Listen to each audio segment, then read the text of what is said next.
Someone make it make sense. Probably a couple.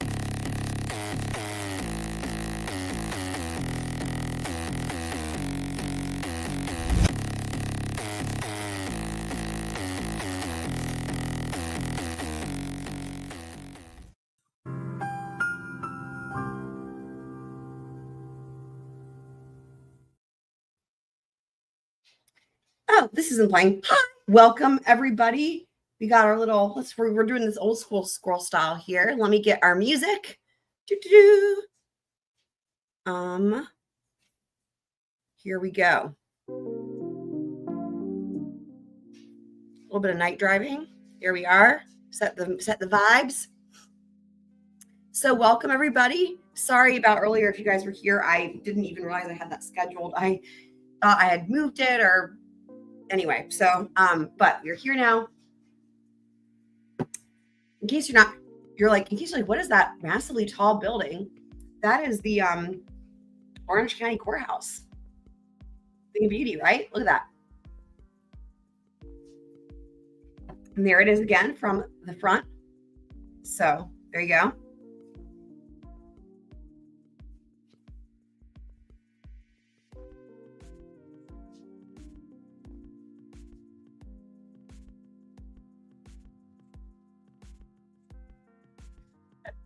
Maps.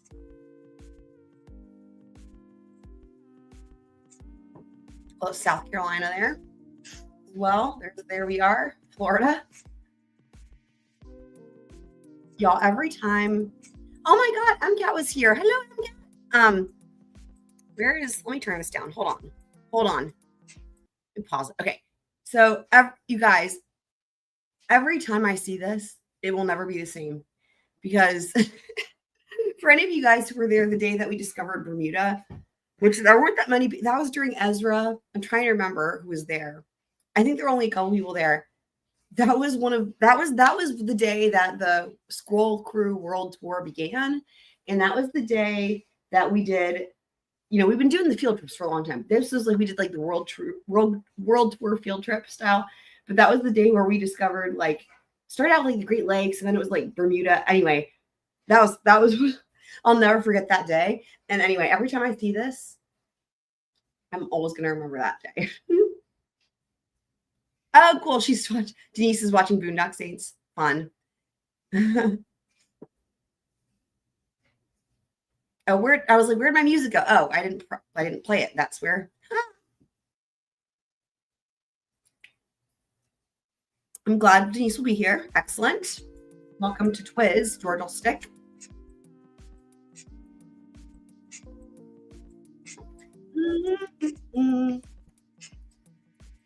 We haven't seen Top Cat in a while. I hope Top Cat's okay.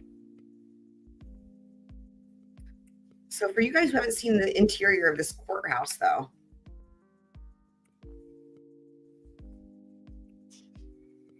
Buffalo Wild Wings. Yeah.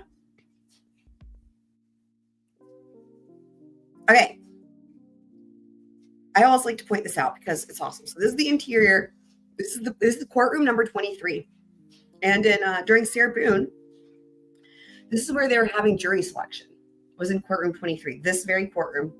So this is the interior. This picture is taken from the balcony, which you will see in a second. And this is actually the same background in the thumbnail. Okay. On the left is the jury box. Look at those. They got primo chairs. Only the best. And then now we're seeing the view from the witness stand. And obviously there's that balcony where the first picture was taken. But isn't this courtroom sick? The acoustics must be insane because the ceilings are so high. I love it. Wow. It's so different. Like where I live, the courthouse looks like a prison. And this looks like this is incredible, right? So, okay. So now let me pause this music. We're going to get into our recap. Okay. For anyone who doesn't know, Night Driving is the name of that song on StreamYard. But anyway, so now we are going to do our recap from last time. So let me pull that up.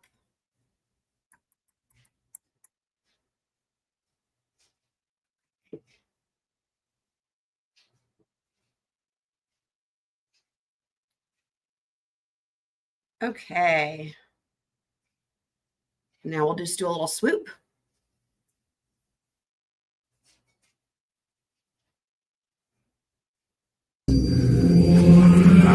There was a firefight!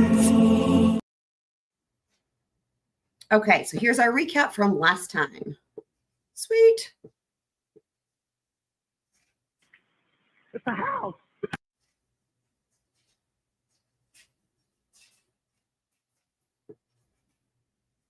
Do you recognize those notes? Yes, I do. Okay, and are they handwritten notes of what you're doing in the laboratory? Yes, they are. Okay. I'd like to refer you to the first page, page 72. No, 72, I'm looking at these page numbers. Okay. You indicate here, while you're testing the triple sorbent traps, that the system blank was reasonably clean. Is that correct? Right. That's just a note to me just to let me know what I think about the blank in the system. Okay. And because you're a research laboratory, you don't have any standard protocols that say they must be absolutely clean. Yeah, in this case, that was not the objective. No. Okay. In fact, you look at it and you say it's reasonably clean. Sorry. Shout out to the cameraman, dude. They are on. There is somebody in this courtroom with this camera that literally, I bet all they do is watch Mr. Ashton, because every time he does something funny or crazy or weird or whatever, or like they're on top of it. Look at this, guys. Wow. Shout out to the cameraman. Say they must be absolutely clean. Yeah, in this case, that was not the objective. No. Okay. In fact, you look at it and you said it's reasonably clean. Yes. Wow. Okay. But there's no standard for you to Really amazing. determine that, and that wasn't your primary That was goal. not the objective in these. That's Wow. correct. Okay. Wow. And you, of course, had another chemist verify your work that it was being done correctly, right? This is the way that we often encounter triple sorbent traps. It's not uncommon for them to freeze. A lot of samples have been run over the years that have been run in duplicates that indicate that there's not a huge difference qualitatively between samples that freeze and don't freeze. My question, sir, is you, of course, had another chemist verify your work to see that it was done correctly. Yes, state's evidence 122. It was announced into the record. Yeah. Mr. Ashton, pay attention. 122. It was announced on the record. Dr. Vass is aware of what was run here. Okay. Is Dr. Vass a chemist? Dr. Vass has many years Not of a chemist. chemistry experience working through our group and establishing analytical methods, working with mass spectrometers, approximately a dozen years worth. Dr. freaking Voss. So Dr. Vass is a chemist? He is a scientist with significant analytical chemistry experience, and he has also had extensive experience working with triple sorbent traps and this particular type of a method. My question, sir, is Dr. Vass a chemist? This honestly could have been a meme for the trial. This was a whole thing in the state's case in chief with Dr. Voss. It became a running joke because Dr. Voss does not count as like anything. It's really bizarre. Remember, this is his colleague, right? So he's not going to say anything bad about him. But he can't say that he's a chemist. He can't. So He is, if you consider the job training and his experience. It is not his title, but he does have the experience. And were you hired at the Oak Ridge National Laboratories based on on-the-job training, or did you have to go to get a PhD in chemistry before they hired you? I was hired as a PhD chemist, but I also learned a lot on the job and cross-cut, and actually am able to perform in other areas besides exactly what my PhD is in. And that's what Dr. Voss. And are you aware of the last time Dr. Voss had a chemistry class was in the 1980s? I could not tell you. I can tell you that he has worked extensively with me routinely over the past 12 years in an analytical chemistry laboratory, designing and building analytical instrumentation. Look at Mr. Baez. He's just like, yep. This, the way that people, oh my God, this whole thing with Dr. Voss is so funny. I'm going to have to make a thing at the end of this trial that goes through all the funny moments about Dr. Voss, just simply related to, is he a chemist or what even is he? It'll be like called like Dr. Voss, what even is he? And like the way that people just can't answer this question. Mr. Baez, this is so funny. This is so funny. Running and validating analytical methods, helping to troubleshoot and repair instrumentation, helping to design and build new instrumentation. The two of you are fairly close. We are very close colleagues. There it is. Okay. And you've worked together for many years. Yes, we have. Shut up, Mr. Ashton. Shut up. And you, of course, would not There it is. Do you have anything negative to say about Dr. Voss? He is very talented, very intelligent. Okay. There it is. Now, Get it. There it is. Well done, dude. Mr. Baez, props. Well done. Beautiful. Well I want to get back to my original question is, did you have another chemist verify your results? No, There it is. Now, Wow. I love him. can you, I love him. were you working with standards? Can you describe what standards you were working with on this was a standard to determine the retention time of a sample on the chromatograph. Did, This is sample 116 again. no, this Oh is my a God. standard. It's not a, Mr. Ashton. not an actual. You know what? He's doing an Ashley Jennings. He's popping up like a groundhog, like Ashley Jennings. That's fine. And did you catch yourself in an error there? Yes, I did. I noticed that it did not appear to be as it should be. Okay. Yes. And again, you do not have protocols that would prevent this. You have to rely on you catching yourself making errors. I told you we did not run these according to a numbered or lettered standard method. Did Dr. Voss catch you in this mistake, or did you catch yourself? I called these, yes. Mr. Ashton. You guys, this is the prosecution. Watch. Did Dr. Voss catch you in this mistake, or did you catch yourself? I called these. Wow. What do you guys think about this? This is the prosecution. Look at, you got Mr. Ashton, who's been acting all squirmy the entire time. He's sticking his tongue.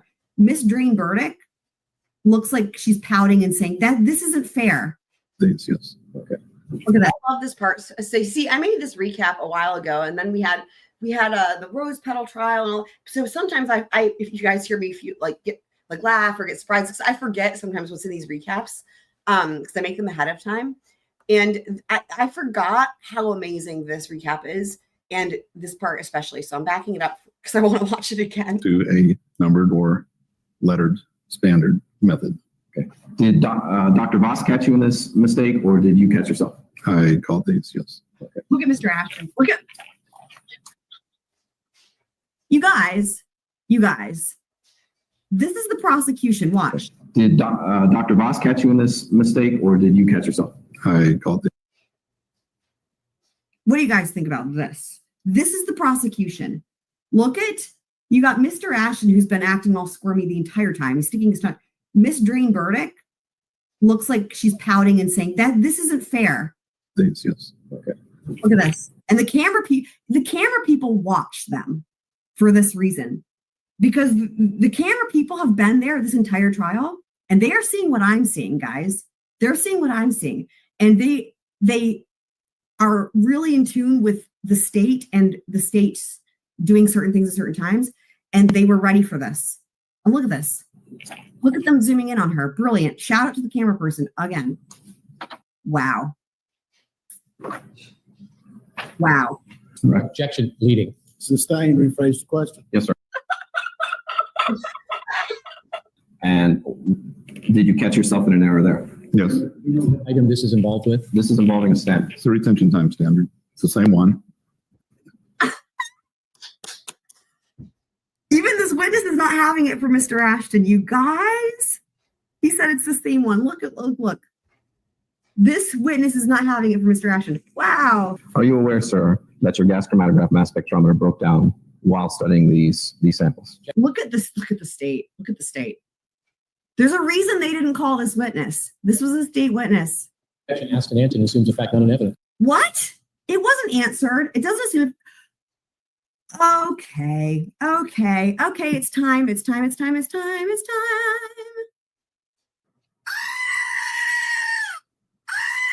This sound goes perfectly with what we are seeing on the screen yet again from the state. Look at this. Look at this.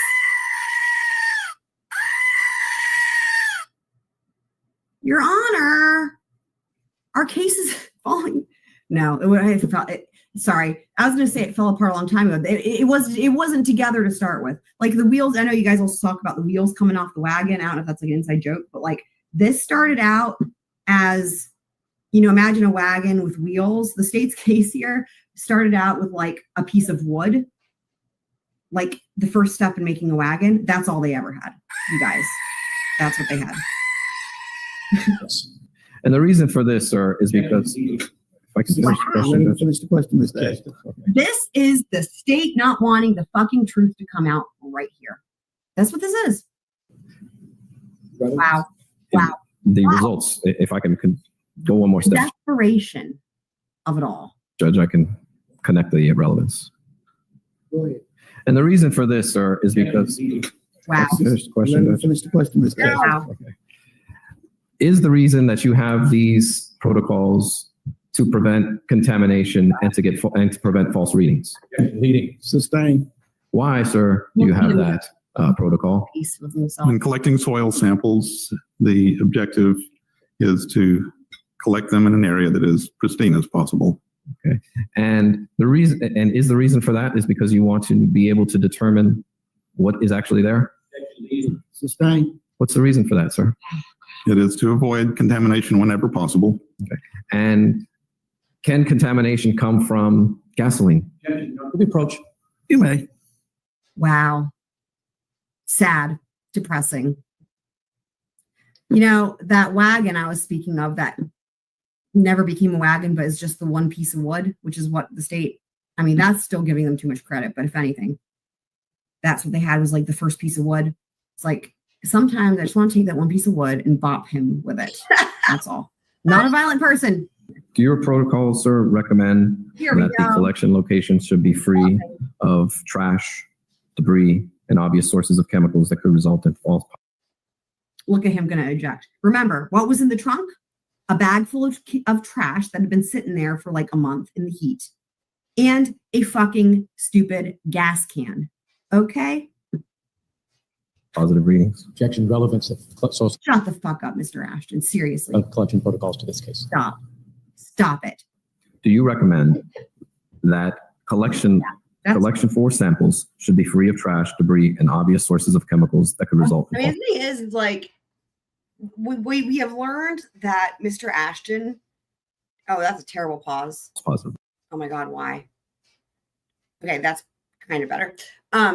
We have learned that Mr. Ashton honestly maybe was in need of a good bopping because of all the recent troubles he's in. You know, some people say like a good, you know, they're like somebody needs to like get whatever, blah blah, but like a bopping, like a little bop, you know, like a little bop, just a bop. You know what I mean? Nothing too crazy, just a little bop. You know, I mean, I don't know. I'm just saying because like the wagon example. It depends on what the objective is. Literally all of the things that you're not supposed to have are the things that were in this trunk. What type of sample is counsel asking about? Water, air? Any samples, Sustain. Rephrase the question.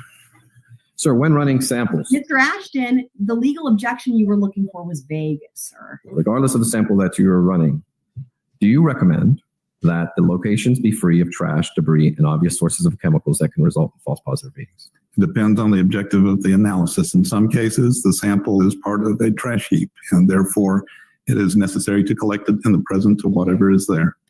Oh boy. Could a false positive reading come from trash, debris, and other source There we chemicals? go. Objection, a false positive reading for what? Sustain. False positive reading for your mom, Mr. Ashton. How about that? Rephrase the question. Yes, sir. Any items that you test, could you get a false positive reading for trash, debris, and other chemicals? Same objection, Judge, a false positive reading for what? I've made it a very general and broad question, Judge. Sustain. This is the only question. He just needs Do you this recommend, sir, that right here. collected samples not be stored at locations Right here. that are contaminated with organic chemical vapors such as gasoline?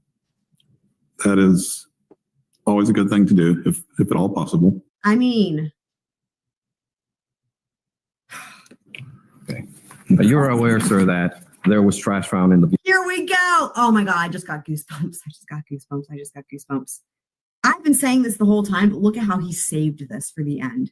vehicle that was tested, right? I did not see the inside of the vehicle. I didn't ask that. I asked you, sir, that you are aware that trash was found inside the trunk of the vehicle, correct? I believe that is correct. Okay. Beautiful. Now, the purpose in obtaining control samples from the garage or the passenger or the car or the garbage is to try to determine if any of those samples might have contributed to what you found in the trunk carpet. And that is correct, yes. And the fact that it was 6 weeks later, it was the best you could get. That's correct, yes. As far as Yeah. If it was, I mean, you Okay, can't go back in time Right. in a time machine and We'll grab a get in the sample time from. machine. Well, if you can't talk at the same time. You can't go back in time and grab a sample Calvin, y'all. from a time 3 weeks before you needed it. that's correct. You Yes, got to sir. take it from when you can get it. Yes, sir. Here comes Mr. Ashton. Good morning. Good morning. So His in least summary, bad the dog. negative result is forensically meaningless. It doesn't Meaning mean the person wasn't given the drug. It doesn't mean they were. It just doesn't mean anything. It means that I did not find any evidence of the drug having been given, correct? But it still could have been given and not shown up in the hair. That is correct. Hair is not the best sample for drug exposure. Ms. Montgomery, what other kind of meaningless work do you do at the FBI? I don't feel that any of my work is meaningless. Following the postdoctoral appointments, I worked for 1 year as a research scientist at Dow Chemical in Midland, research Michigan. scientist. Then I moved to Oak Ridge National Laboratory, where I was a staff scientist And there we are back to Oak Ridge National Laboratory. from 1990 until 2002. After leaving Oak Ridge in 2002, I went to work at the University of Central Florida, where I am now. Okay. Did you have acquaintance by chance with Dr. Arpad Vass while you There were it at is. Oak Ridge? Yes, I have known Dr. Vass during the time that I was at Oak Ridge National Oh my Laboratory. God. There was a pattern. The primary pattern in the chromatograph was that of gasoline. Jesus Christ. So the primary substance was gasoline, Oh, Yes, and then the other three that you told us. that's correct. wow. It's sad, really. That was actually a really good recap with all the funny moments too from the state. Okay, so we're on to episode 23. The defense calls Cindy Anthony. Now they call other people first, but just this trial is so fucking unique, you guys. Like the fact that every witness testifies a bazillion times. Some maybe twice, 2 or 3 times, some like a bazillion times. But the theme continues here. Okay, and what do I mean by the theme? The theme of the defense calling all of the state's expert witnesses. Like today, we're going to hear from 3 or 4, I can't even remember, FBI analysts that were just expert witnesses for the state. And then Cindy Anthony. I mean, so, it's highly unusual. And also, the other thing is this. Check this out, guys. So here's the ticker. So this is defense witness number, what did I say? Actually, I don't know that I updated that number. Hold on. This is defense witness, I think number 22. I might even be behind. Sometimes I forget to update that number. But like already, like that's crazy, right? Like, that's a lot of it's a lot of witnesses. So I started counting these witnesses. Again, this is just defense witnesses, not total, but defense. So, and so here we go with Dr. Michael Rickenbach, and he's an FBI forensic chemist, I believe. Michael Rickenbach, Rickenbach. Sir, what is your position again? What is your position and your occupation? I am a forensic chemist examiner within the laboratory division of the Federal Bureau of Investigation. Your Honor, we would reassert that Michael Rickenbach has been previously designated as an expert witness in the area of forensic chemistry. That's correct. He has. Ladies and gentlemen, this is The other thing too, see, Mr. Ashley, that's correct. He has. When they bring in these, this is a new day, I think, a new tie. So the other thing is this, that the state, it's smart, right? Because they were already expert witnesses for the state, and not that they wouldn't be qualified anyway, but it's like the state can't object. I mean, it's like that. It's brilliant, right? He's like, yeah, he's already been qualified as an expert for the state. So yeah, application still stands. You may continue. hold on. Sir, I'd like to direct you to your a report you did in this case dated July 6th of 2009. Do you have that with you? Do you have a copy or? Yes, I have a copy of it.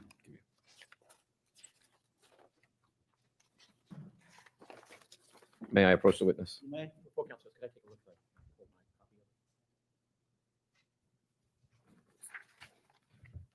After you've had a chance to review it, sir, let me know. Oh no, I think I have. I'm ready. All right.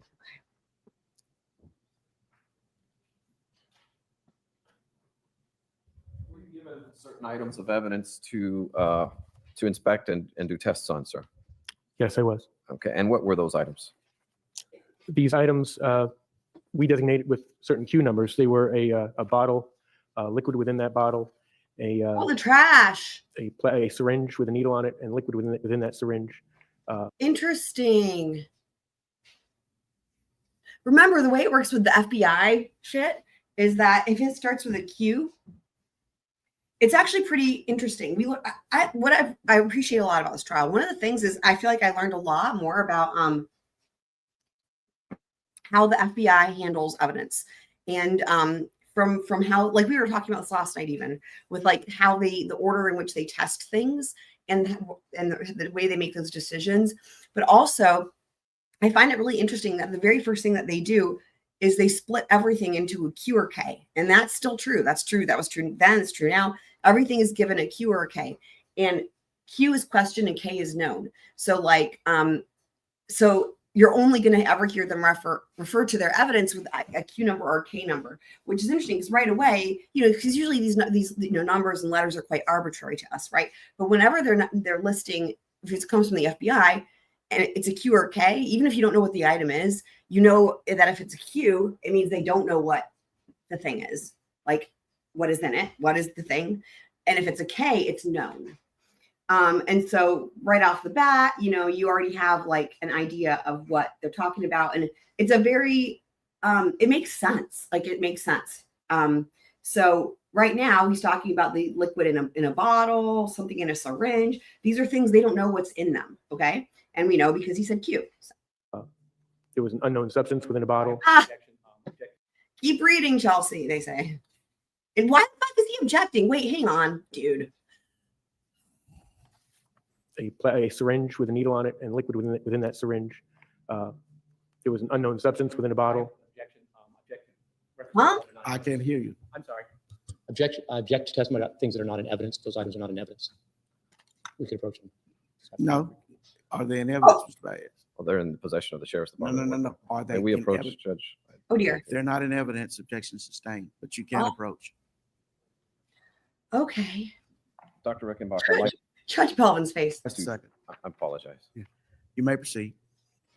Dr. Rickenbach, I'd like to direct your attention to the report that you issued on December 11th of 2008. Do you have that with you, sir? If you'd have a copy. Sure. Did you receive certain items from the Orange County Sheriff's Department? I received items from my evidence control unit, which in turn received them from the law enforcement agency, yes. And could you tell the ladies and gentlemen of the jury what those two items were for that report? The items related to this report were one car seat. We designated as item Q47, and an item reported as being a steering wheel cover, item Q48, according to this liability report. And Your Honor, I believe by previous stipulation, these two items were retrieved from the Pontiac Sunfire from the with the tag number. Is the tag number on your report? There is no information about a tag number on this report. The Pontiac Sunfire that belonged to Miss Anthony. Yeah, I think we know which car that is. State? I don't think there's any dispute. We're just looking, we think that the steering wheel cover may actually. You have to turn your microphone on. Oh, for fuck's sake, Mr. Anderson. We don't have an objection to proceeding with that stipulation. We're going to check. We think that the steering wheel cover may actually be marked. And Why is he all of a sudden having trouble with his microphone? This is a brand new issue. We're on day 25 of trial, a new issue. that's going to move that into evidence, but we're going to check and see if we did have that marked. But you can Okay. go ahead. You may continue, Mr. Baez. And what were you asked to test these items for, sir? I was asked to test for the presence of volatile substances, particularly chloroform. And By can the you tell the state. ladies and gentlemen of the jury what your By the results were? state. That chloroform was not identified on either one of those pieces of items. And why would you test a steering wheel cover? What's the purpose of that? I'm not sure why it was requested. It was just when the items come in with a certain Yep. request from a He's like- contributor, we perform those tests. Were you informed at any time that the purpose was to see if chloroform had been on someone's hands that drove? Hearsay. May I finish the question? Chloroform that might have been on someone's Wow. hands would then possibly transfer. It is so sad. This whole chloroform thing with the state is so fucking sad. It's so sad. I mean, we were just watching the recap from last time, and Mr. Ashton literally uses the words time machine with one of the witnesses about using a time machine. Is that where they got the idea from? Did they think that Casey Anthony had a time machine and went back in time to like Victorian England and obtained some sort of a bottle of chloroform, skedaddle back on over to current present day, back to the US, and like what the actual fuck? And also, we had that really funny time where we were doing the AI journey with Adobe, and we did chloroform, and the pictures we got were perfect. It's exactly like what I picture. Anyway, Refer to the steering wheel cover. Objection, Go hearsay, to and answer the relevance. question, sir, until I wrote. Mr. Ashton? Objection, hearsay, and relevance. Sustained it would on go hearsay. Your Honor, would go to his items that might contribute to his opinion. Sustained. And the other item that you tested was exactly what again, sir? besides the steering wheel Yes, cover was besides- Q47, which is a car seat. The child's car seat, Yes. and you found no chloroform on that. Chloroform was not identified on that item. No. Now, I'd like to Shocker, direct no. you back to your previous report on July Yeah, 609. I'm sorry, may I clarify? Chloroform was not identified on these samples that I took off of that item. I cannot say for sure that I did not analyze the entire car seat. I took cuttings that were representative of that car seat that I thought, and no chloroform was identified on those cuttings. Understood. To clarify that, please. Understood. And were you also given another item to inspect for chloroform? I believe that's noted on your report of July of 09. The original report. Correct. The first report I showed you. I'm going to. What were you given, sir? Oh, are we going to get to unbox? Please. Back. Oh my God, I love it. Oh my According to God. this report on July 6th? Yes. Courtroom theater. You want me to list all the items? No, just the specific. If I can look at your report again, I can give you the Q number. Q number. Woo. You have a new request, if the item is marked, it be put into evidence prior to testimony about it. Well, he can list what he's looked at, but he can't test. He can talk about what he's seen, but he can't talk about any results until they go into evidence. I have a moment with Mr. Ashton. You may. Oh. What? What's happening? Judge, at this time, I would move. Okay. States including HR. Ooh, can we Is it unbox for it? identification by the state, but not in it by the state? Yes. Yes, sir. It be received in evidence as Whoa. defense numbered. Oh, okay. That is really funny. Look at how funny that is. Interesting. Let's watch that again. And Judge Belvin's expression there was great. Judge, at this time, I would move HR. It was states. Was Interesting. it marked for identification by the state, but not in it by the state? Yes. Yes, sir. It be received in evidence as defense numbered. Not only, not only is the defense making all of the not only during the state's case did the defense make all of the state's witnesses their witnesses, and then not only are they now in their case in chief calling the state's witnesses back and yet again making them their witnesses, they are now also taking the state's evidence and making it their evidence. Incredible, absolutely incredible. Wow. Without objection. Sir, were you given a doll to also check for chloroform? Yes, the doll was submitted for analysis. And did you conduct the examination on the doll to see if that had the chloroform on it? And can you tell the ladies and gentlemen of the jury what those results were? I did receive a doll for the determination if chloroform volatile chemical was present on that item. I took a sampling of that item, and the analysis of the samplings, chloroform was not identified. Yep. I have no further questions for Dr. Excellent. Rickenbach at this time. Cross exam. Oh my God, Mr. Ashton, I swear. Cross examination. As to the examination of the doll, was there not an early indication of the presence of chloroform that you had to go and get another doll to check? Am I remembering the right item? When analyzing the doll, there were indications of that chloroform may be present, but in very, very small amounts. I requested that a similar doll be submitted. That was not available. A coworker submitted a doll that she had. I analyzed that. Again, very small amounts of chloroform, related product, and so it just was not enough for me to So- render a decision. It sounds like what he's saying is somehow children's dolls have some really, really small amount of chloroform like present in them. That chloroform was identified on that item. So there was an indication of chloroform, but you Object about Yeah, that- this and Misrepresenting. request a sidebar. You may. You may continue. okay? If you want to go ahead and finish your answer about your exploration of chloroform issue on the doll. What is commonly done is a negative control is usually run with the same sample matrix. So in this case, it was the fabric or the stuffing of the doll.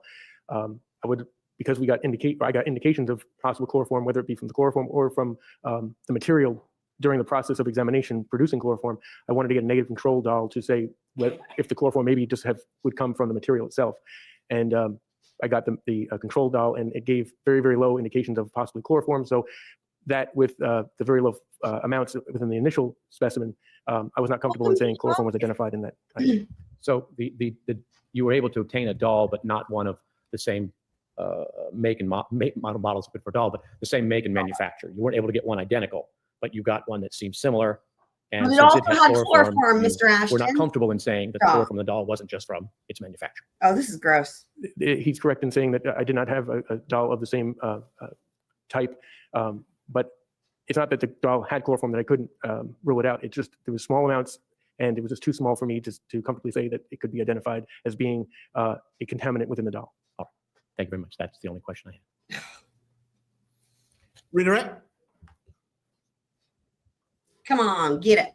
So just so we're clear, sir, a Yeah. coworker of yours has a child that her doll has chloroform on it. Yeah. Beautiful. No, that's not what I said at all. Okay. You Present. found another doll Was present that had chloroform on it. Is that correct? in stuffing. No, that's incorrect. I did not have the data enough to say that chloroform could be identified on either one of those items. Okay. Ah. And that's because chloroform is found in many products. I'm not sure where the chloroform came from. Chloroform is in other products. Whether the chloroform is in this product, I don't believe so. It may be because it uses heat and that the technique, chloroform may have been produced from the material. That's why we use a negative control so that we don't falsely or incorrectly identify something that shouldn't be there. And chloroform could be found in water as well. If it's present in high enough amounts for us to detect and identify, yes. I have no further questions. Recross? Yeah.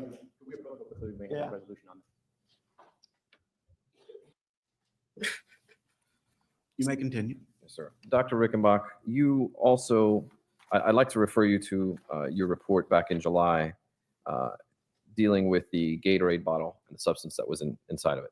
Do you recall those items? Yes, I do. Okay. And what were you asked to do in that report? So we're back to this. In the Gatorade bottle that was submitted, there was an unknown liquid within the bottle. Also, there was a syringe with a needle, and there was liquid within that syringe. I was asked to identify or try to identify. Oh boy, good. I'm glad they're coming back to this. The liquid and the Okay. two liquids were. So it had been, this came up earlier in the state's case in chief, and it was really funny. This was that day that Mr. Ashton was unboxing all of the trash. Oh my God. That was one of the funniest courtroom theater days I have ever seen. And the struggle opening the boxes, it was just everything you could hope for and then some. And so as he was rummaging through all this trash, you know, one of the things was there was this liquid in these bottles. And I was like, wait, did nobody test those? Like, what the fuck's going on? We didn't get an answer. And so sure enough, again, this is an FBI analyst. So he was working for the state, right? Well, the state using the FBI. So sure enough, the state did test them, but the state did not offer any of these items into evidence. And remember, just at the beginning of this examination, the defense made a state's exhibit their own. It's now been renamed as a defense exhibit because the state labeled it, but did not offer into evidence. So that would include the liquid in these bottles and shit like that. In other words, the state had this, they had the results, they tested it, they had it ready to go, but they didn't want to offer it in evidence. They wanted to instead try to suggest things to the jury about what was in there when they actually have the results. So now we're going to get the results. Yay. Hopefully anyway. Your Honor, may I publish Defense 32? Is you right? You offered that provisionally. Yes, sir. Any objections from the state? I believe the photograph is already in evidence. Oh, it's Without in objection. evidence? Yes. The photograph is, yes. Oh, go ahead. Yes. You may. What's the exhibit number? 32. You may. Can you? Nightbot Thank is you, sir. like Nightbot. Is this, sir, the Gatorade bottle that you tested? Or does it appear to be? It appears to be the Gatorade bottle that the liquid was within. Okay. And what was inside of it? You want the results of my report? Yes. Tell the ladies and gentlemen what you tested and what the results of your report were. Okay. Just for accuracy, could I get the report back? I thought I gave it to you. Sorry. Go ahead and tell the jury what you found. The liquid within the Gatorade bottle was a whitish, murky kind of liquid. While it was not fully identified, it could have come from some kind of type of cleaning product or cleaning product added to it. Additionally, a mixture of testosterone compounds were identified within that matrix. And did you find a syringe as well? There was a syringe with a needle on it within Weird. that bottle, yes. And Huh? Did you believe the syringe to contain, or did you find What? the syringe to contain testosterone? There were within the liquid of the syringe was an oily kind of liquid, yellowish oily liquid, and within that same testosterone. Okay, I have a lot more questions. Let's hang on. Can we go back to the picture? We can. I'm just doing it. What? Huh? Okay, there's the picture. So let me just clarify what's happening here. So there's a lot of trash, okay? So the trash, remember there was the bag of trash that was in the trunk of the car, right? That's one thing. This trash that they're talking about is trash that was found near where the remains were recovered, okay? And there was a lot of trash. In fact, it was shocking how much trash. And there was trash really close to the remains. Now, why does that matter? Well, it matters for a number of reasons. One, it means that people were going through that area. And I think that might be where he's going with this, because remember, part of the whole problem here is that the state can't, it all comes back to Roy Kronk, and he hasn't testified yet, right? But basically, there's no way that Kaylee's body was never in the trunk of the car, okay? And there's no possible way it was at this location the entire time for so many reasons. So because of that, that's why the state was trying to suggest it was like maybe in the car at some point. And there was initially a point where they tried to suggest it was in the backyard, but that was shut down really quickly with their own witnesses because that was a disaster. So the state initially was like trying to be like backyard, then trunk, then woods or something. Anyway, but all of that is because they have a big problem with Roy Kronk and the fact that the body couldn't have been here the whole time. But I think the whole point here with this trash is like, this was a transient place. Like it was right by the side of the road. We've done field trips there. It was really close to the side of the road. And it was like right between like a preschool and a daycare or whatever in this neighborhood. And people are walking and they're, driving. And anyway, so like it was a traverse through area and it wasn't like really well hidden. And so I think part of the point here is all this trash that was found was trash and it was really near the body. So it's like, A, why isn't the state presenting it, right? And then B, well, that's part of why, right? Because I think what they're maybe going to show is like people were going through that area and either they were all seeing a body and just ignoring it or it wasn't there, right? But also, additionally, these are all contaminants too. So, is this sir the Gatorade bottle that you tested? Or does it appear to be? It appears to be the Gatorade bottle that the liquid was within. Okay, and what was it? I'm not sure what you mean, PFox. Why does the courtroom look different than it did back in the day? Are you saying you watched the trial like when it happened initially? Let me pull up. Hang on.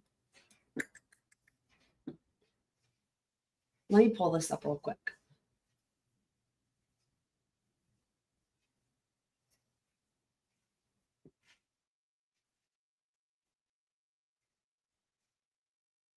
Okay.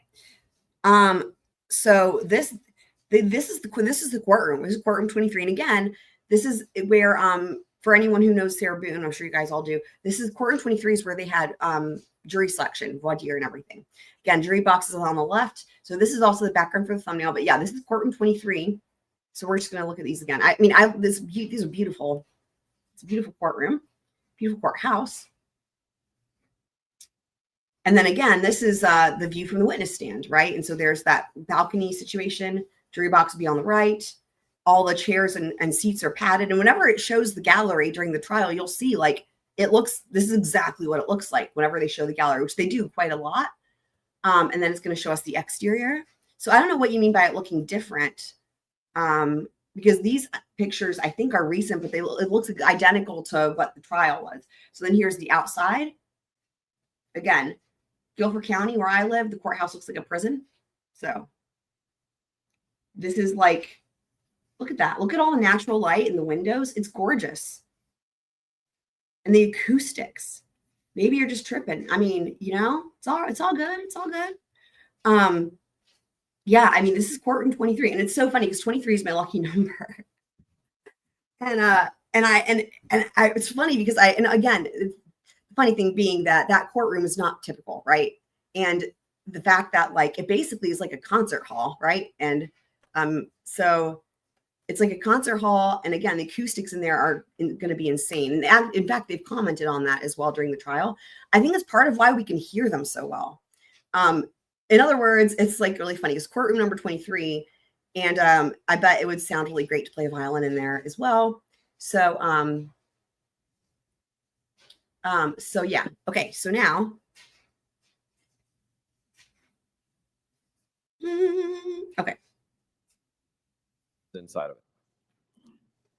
It's all good. You want the results of my report? Yes. We Tell the love- ladies and gentlemen what you tested and what the results of your report were.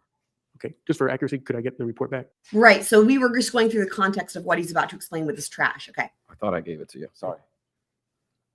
Go ahead and tell the jury what you found. The liquid within the Gatorade bottle was a whitish, murky kind of liquid. While it was not fully identified, it could have come from some kind of type of cleaning product or cleaning product added to it. Additionally, a Interesting. mixture of testosterone compounds were identified Very within that, interesting. that matrix. And did you find a syringe as well? This is There was a crazy. syringe with a needle on it Wow. within that bottle, yes. So people are like And doing drugs. did you out believe there? I the don't know. syringe to contain, or did you find the syringe to contain testosterone? There were within the liquid of the syringe was an oily kind of liquid, yellowish oily liquid, and within that same testosterone compounds were identified. Now, in this liquidy substance, what instrument did you use to detect these items? The testosterone compounds. Yes. There was a technique called gas chromatography, mass spectrometry, and time of flight mass spectrometry, which was used to identify those compounds. And in this liquid, did you also detect very low levels of chloroform as well? Within the Gatorade bottle liquid, the one that could have come from some type of cleaning material, low amounts of chloroform were possibly present, but they were very small amounts. And the reason you did not report those out is because, of course, they were at such low levels, and because they could have come from the cleaning product. This is correct. Your Honor, at this time, we would provisionally move to enter into evidence the items discussed and testified to by Dr. Rickenbach, which are specifically. I don't believe the items are here yet.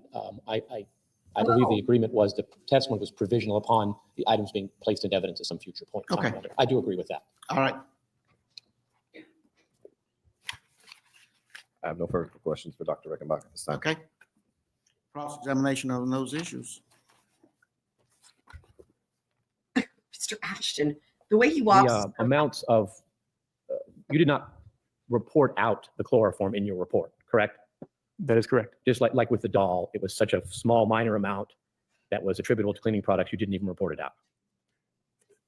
That is one of the reasons. The other reason was it was more of what compound, what are these, more of an identification, not just specifically for chloroform. And that the request was more for identification of what this compound was. Where your identification as a cleaning product, was that based upon the mass spectra other than just chloroform, all the elements taken together? Yes, there were indications that this was a cleaning product, and chloroform has been known being a cleaning product, so it was not of any really surprise. So the GC mass spec would give you a total spectrum that would convince you it was just a cleaning product. The instrument can't identify a cleaning product.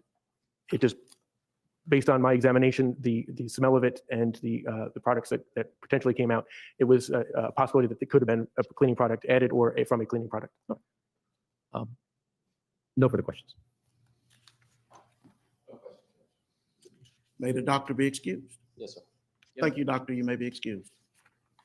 Okay, we're going to swoop for another witness.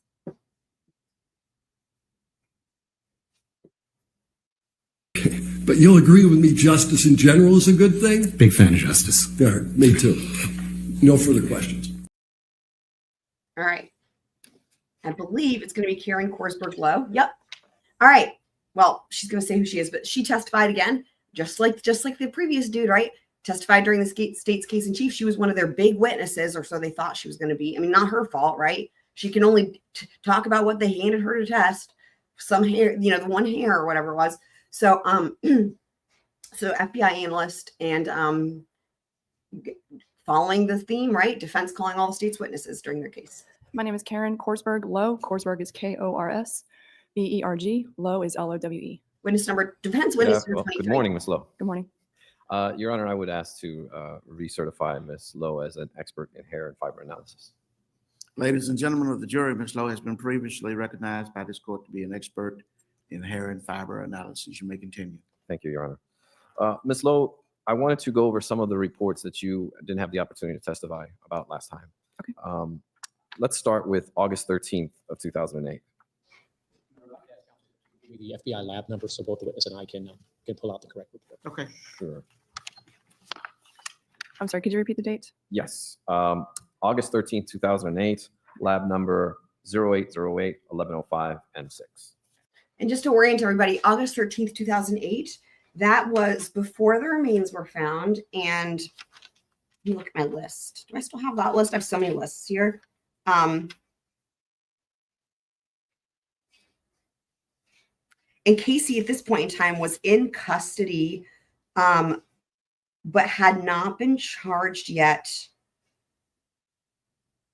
with murder or anything. It was just like for the check stuff or like, you know, lying to law enforcement or what. It was for that. So she was initially in custody between July 16th and August 22nd. She was in and out several times. So so anyway, she was in custody this time. It's just to orient everybody timeline wise. Glad I saved that sheet. Yes. Yes.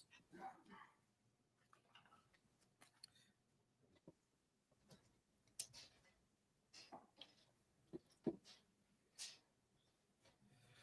you have that report, ma'am? I do. Okay. Can you tell the ladies and gentlemen of the jury what you tested, where it came from, and what your results were? There were items of clothing that were identified as coming from Casey Anthony's closet. These items were processed for hairs and fibers, and the hairs recovered were examined for any that exhibited characteristics of apparent decomposition, and none were found. Okay, so the results were Different negative. than the first time she testified. So I believe we already spoke about the other The other two ones we items. spoke of already. Were you able to recover hairs from those items? Yes, hairs were found. Okay. So is it, in your experience, common that hairs are attached to clothing items, or found on clothing items? I'm sorry, found on clothing items? Yes, it's very common to process things like clothing and bedding to recover hairs and fibers. I mean, Okay. I'll just Alright. be honest. Like I'm sure I'm covered in hairs. Like, you know, like I've got a sweater on. Y'all know hairs. You know, my hairs, Frodo's hairs. I mean, you know, it's like I don't think you could be anybody anywhere and not have a hair on your clothes somewhere, right? I mean, it's just normal life. All right, now let's go to your report of October 15th, 2008. And if I can have a moment, I'll give you the lab number, Mr. Ashton. She does. She totally does. She totally does. That's what it is. And it's so funny. Thank you for that, because it was driving me nuts the first time she testified, again, in the state's case in chief. And I was like, I couldn't put my finger on it. So that lady, I think that lady was also in other things. I don't know her name. See, I never watched Gilmore Girls, but I know who you're talking about, and that's exactly who it is. But that lady was in other stuff. I'll have to look it up. Thank you, thank you, thank you, Fox, for that. Sure. Q58. Lauren. You have that report, Yeah. ma'am? I do. Okay. And what were you given here and from where? This was debris that was identified as coming from a trash box, I believe, from the vehicle. Again, this was examined for any hairs exhibiting signs, characteristics of apparent decomposition, and none were found. Now, let's go to October 21st, 2008.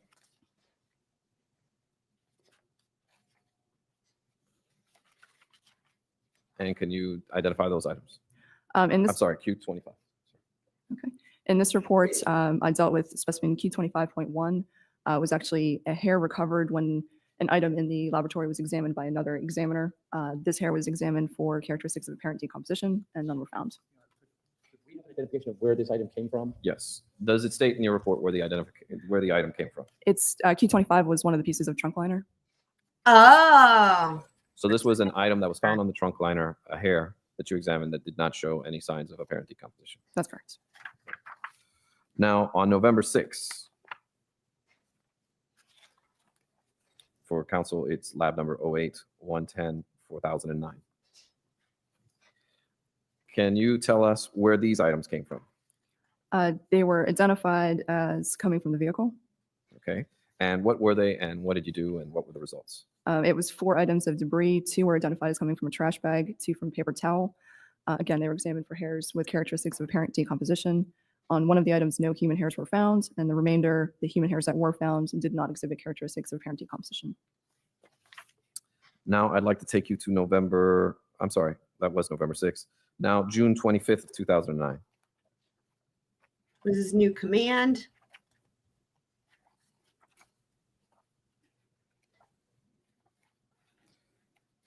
So she does the hair and fiber analysis. You may. Okay. Yeah. June 25th, 2009, you received quite a bit of items of evidence, did you not? Oh, this report covers 5 different laboratory numbers. So yes, there's quite a bit of evidence. Okay. And let's start from the beginning and work our way through. Okay. The first section shows items from the trash. Is that correct? That's correct. And that would have been trash recovered from the vehicle. That's how it was identified. Okay. And what did you do with those items? Well, actually count the number of items and then tell the jury what you did and what your results were. As far as items that were identified as coming from the trash, there are 12. Items that are just identified as coming from the trunk, there are 8.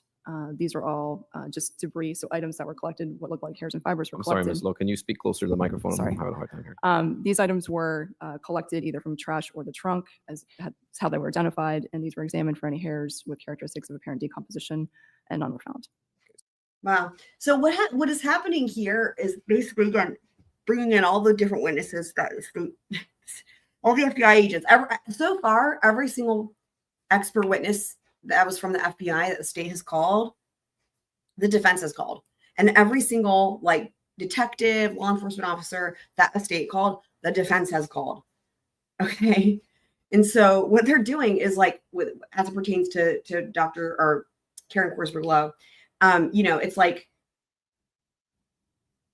it's again just showing the jury, like the state did not give you all of the evidence. Look at all the other shit she tested. They didn't find any apparent decomposition, right? And so they're just, it's like, here's the rest of the evidence, jury, So none of the items in the trash contained any, they all came back negative, the test for that.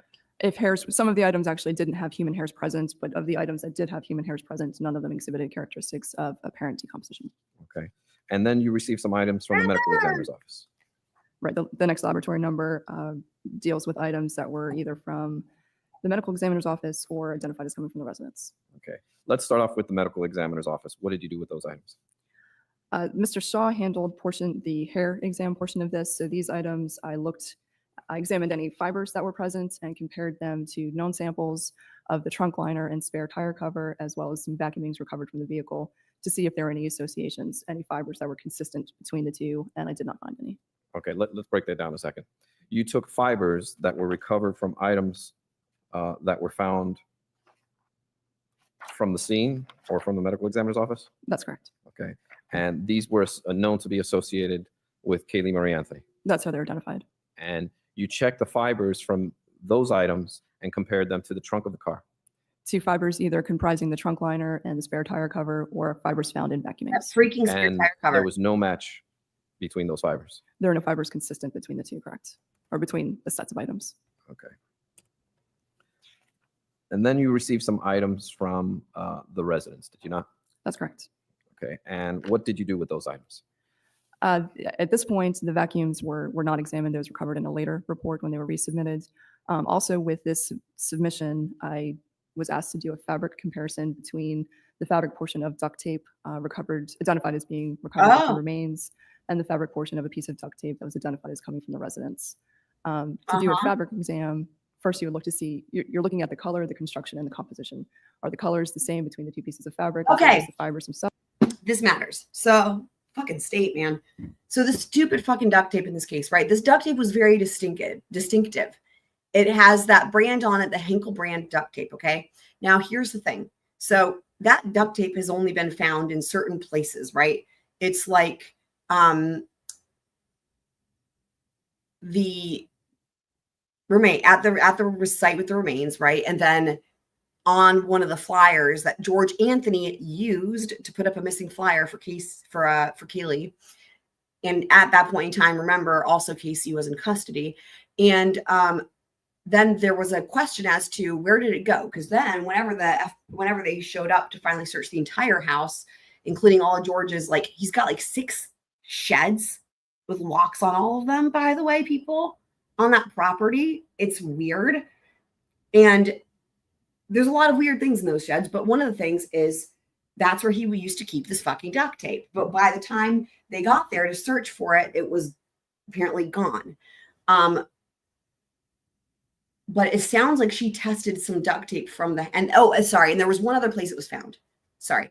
There's one other place that duct tape was found. It was on the fucking gas can, George's fucking gas can. He had a piece of that Hinkle duct tape.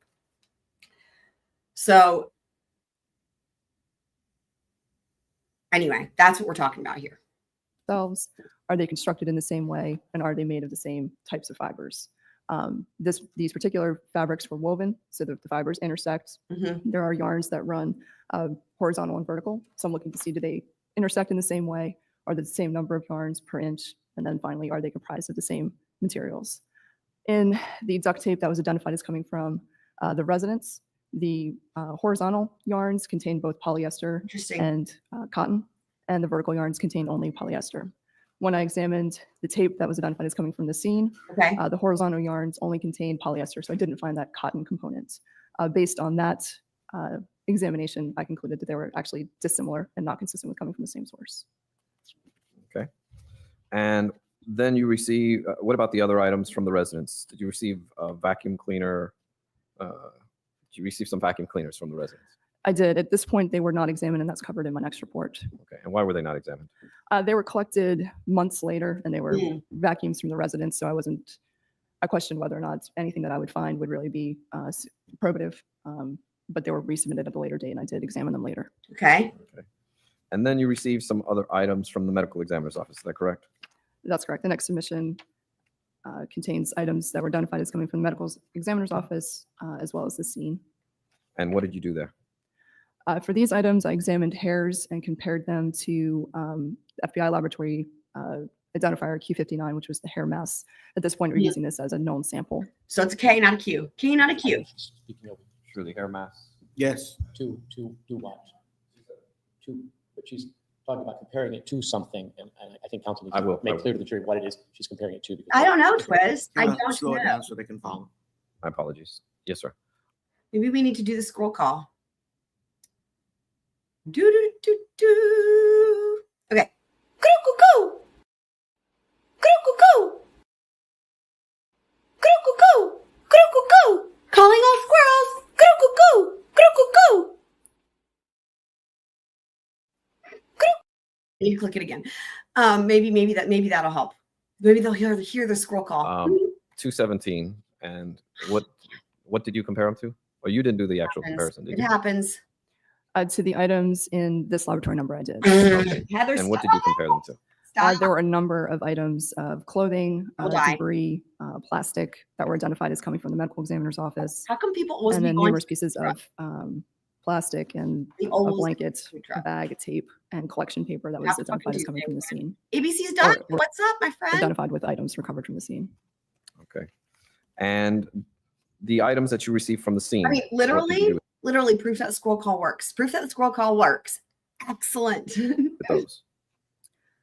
These items were examined for hairs that were present. These hairs were compared to the Q59 hair mass, which again, we're using as a known sample for the victim to determine if there were any hairs that were dissimilar to the hairs in this hair mass.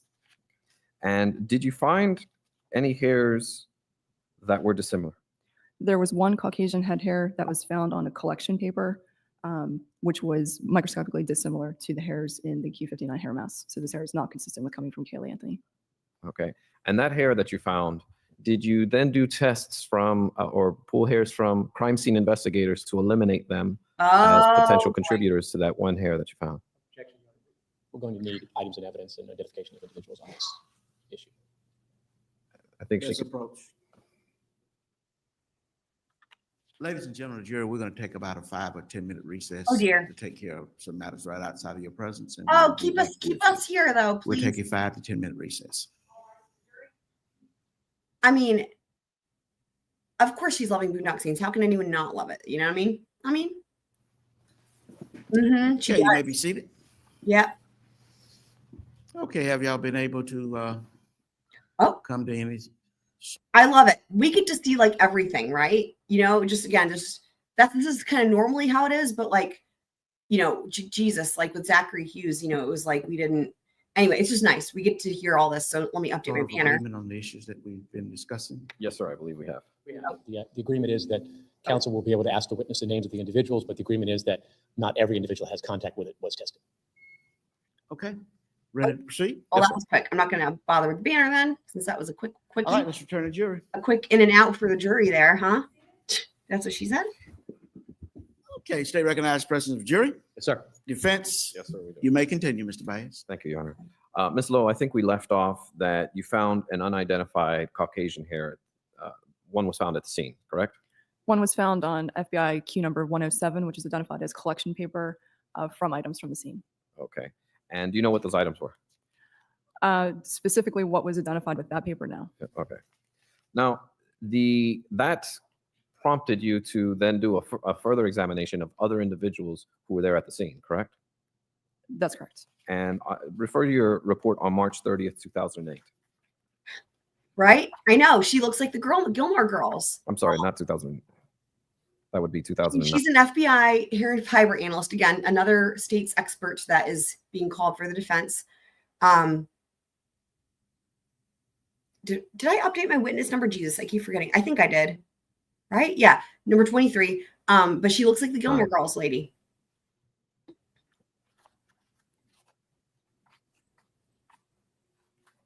The 2010 report. I'm sorry, 2010. Okay. And can you tell me who the individuals were that were tested? I can give you the names. I don't know where they work. That's fine, names. Okay. There was a head hair sample identified as coming from Robin Maynard. It's Maynard. One from Christine Mankiewicz, Mankiewiczz. Juliet. Heather, are you thinking of Juliet? I'm trying to remember her last name. Juliet something, but she wasn't a movie star or anything. You're talking about one of the imaginary friends, right? Cardillo, Cardiello. Sarah Coble, Coerbel.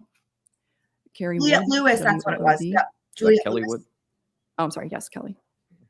Gerardo Blouse, Bloise. Boise. And Jenny Welch, Welch. Your Honor, by stipulation, both the state and defense agree that this is not a complete, exhaustive list of everyone that had access to the scene. That's correct. Thank you. Okay. And ma'am, were you able to identify or exclude these individuals as potential donors of this hair? Yes, the Q107 hair was microscopically dissimilar to the head hair samples that I've previously identified, so it was not consistent with coming from any of these individuals. So currently that hair is unidentified. You haven't done any further tests to confirm whose hair that is, correct? It was dissimilar from the Q59 hair mass. The individuals that I've mentioned, it was also compared to the head hair sample identified as coming from Casey Anthony, and it was dissimilar to all of those known samples. Did you compare it across anyone else other than Kaylee, Casey, and these crime scene people? These are the known samples that I was given. Okay, going back to your June 25th report of 2009, were there any other items that actually, sorry, I want to bring that up. I thought she Were there any other items that you received that you inspected? Oh, are you thinking of Juliet Lewis? Like, hold on. Is this okay? So there was imaginary friend Julia. I thought it was Juliet Lewis, but it wasn't. Is there also an actress named Juliet Lewis? But Juliet Lewis, her imaginary friend, was also supposed to be working at Universal, though. And this report covers items that were identified as coming from the scene, some additional items from the vehicle, the residence, and additional items from the vehicle. Okay. And what did you do with those items? The items from the scene were examined again for hairs that exhibit characteristics of, items from the scene were compared to, any hairs recovered were compared to the Q59 hair mass to determine if anything was microscopically dissimilar. Aside from the Q107 hair, the hairs were either not suitable for comparison or were consistent with the Q59 hair mass. Now, you've issued 9 different reports in this case, correct? That's correct. And excluding the Q59 hair mask that we know came from Kaylee from the site, how many hairs would you say you inspected in this case that did not have any signs of apparent human decomposition? That's not a number that I count, but many of the items had hairs present, whether or not they were suitable. So there could be hundreds of hairs, and there was only the one. Okay. So out of a potential of hundreds of hairs, you only found that one. Overruled. That's correct. And these are from different locations. And not Heather sent me something in wow, yeah, you're right. So there's another actress that this lady looks like, Juliette Lewis. You're right, Heather. That's insane. That's a different lady than the Gilmore Girls mom. You know what? I bet this lady gets act like all the time. Like, but how funny is it, right? When there's like more than one actress that a person looks like. That's pretty crazy. Wow. including the home, the car, and the site off Suburban Drive. The items that would have been examined for hairs of apparent decomposition would have been limited to the residence of the vehicle. And that includes Casey's entire closet. Fact, which are not in evidence. Sustain. That includes the clothing items that were given to you. They were identified as coming from Casey's closet, correct? Okay. I don't believe I have any further questions at this time. Cross-examination. The one hair that counsel spent some time talking to you about, the 107 hair, you have no idea. It came from collection paper from some item, but you don't know what item. That's correct. You don't know what relationship it had to the scene. You just know it was identified collection paper from something from the scene. That's correct. And the hair that you found, which had the apparent decomposition, was reported as being found in the defendant's car trunk. That's how it was identified, yes. Right? Do you know whether during the period of she looks so time much like between those June two 16th and people. July 15th, let me just rephrase that. You don't know during the period of June 16th to July 15th where Casey Anthony was living, do you? No, I don't. I do. We already talked about this. Dude, I hate him. She was in custody. You don't know whether she was living at the house where the clothes were collected. You don't know. I don't. No further questions. Any redirect on those issues?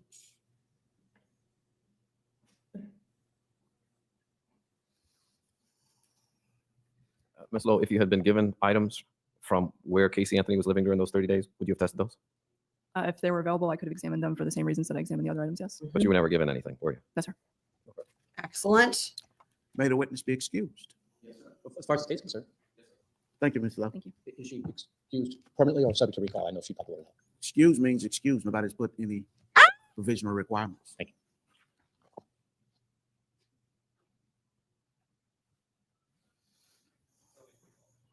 Subject to recall, but can she return back to her? Yes, she can return back home. Go home. E.T. phone home.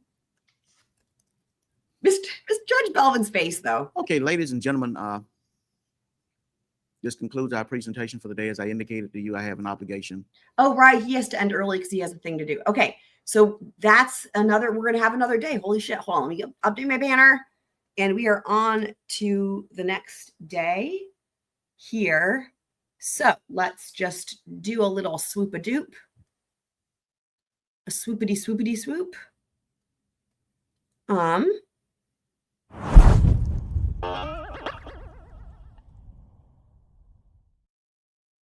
Okay, people, on to the next day. And another defense witness. Number, what did I say, 24, I think? But it'll be on the Mears, banner. SUSAN-MEARS. You may proceed. Here we go. Mr. Ing. Good morning, ladies and gentlemen. Good morning, Ms. Mears. Good morning. You were asked to bring in certain items of evidence so they could be introduced, correct? Yes, sir. And that includes Defense Exhibit CP, which is the Gatorade bottle, Yes, sir. and including the Oh, Defense CR, which would be, I guess, the cardboard which the syringe was in. yeah. We need to know what the fuck is the deal with this fucking syringe. I don't actually know the contents originally of the bottle. I never opened it. And you collected the items that were inside the bottle. Yes, sir. Okay. And the Disney bag. Yes, sir. And was that brought in as well? Yes, sir. The trash at the crime scene, or well, where the remains were found, there's all this trash. The state never, they had it tested. It didn't give them evidence that was incriminating towards Casey, so they didn't even present it to the jury. The defense is doing it. The Disney bag. I don't know what exhibit number it is. I'm Okay. sorry. May I press a witness briefly, Judge?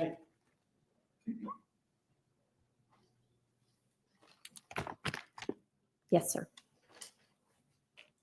Your Honor, I believe we have a stipulation. Highly unusual. You don't see this. Dr. Rickenbach. The state has no objection to the introduction of those items. I have no objection to the introduction of the ones that he's marked for identification. There was testimony about a syringe, and I don't believe that is contained within those packages. Do you have the syringe, or does the Orange County Sheriff's Office have it? Or I have what I believe might be the syringe with me, yes. okay. Wow. Well, just fucking brings it with her. Holy fuck. Holy fuck. She brought the syringe with her. This is crazy. This is crazy. Like, who? What? Y'all, there was a syringe found. It sounds like it might have been inside of a Gatorade bottle. There was a murky liquid in the Gatorade bottle, the syringe. All this was found right near where the remains were recovered. Incredible.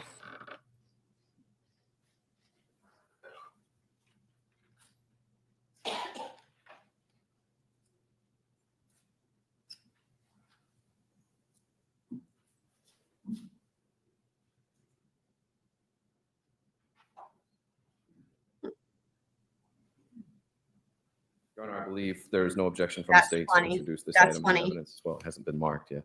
Let's get it marked, so we know what we're talking about. Oh my God. Okay. I'm going to skip ahead while they do that. Leave those items in exhibits. So these, again, this is all evidence that was collected by the state. He's turning these all into defense exhibits. Absolutely incredible. Absolutely incredible. All this evidence, all this trash, they're now defense exhibits. Wow. They were marked We have no for further questions state. for Ms. Mears. Okay. So he did that on purpose. So now there's going to be somebody else that's going to come in and say what they are. Okay. Okay. That makes sense.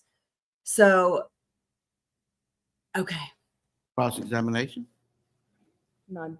I figured as much. Thank you, Ms. Mears. You may be excused. All right.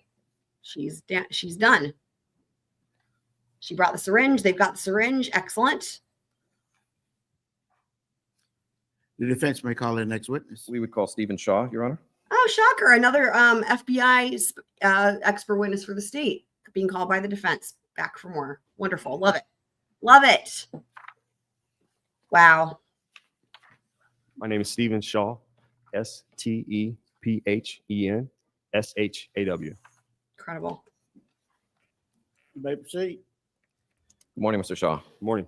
You have since testified in this case, have you not? I have, yes. Okay. Your Honor, I would move to recertify Mr. Shaw Defense witness number 25, day 26 of trial. Here we go with Stephen Shaw. as an expert in trace evidence, hair and fibers. Here in fiber again. Okay. Mr. Shaw will be again accepted as an expert in those areas tendered.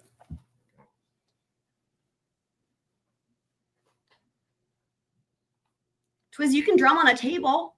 You can drum on any surface. Mr. Shaw, I'd like to show you items defense exhibit DC, DB, DA, CZ, CY, and CX.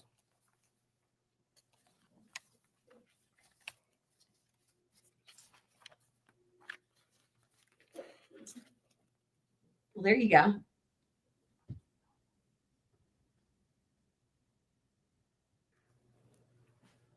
Oh, yeah.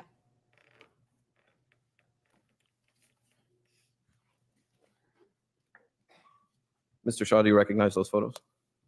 I do recognize these. Okay. And are they the photos taken of certain hairs that you have when you conducted your new study? These are photographs of antemortem hairs stored in various conditions during my study. And this is the study that you conducted after you were deposed in this case? That's correct. Okay. And when you say antemortem, you mean hairs taken from living people? Correct. Hairs removed from living individuals. That's funny. I'd like for you to look at them and make sure that they are a fair and accurate representation of the photographs that you have taken. So remember, part of what Of the he was hairs. doing was kind of like, I've never heard of this before. I don't know that it really continued on, but it was like a new thing of like trying to say that they could maybe detect if hairs were from people that were like looking at a hair, being able to tell if it was someone who was alive or deceased. During the state case in chief, it was like, of course, that was really dismantled of like, it was an experiment, right? And again, why is this coming in at trial? I have no idea. We didn't watch any of the pretrial stuff. The number of like Daubert hearings, I'm sure. I mean, again, not for the expertise of the witnesses, but for the actual new science that was being presented. The state's case was full of that, from the air sample testing of the trunk of the car to the hair being from like what he did with the these are things that were like up and coming, and I've never seen them in trials since either. But again, I will say, had Casey been convicted, she had so many issues for appeal.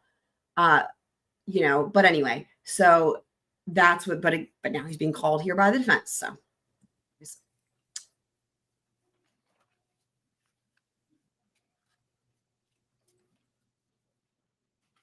Yes, I recognize all these as photographs that I took during the research study. And they are a fair and accurate representation of such? Yes. Right. Your Honor, at this time, we would move these items into evidence. You may. Your Honor, at this time, I would Objection move. overruled. Sorry. Go ahead, Mr. Baez. Yes, sir. At this time, we would move these items into evidence. They will be received in evidence as defenses. and that's the thing, right? Like, you know, in some cases, it's like this was never tested, that was never tested, da da da. Everything was tested. The thing is here, the state wanted so badly to find something on Casey that, again, they had the FBI involved from the get-go. This was massive. They tested fucking everything. They tested everything. So there's that, right? They didn't get that. Like, they tested everything. But the problem is they didn't find anything. And so, and again, things that during the state's case where it's like, was that not tested? No, everything was tested. We're learning now that the state just didn't offer it. But the defenses, right? So, but there was really nothing that was not tested. They went back so many times for multiple searches. Anyway, so, but you know what? The Anthony family never had a dog, which is odd, right? Because how do you not have a dog? The only dogs in this trial have been the canines, which are really cute. Shout out to Garrus. We'll just do a little Garrus swoop to celebrate Garrus, the canine.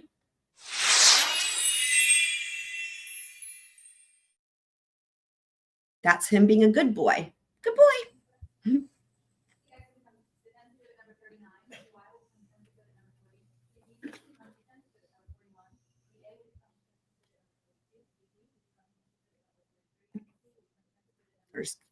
Listing off all these items that are now. Now, Mr. Shaw, you had, I guess, many hairs in the study, right? I did. I had 600 hairs collected from 15 living individuals. Wow. And when you did this study, you, of course, were trying to see if the darkening band could be developed from living hair people. banding, right? Shut up. Sustain. Rephrase the question. Yes, sir. One of your goals was to see if you can duplicate any banding, correct? Objection leading. Sustain. Rephrase the question. What was the purpose of your study, sir? Purpose of my study was really inspired, as I mentioned previously, by a thesis at John Jay College had presented or I had come across. And during that study, they had taken hairs and submerged them in water or put them in water as well as in soil. And they suggested additional studies be done to simulate these conditions and other conditions and compare them to hairs known to be removed from post-mortem individuals. And so that's what I did. So I put hairs from living individuals in various conditions, under various conditions, trying to see if indeed I could get post-mortem banding from these hairs. And the person that suggested this was the person who was having their thesis done, correct? That's correct. Was it a master's thesis or a? I believe it's a master's thesis. Okay, so someone was trying to get their master's degree. They wrote a thesis. They came up with these new findings. Objection leading. I have not finished Just the a question. second. You hadn't finished the question. They came. Mr. Shaw, before you answer the question, wait for me to tell you to finish your question. Sure. They came up with these new findings, and you, as a scientist, kind of wanted to expand upon that. Would that be a fair characterization, or do you have another characterization? Oh, Sustain is the compound. Was Rephrase the question. it was compound. Was the purpose of your study to expand on that prior study? It was compound. Yes, it was. Now, the FBI has issues when they testify on post-mortem loop banding exhibit. Do you recognize this exhibit, sir? I do. I do recognize that, yes. And so you can demonstrate to the jury what post-mortem banding looks like. Yes, that's correct. Okay. publish this to the jury, Judge? So for anyone who didn't see the state's case in chief, we're going to see this exhibit again, right? So, and so is the jury. So this is the post-mortem hair banding that they're talking about. This was part of his experiment. Remember, he was called by the state during their case in chief. Yes, you may. That was what? States and O. And O. You know, that's identification. I mean, is it in evidence? Okay. So it's demonstrative, right?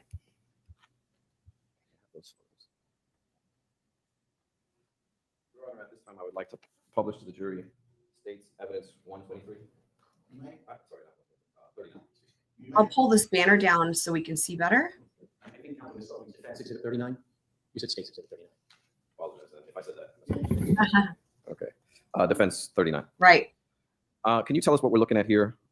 Again, because it's so highly unusual that then all the state's evidence, and it's crazy. So even he made a mistake on that one. Can everyone see that? Okay, cool. Expand it out so the witness can see the entire slide so we can identify. There we go. Thank you. Can you tell us what we're looking at, Mr. Shaw?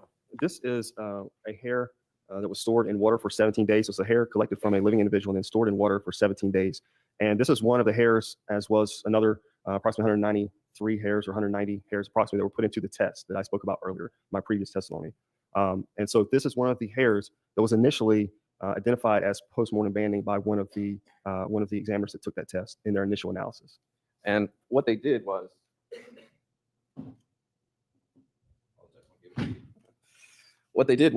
they identified this area here as post-mortem root banding, or is that the area?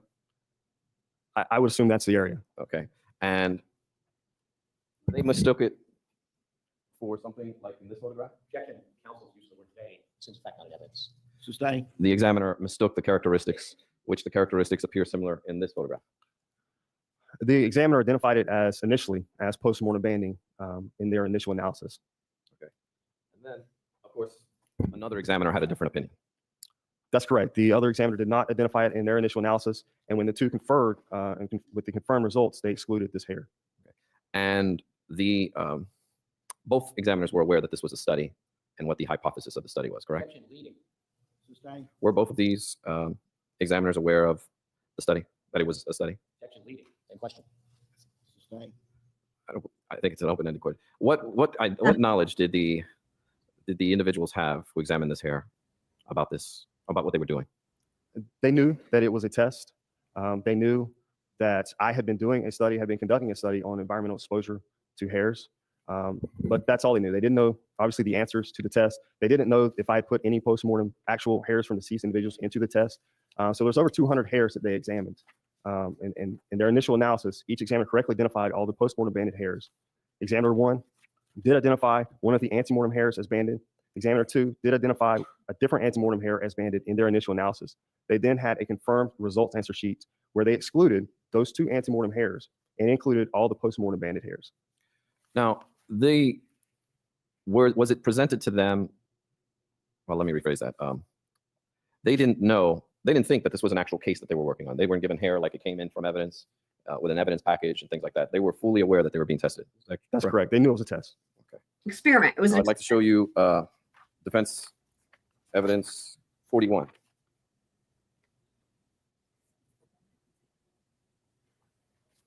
What are we looking at here, sir? This is another antemortem hair, so another hair removed from a living individual submerged in water for 17 days. Interesting. And this is the hair that examiner 2 initially identified as a banded hair in their initial analysis. And if I can zoom in a little bit, I don't know. So basically, what they're doing, the deal was with this study, right? Was like, is there actually something in a hair that you can look at under a microscope and see and tell that the hair is definitely from a deceased individual versus an individual who was alive, right? Antemortem versus postmortem. And so part of what they did, again, like he said, they took hairs from people who volunteered, right? Living people.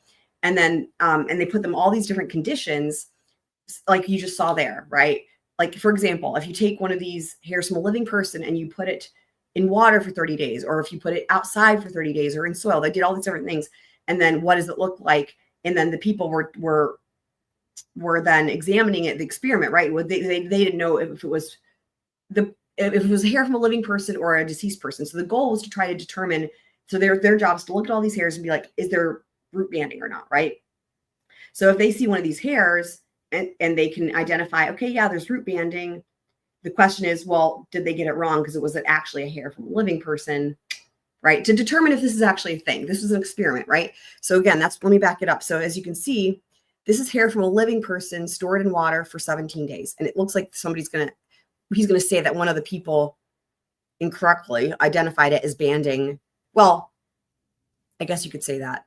Unless it's just that the banding thing doesn't exist, right? If there's no such thing as post-mortem root banding, then they didn't really get it wrong, right? But that's what they're trying to figure out if it exists or not. Removed from a living individual submerged in water for 17 days. And this is the hair that examiner 2 initially identified as a banded hair in their initial analysis. And if I can zoom in a little bit, I don't know if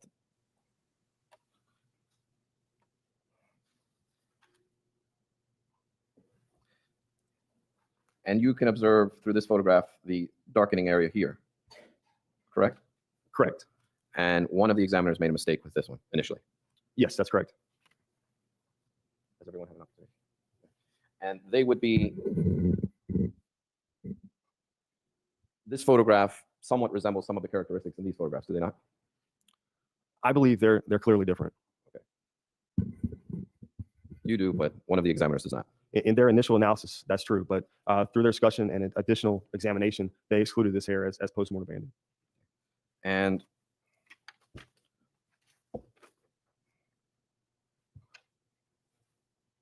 Elmo! What are we looking at here? This is another hair removed from a living individual and stored or buried in potting soil for 100 Potting days. soil. And is there some apparent decomposition beginning to appear on this hair? Yes. And where would that be demonstrated? Can you show that for us? Yes, there's some striations in this area. If you touch, okay, got it. In this area here. Got it.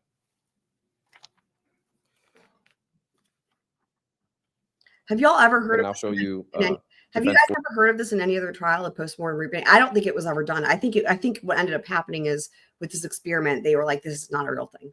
Like, this is not even, like, it's not even like worse than bite mark analysis and worse than, like, you know, any of the stuff that they call the soft sciences that have been kind of debunked. I don't even think it made it that far, which is wild, right? I think this was its one trial and then that was it. 43. What are we looking at here? This is a hair from a living individual buried in potting soil for approximately 100 days, or for 100 days. And are there apparent decomposition beginning to start on this hair? Yes, there is. Apparently you were, hold on. So Denise was watching Reservoir Dogs. Oh my God, no, sorry, Boondock Saints. So I always get those, the fact that it's like I always get those two things confused for some reason. Especially because they have the two words and then like, anyway, so, but I'm going to just show you this because now this will be funnier. Because this was from when I was doing the Ezra McCandless trial. There was a firefight! Here we go. Knife fight. Both great movies though, by the way. So yes. Can you show us where? Yes, in this area here.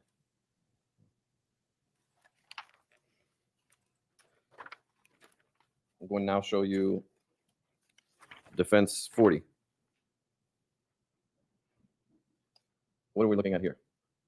That is another hair removed from a living individual that was submerged in water for 17 days. And what's happening to it? What do you notice? Does it? Well, actually, let me rephrase that. Does it show any apparent decomposition? There was some apparent decomposition in this hair as well. Okay. And can you show us where? Denise, have you ever heard of this post-mortem root banding? I think this was its only exposure, was this one trial. The post-mortem root banding. In this area. Okay. And what about the roots? Is that normal, the darkening there? Right over here? It can be. It can be dark at that end from living individuals. Okay. So that's normal. That has nothing to do with what you might consider post-mortem root banding. That could be normal. Okay. I haven't seen Pulp Fiction, believe it or not, somehow. Don't know how. Oh, is there any other ongoing studies at the FBI on this type, on different environmental conditions? I haven't seen Or Reservoir hair? Dogs. From living individuals? Yes. No, not that no, there's not. So the only, how many studies are you aware of that have been done on environmental conditions affecting hairs? I'm aware of 3 studies. Jeez. 3. And Denise, is this an ongoing? Denise, what is this case? Have you ever heard of Casey Anthony? You guys, this is that's like a Twiz question. That's a Twiz question. It's a Twiz question. Who is this person? It's George. I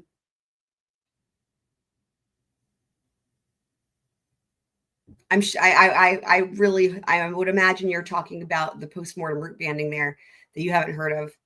I'm just waiting because if someone has not heard of Casey Anthony,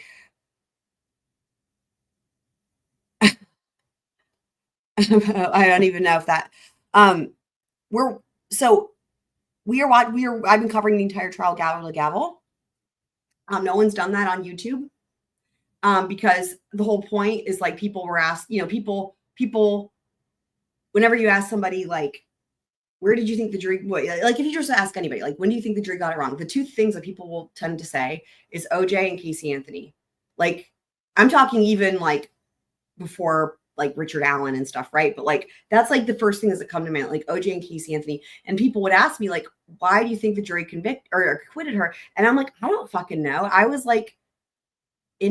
what was I in college when this, anyway, basically I was I don't know. I've never watched the trial. You know what I mean? And it's I only know whatever everyone else knows. And honestly, this is the whole Nancy Grace effect. This is when Nancy Grace, we were watching a thing from this a while back, but Vinnie Paulson even said this trial was when everything changed. This trial is when Nancy Grace started doing her whole thing. And literally Nancy Grace never even went to this trial. She didn't watch this trial. And then that whole Mandela effect happened, and it's still persisting through this day. And I had no idea what this was even gonna. I had no idea, right? I only just knew the basics, probably less than most people. And so the question was did the jury get it wrong? What the fuck's going on? And for anyone also who didn't know this, the jury was brought in from Pinellas County and sequestered for the entire trial, which was 6 weeks. And so we've been watching it gavel to gavel. Nobody's ever covered it. So we are on, hold on, let me put the banner up so people will have more information. We're on day 26 of the trial. This is defense witness number 25. The defense has called, so the FBI was heavily involved in this case. The defense has called every single FBI expert that they've called them during their case in chief. This is Stephen Shaw, another FBI hair and fiber analyst. They've called every single law enforcement officer and detective from the Orange County Sheriff's Office. They've called. The defense has only called a handful of their own experts, and they're on, again, witness number 25. They've called every single one of the state's witnesses. And also they are now turning state's evidence that was marked but never offered or submitted into evidence. They're turning it into defense evidence. It's masterful and a lot. So this dude's talking about post-mortem hair banding, and that's what he talked about during the state's case in chief. Yeah, I think this was where it started to stop. Again, it's really crazy how many things that were not real sciences made it into this case for the state that never saw the light of day again after. Denise, did you watch the trial? I'm surprised you say that. It is legendary. The thing is very few people ever watched the full. There's been a handful of people who maybe are yeah, I watched it, but I don't really remember, or I saw parts of it. But very few people that really watched the trial and assessed it that have been popping in. It just seems like most people just sort of knew what I knew, or maybe saw whatever was in the media. But yeah, and there you go. I have maintained this challenge. I challenge anybody. I will take this to my grave. I will challenge anybody to watch this trial, gavel to gavel, and be objective and say that it's anything less I guarantee you this jury was ready to acquit halfway through the state's case. And then when the state was trying to hide Exhibit 313 from that jury and the jury caught it, it was done. The defense didn't even need to do anything. This here, let me play this real quick. This was from the recap, but let me play this because this is really funny. This says it all. This will give you guys a really good idea of what we were dealing with here. Let's just watch a second of this. Okay. This is his colleague, right? So he's not going to say anything bad about it. If you consider the job training and his experience, it is not his title. This is again from the recap from last time. But what's really funny is when you see the state, you will see. But he does have the experience. And were you hired at the Oak Ridge National Laboratories based on on-the-job training, or did you have to go to get a PhD in chemistry before they hired you? I was hired as a PhD chemist, but I also learned a lot on the job and cross-cut, and actually am able to perform in other areas besides exactly what my PhD is in. And that's what Dr. Voss. And are you aware of the last time Dr. Vass had a chemistry class was in the 1980s? I could not tell you. I can tell you that he has worked extensively with me routinely over the past 12 years in an analytical chemistry laboratory, designing and building analytical instrumentation, running and validating analytical methods, helping to troubleshoot and repair instrumentation, helping to design and build new instrumentation. The two of you are fairly close. We are very close colleagues. There Yes, it we is. are. And you've worked together for many years. Yes, we have. Shut up, Mr. Ashton. Shut up. And you, of course, would not. Do you have anything negative to say about Dr. Voss? He is very talented, very intelligent. Okay. There it is. Now, There it is. Well done, dude. Mr. Baez, props. Well done. I want to get back to my original question is, did you have another chemist verify your results? No. There it is. Bam. Now, Wow. were you working with standards? Can you describe what standards you were working with on This was a standard to determine the retention time of a sample on the gas chromatograph. This is sample 116 again? No, this is a standard. It's not Mr. Ashton.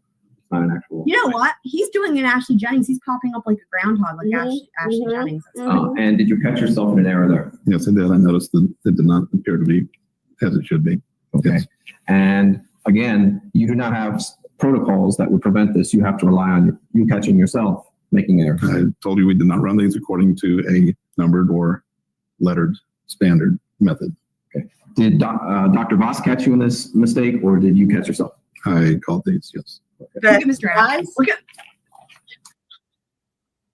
you guys. This is the prosecution. Watch. Did Dr. Voss catch you in this mistake, or did you catch yourself? I called these. What do you guys think about this? This is the prosecution.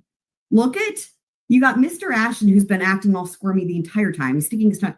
Miss Drain Burdick looks like she's pouting and saying that this isn't fair. These, yes. Okay.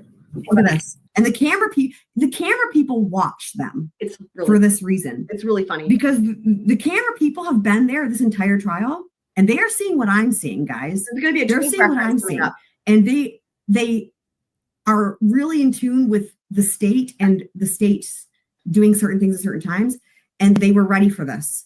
And look at this. Look at them zooming in on her. Brilliant. Shout out to the camera person again. Wow. Wow. Right. Objection, leading. Sustained, rephrase the question. Yes, sir. And face did you catch yourself in an error there? Yes. Item this is involved with? This is involving a standard. It's the retention time standard. It's the same one. Even this witness is not having it for Mr. Ashton. You guys, he said it's the same one. Look.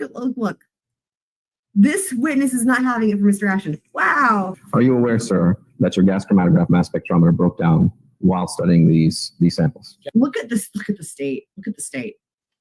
There's a reason they didn't call this witness. This was a state witness. I think this is where there's a Twiz reference. Objection asked and answered and assumes a fact not an evidence. What? It wasn't answered. It doesn't assume. Okay. It's time. This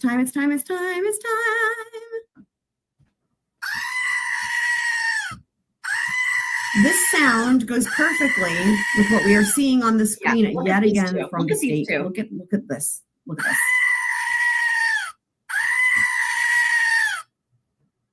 Your Honor, our case is falling. No, sorry. I was going to say it fell apart a long time ago. It wasn't together to start with. Like the wheels, I know you guys also talk about the wheels coming off the wagon. I don't know if that's like an inside joke, but like this started out as, imagine a wagon with wheels. The state's case here started out with like a piece of wood, like the first step in making a wagon. That's all they ever had, you guys. That's what they had. A piece of wood. And the reason for this, sir, is because if I can finish the question, Mr. Ashton. This is the state not wanting the fucking truth to come out right here. That's what this is. Wow. Wow. The results, if I can go one more step. Desperation of it all. Judge, I can connect the relevance. Go ahead. And the reason for this, sir, is because. Wow. Finish the question. Finish the question, Mr. Ashton. Wow. Okay. Is the reason that you have these protocols to prevent contamination and to prevent false readings? Leading. Sustain. Why, sir, do you have that protocol? When collecting soil samples, the objective is to collect them in an area that is pristine as possible. Okay. And is the reason for that is because you want to be able to determine what is actually there? Sustain. What's the reason for that, sir? It is to avoid contamination whenever possible. Okay. And can contamination come from gasoline? We approach. You may. Wow. Sad, depressing. That wagon I was speaking of that never became a wagon, but is just the one piece of wood, which is what the state, that's still giving them too much credit. But if anything, that's what they had was like the first piece of wood. It's like, sometimes I just want to take that one piece of wood and bop him with it. That's all. Not a violent person. Do your protocol. Okay, I wanted to wait to finish things, but that's funny. So a couple things. First of all, love the reference to Poot. Thank you for that, PFOX. Couple things for that. Hang on. Let's do this correctly. Love the Poot reference. Poot surprise. Were you guys surprised? Also, Jose Baez is my favorite defense attorney of all time. Literally, sometimes you'll hear me, if we're watching this, you'll hear me be like, I love you. Like literally, like I adore everything about him. I think he's just, yeah. I don't know who you're talking about. Her mom? Are you talking about this case? I'm not sure. And the reason we call him George is because the real reason we were calling him George is because we were watching the jail call videos. I think maybe the last episode, right? Maybe, or the one before. And so we had been saying, like, I feel like, and Heather was there. I feel like we'd said a billion times we were talking about George. We were talking about George for a long time. George was on the screen, right? And then I went to play the video, and then I'm like, okay, so there's George. And basically it was like, and then Twiz comes in and he's like, who's this dude? And then Heather and I were like dying laughing, like it's George.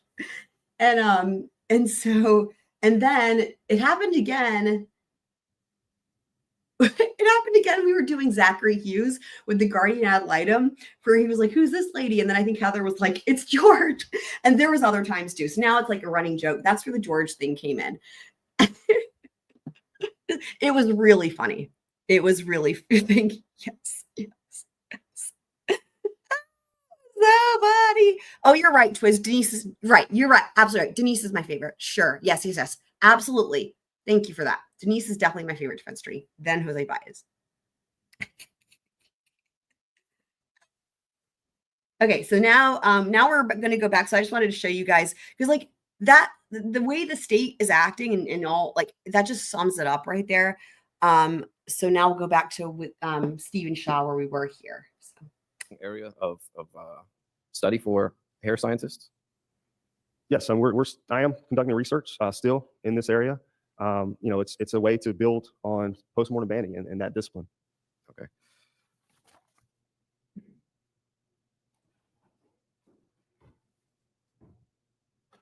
Mark Eiglash is another one of my favorites. Counselor, I'd like to direct you to your report that you wrote on January 27, 2009. Do you have that report with you? I do. May I refer to it? Yes. We have the FBI lab number and share the exhibit so that I can find it. 08121 3001. By the way, I keep forgetting to do Number this one. 59. 60. Because we've got and so many. 62, 64. This is our third FBI person. What was I doing? What was I thinking? We still have we maintained the Georgial stick. Sorry. Oh God. Oh, it's so fucking funny. Sure. May I have a moment, Your Honor? I just see now. I just have to do something real quick. Yesterday, I was taking a walk around 5. I met a new friend. We went to Tallahassee food trucks. Wow. Last night, hung out with her for hours. Yeah. Wendy made another new friend. Are you fucking kidding me? Why? She also Googled. There was a shooting, do you know? Both she and John. Stop. Why would they I'm Google? going to die. Why would that just come I'm up? going. Sorry. Heather says, I met a new friend on a walk. Bitch, how old are you? You guys, has anybody noticed? Every time I watch these, I notice something else. My new favorite thing about this clip is probably Jane. Immediately when Wendy starts telling her stupid story, you can tell Jane is not listening because she goes, wow, listen, it's like 5 seconds in. I'll pause it right after. It's one of my new favorite Yesterday, parts. I was taking a walk around 5. I met a new friend. We went to Tallahassee food trucks. Wow. Last night.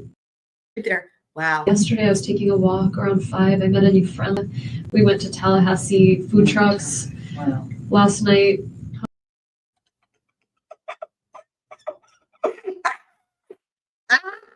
My friend Elizabeth is a mortician. She's the prettiest mortician I've ever met. You guys, Andy's friend, the fucking mortician. What is happening? I ate a lunch. Like I had a whole delicious lunch. Oh my God, it's so good. It's so good. It's so good. Yeah, I know, right? I know. Right? I know. Good question. Good question. Dude, I love it. Another one, I mean, everything about him is phenomenal, but one of the things is like, he is so good at finding different ways. What he appreciates is he appreciates how everyone learns differently, which I appreciate as a teacher, because whenever, even during the state's case in chief, right? Like they would have all these witnesses that would get up there and talk for like hours. And it's just like, the jury's got to be like, shoot me. Right. And it's like numbers and da-da, and nothing's like, what the fuck ever, what are we even talking about? And, you know, every single time Jose Baez is the one who would get the easel, because they have an easel, like, you know, they have the stand, but then they have like a blank, you know, like the paper thing, right? Huge board. And he gets the thing and he gets the permanent marker and he has them come over to the jury and draw shit there. Right. And it's like, and then they get to teach the jury what they were explaining. And it's so funny because every time that would happen, then the state would be like trying to one up and like, well, we're going to use it too. But like they never did it unless he did it.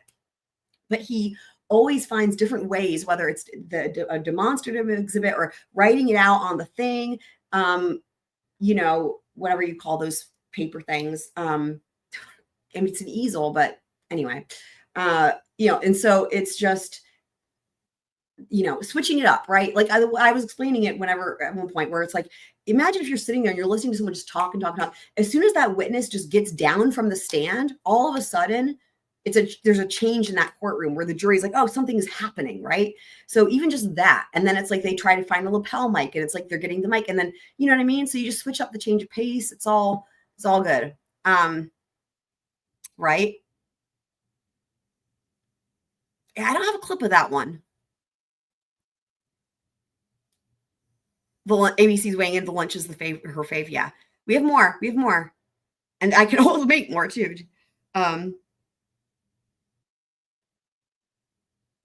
Do you have a craft room, Meg P? That's awesome. Seems like you might be a good candidate for orchids if you have a room dedicated for crafts. Let's watch. Let's do this one. I want to send some text sort of canceling my plans. Like I'm actually at 6:30. I was supposed to be at a party by now. We know. Dude, I cannot with her. Dude, that was less than 3 hours after the murder. And she's like, I was going to say bummed. She's not even bummed. I mean, she's annoyed, if you will, that she has to cancel her stupid ass plans. It's insane. And the number of times she asks them, it's really funny. She asks them so many times. It's like she's asking for permission. Like, am I going to look like a murderer if I don't cancel my plans? She's like, yeah, I had these plans tonight, plans for the weekend. She says it so many times, and she's seeking approval. She wants someone to tell her it's fine, go on. It's fine. It's like, what? Anyway, I have so much energy. Well, it's just squirrel life. You know what I mean? And also, I'm always drinking coffee, but that doesn't really affect me because I just drink it all the time. That's awesome.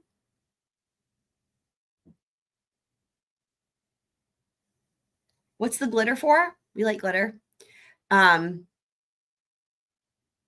Yeah. As I always say, they're coming for you, Fievel. They're coming for you. Time is running out. Time's running out. Oh, glitter at his next exhibit's right. Yes. May I unpublish this, Judge, the light from?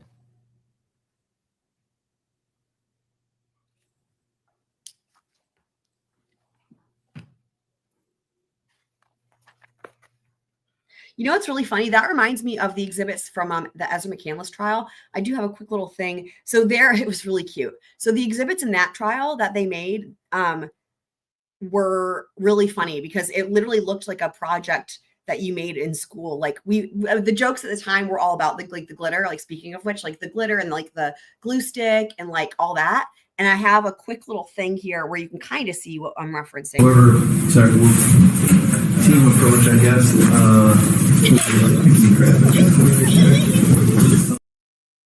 So the lead prosecutor, who was awesome, was so proud of those. It was really cute. It was adorable. And they were like, the pictures on every one was so tiny you couldn't even see it. It was the funniest thing, and he was like so proud of it. Oh my god, it was hilarious.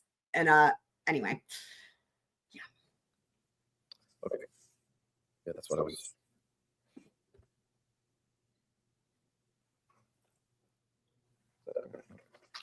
All right, Mr. Shaw, can you tell us what you were asked to do on this date, sir? On in this report, I reported on hairs and fibers that were recovered from a hair mass, item identified to me as debris from the skull, as well as 3 pieces of duct tape. George's duct tape. What were your findings? Give the evidence numbers just so the record is clear, which I was talking about. Q59, the hair mass, and then Q60. So Mr. Ashton is wearing his ugliest tie, which is saying a lot because they're all awful. We actually, on a recent live stream, I found that tie. I was like, what the fuck is on that tie? I actually was able to find that exact tie online and where you can buy it for like $8. Yeah. I found the exact tie. That was like maybe a couple weeks ago. Can you tell us what your results were in those examinations, sir? Yes, there were no hairs suitable for meaningful microscopical comparisons purposes found on the duct tape. Oh, I wanted to say something. Actually, well, let me hold that thought just for one sec. But I have a thought. That were also microscopically dissimilar to the head hairs recovered from the hair mass. In other words, there were head hairs, Caucasian head hairs on the duct tape. All these Caucasian head hairs were consistent with the hairs found in the hair mass. And did you also recover textile fibers? I did, yes. And what was done with those? Those were preserved on glass microscope slides. Okay. Did you conduct any examinations on those textile fibers? I did not. I have no further questions for this witness. Cross-examination. Judge, so no one is confused. All of the hairs on the tape were consistent with coming from the same person that the hair matched. So you can see the tie really well here. Look at this ugliness. So, okay, what I was going to say though, is this, earlier I was, what made me think of it? Oh, the sheath made me think of it. I was getting caught up on, defense Bob Mata talking about the recent BK documents. I think I was there live for some of it, but I missed some of it. Like, anyway, I was listening to it while I was like taking care of Frodo and stuff. And so, but it was really funny because where I just like clicked somewhere, towards the beginning and just was listening and the part that I heard was really funny because wherever I started listening, he was saying like, it was really funny. He was saying what I always say, which is like, we don't know anything. We don't know anything about what they have. And I don't know what he was saying it in reference to, because I just literally started listening at that part. But like he was, but that's what he was doing. He was like, we don't know what they have yet. We don't know what the evidence, da da da.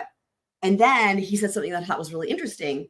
And for some reason I hadn't really thought about it, but like he was talking about the Amazon. And I know that people have, I guess, speculated, I suppose, from the beginning. Like there's so much speculation, that's why I hadn't thought of this, because I don't do that thing of like trying to like imagine what the thing is in the search, right? Like I just don't, it's just pointless. So I know that people have thought, oh, what if it bought the knife on Amazon? Which just like, I feel like that's like, how could you be that stupid? But anyway, so I've just not even been thinking about that, right? Until Bob said in the live, and he was like, if he just posed the question, he was like, if indeed they have like a purchase for a K-bar knife on Amazon, he was like, it's over. And I was like, and then I thought about it, and I was like thinking, and I think what he was referencing, because again, I was like pretty much the only part that I heard, I think maybe he was referencing for the jury, right? And I was like, oh fuck, I hadn't even thought of that. Like I hadn't thought of that because I don't, I did hear the derp durable part. That was fucking hilarious. I did hear the derp durable part. But I was like, I hadn't thought of that, right? Like I hadn't thought of that. Like, what if they do have Amazon purchase for buying a K-bar knife? I hadn't thought of that because I like that's a hypothetical, and it's just not really how I, again, we will find out what they have and what they don't have. I did hear the stimulator part. I heard that too. That was fucking hilarious. But the thing is that because that question was then brought up by him, I thought to myself, and I thought, if I'm on that jury, right? And I thought, whatever it is that they present with the DNA, I thought to myself, again, even if you take out the Elantra and everything else, right? If they present if I were a normal person on a jury and they present what we know so far, like, and then let's just say they got the DNA, and even if the DNA is like questionable or whatever the case may be, but then they have the purchase of the K-bar knife on Amazon. And I was like, I totally could see, like, I agreed with, in my mind, I'm like, yeah, I agree. And it's not like saying that I would vote. In other words, I agree with Bob that for a normal juror, that would be it at that point. Like a normal juror would be ready to convict at that point. If they've got that, if they have that, because again, it's like, I don't know. What do you guys think about that? Not like what would you do, but do you see how for an average juror that would probably be it'd probably be, enough there. Like that would be it. Like we don't know. That's why I don't go that route. But I'm only bringing it up because Bob said it. But I just hadn't considered it. I hadn't thought, what if they have this? I just don't think that way. Because then, that would just be, you could just do that forever about anything and it doesn't get you anywhere. Right. But anyway, so it is a good point, right? Like, really? Okay. Interesting, Meg.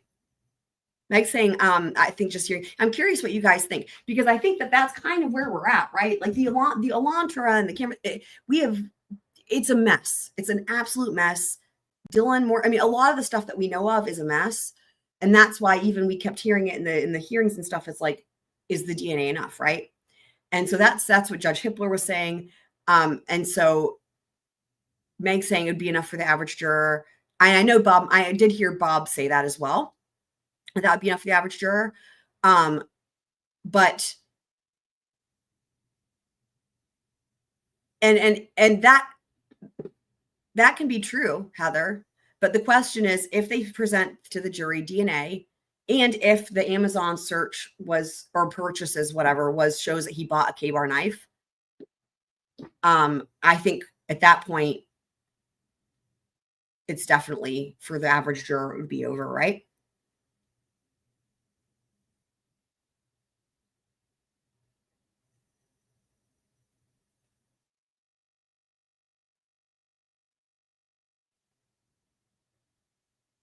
I'm talking about for in a trial, right? We all have been picking apart. I'm talking about for your average juror when it's like they hear, oh, DNA at the crime scene, right? You know what I mean? That's what we're talking about. if the jury hears DNA, and again, they can like what Bob said, you guys were there, like, they can, they're going to, and I've said it, they're going to pick it apart. They're going to bring in all these people. They're going to pick that DNA apart. Right. But what the jury is still going to be with is like, okay, well, there was DNA there. So even so that the picking it apart might do it a little bit, but that's why I think, but like what Bob was saying, but then if they bring in and they can show that there was a purchase on Amazon for a K-bar knife, how does that change things? That's really the question. Is like, how does that change things? Right.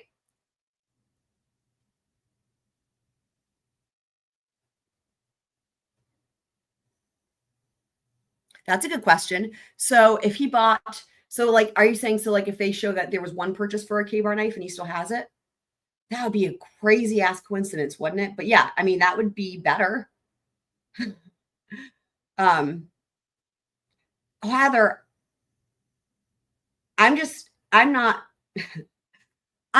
the DNA is a mess. I'm not going to try to say what they have because it's what they have is a mess. What I'm just saying is for a jury, when the state's like, we have DNA, right? Like, imagine how the state's going to talk about it. That's what I'm saying. Well, how do you think the state's going to describe it? I don't know. I can't even imagine. I can't understand what they will say. I can't relate to what they will say. So like, however they present it is my point. However they present the DNA to the jury. And we don't really have all the information to even really say either, right? But just imagine it's trial and the state's presenting the DNA and they're trying to make it sound really good, right? However it is. And let's just say that they fail horribly, right? The defense comes in on cross, they pick it apart, but then you add in, if there's that purchase, if it shows this is Bob Mata's question. This is not my question. That's why I'm just,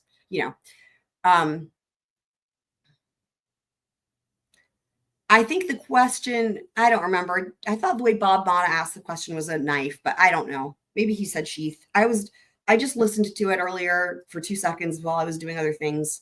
I just thought all I was trying to say is I hadn't ever considered that. It hadn't entered into my mind. Oh, what if you add in a purchase of, you know what I mean? And so it was in my mind. It was like, whoa, yeah, like that, like again, for a jury, that would change things. So then anyway,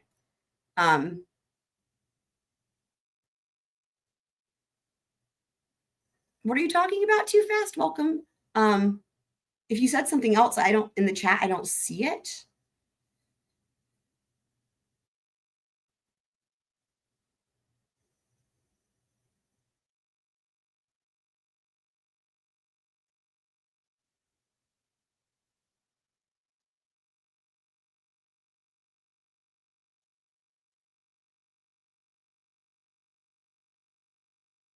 That's funny. 5-hour nap. Wow.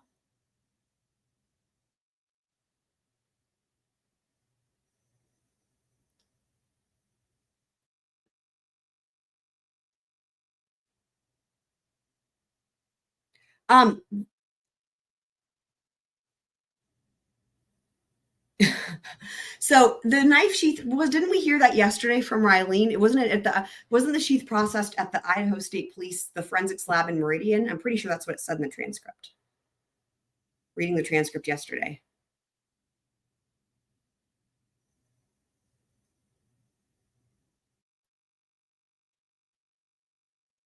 So we're limiting the question to the way Bob Mata posed the question. It's not what if, and then there's all these other things. The question is just this. If the jury hears they have the DNA from the crime scene from the knife sheath, and then they see that there's an Amazon purchase for a K-bar knife or K-bar knife sheath or both, whatever the case is, I don't remember exactly how he posed the question. Would that be enough? Again, Meg said for an average juror, right? And like Meg said, the DNA alone would be enough for an average juror. So this is like, that's why I'm like, see, for me, I'm like, I don't know, man, about that. Like, I would hope not, right? But if you add that purchase in, you know what I mean? For an average juror, not for,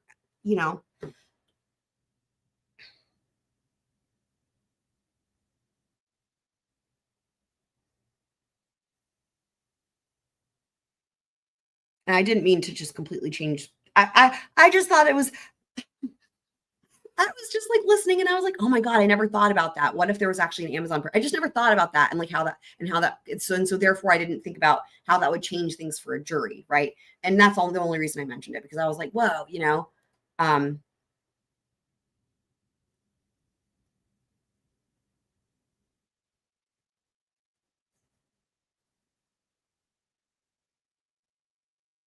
don't know the answer. I don't know.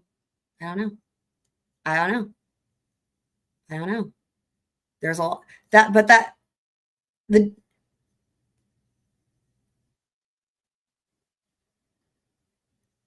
yeah, it was just a question posed by Bob.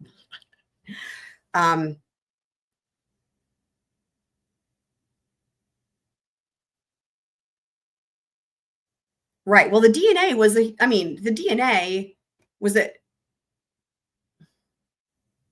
like the defense thinks the DNA is the biggest deal, right? The IgG, right? The DNA is like the DNA is the entire case, right? Because think of that. No reasonable person can be like, yeah, the Elantra, like, you know what I mean? And the cell phone stuff, right? So it's the DNA.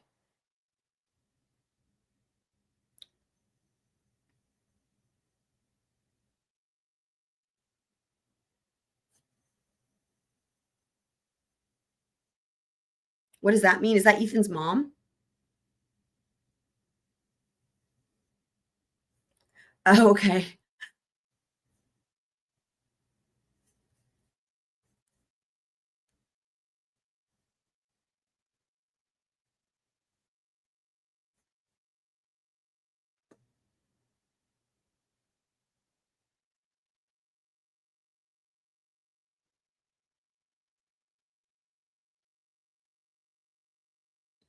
I mean, the thing is, too, we just don't know. Like, obviously, we don't know what they have. Yeah, I think Denise. Yeah, I'm with you on that. We talked about this last night. Judge Hippler has his mind made up already. It's not going to happen. So, unfortunately, mask came from. That's correct. All the hairs suitable for comparison were consistent with that. Oh, wait. Now- I needed to update my banner to cross because that's where we are. We're at the beginning of cross. The items that Mr. Baez showed you a moment ago, those are a small selection of some slides that you prepared for a PowerPoint that you discussed during your direct testimony, but didn't show, correct? Some of those, yes. Now, did you do studies of hairs decomposing in cars and car trunks, correct? That's correct. But none of the photographs that Mr. Baez just showed you dealt with those hairs, did they? Yeah, I That's agree. correct. It's awful. This time, you moved United States Exhibit QL, which is the PowerPoint that was discussed during his direct testimony for the state's case. You received an evidence that states. While she's doing that, Mr. Trout, would be helpful in explaining the entirety of your study to utilize the PowerPoint to explain it to the jury? Yes, sure. Once she's done, we'd request permission to publish that. You may. Let me publish it to the witness and make sure. Which one of these should we start with? Can you see the screen here? I can now. Okay. Yes. Should we start with figure one? Which would be best to start with? Yes. All right. Let's start with figure one. All right. May I publish to the jury? You may. And Mr. Trout, if you just want to let Mr. Perez know when to advance to the next slide, we'll want to next kind of explain what we're looking at here and what it means. Sure. As I said, there were 600 hairs from 15 living individuals used in this study. Announced.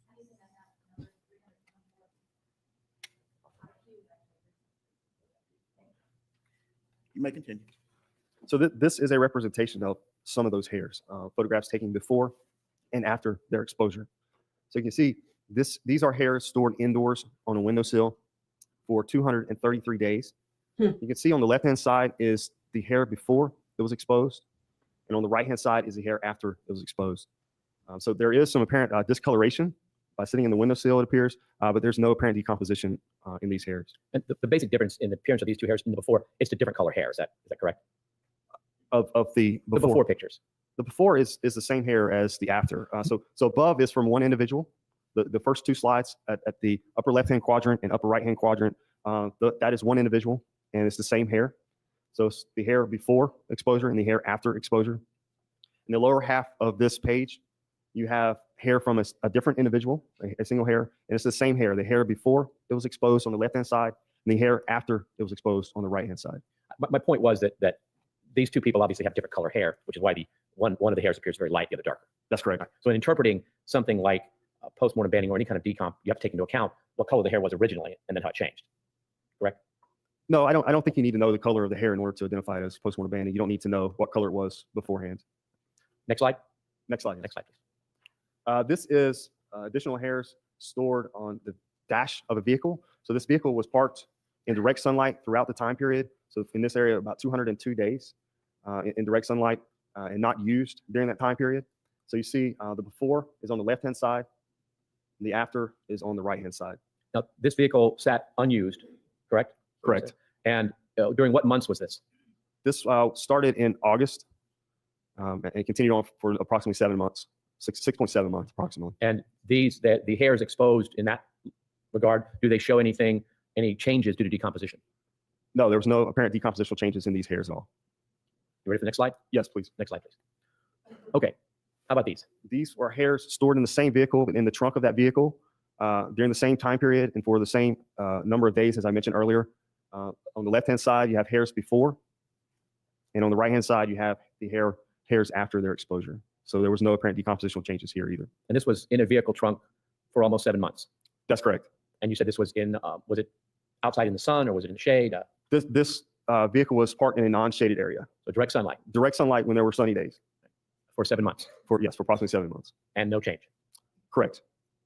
Next slide, please. These are hairs stored outdoors in a grass area, and this grass area was in an area where it could receive direct sunlight. And there was, as you can see in the upper half, the picture before and then the picture after, and you can see there is some change there, and some slight darkening and longitudinal striations. Yeah, they're a bit at weird. the proximal end or root end in the upper quadrant. The lower half are additional hairs. Outdoors, what happened a lot was the roots were actually missing in many of the hairs. And it looked like there was apparent insect activity to the hairs lying outdoors. And so that's what it appears happened on the lower half of this page. There's the before on the left side and the after on the right side. You can see the root is completely missing. Did you find some of that also in the Q59 hairs, the ones from the hair mass where the root was missing or badly decomposed? There were some roots missing, yes. Okay. Next slide. Next slide, yes. Next slide, please. All right. This is a hair stored outdoors in a wooded area. So it did not receive direct sunlight. It was in a shaded area and it's stored for approximately 14 days or 2 weeks. And there is some apparent decomposition, as you can see, at the root end, but no post-mortem banding. Explain to the jury why it is, and I'm circling this darkened portions here. Why is that not post-mortem root banding? From an expert's perspective, how do you exclude that as post-mortem root banding? For post-mortem banding, you need to have an opaque band just above the roots. And so the root should be intact. Yeah, it's like this is just a thing that doesn't even exist anymore. At least mostly intact, and you should have a band above that root.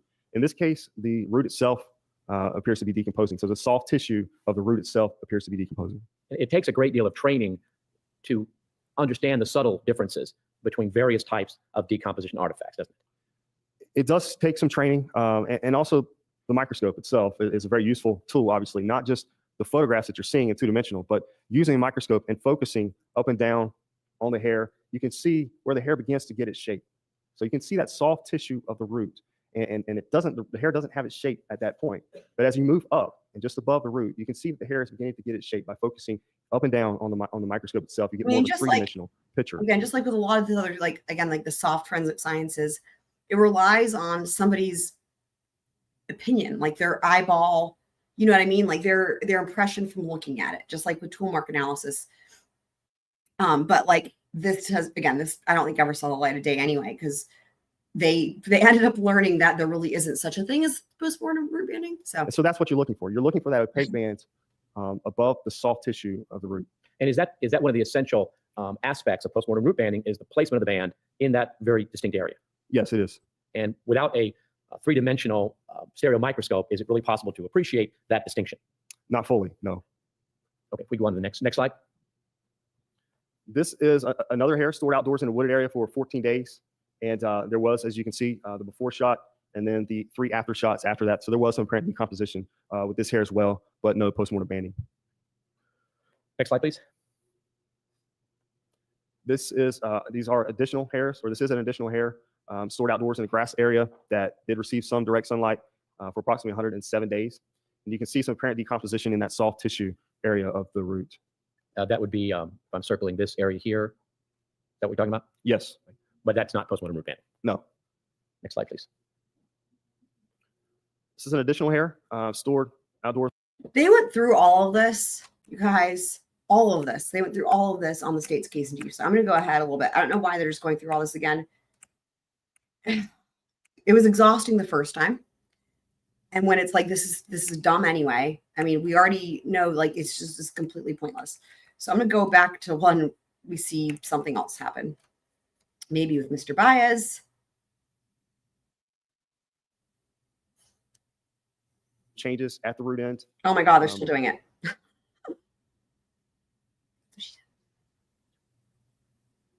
Please be done. I don't even know, like, I don't even know what the thing is like he just asks all these questions. It's like he's not actually showing the jury anything with it. He's just asking, and it was just like this on their during their case in chief, where it's like, what does any of it mean? You know?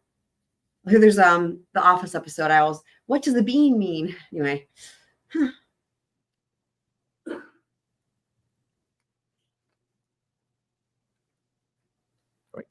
All right, tell us about this. Oh my God. Slide. Still going. No. There's also very little. Next slide, please. The photograph, but to really appreciate that, you do need a microscope. And the difference between the importance of that difference. Wow. No, no. The soft tissue. What happens as a hair grows, it continues to harden and develop as it grows and moves up the follicle. And just above where you see that band is where the hair appears to completely harden and become permanent and dead. Where you see the band is the hair is not completely formed. It's not completely hardened. It's not completely keratinized. Below that band, the soft tissue itself, the reason that it's thought not to decompose with what we see in post-mortem banding is because it's further down into the follicle and better protected. All right, next slide, please. Oh my God. Okay.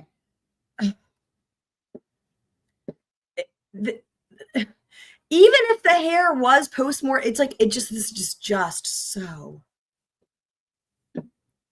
Oh my God. Okay.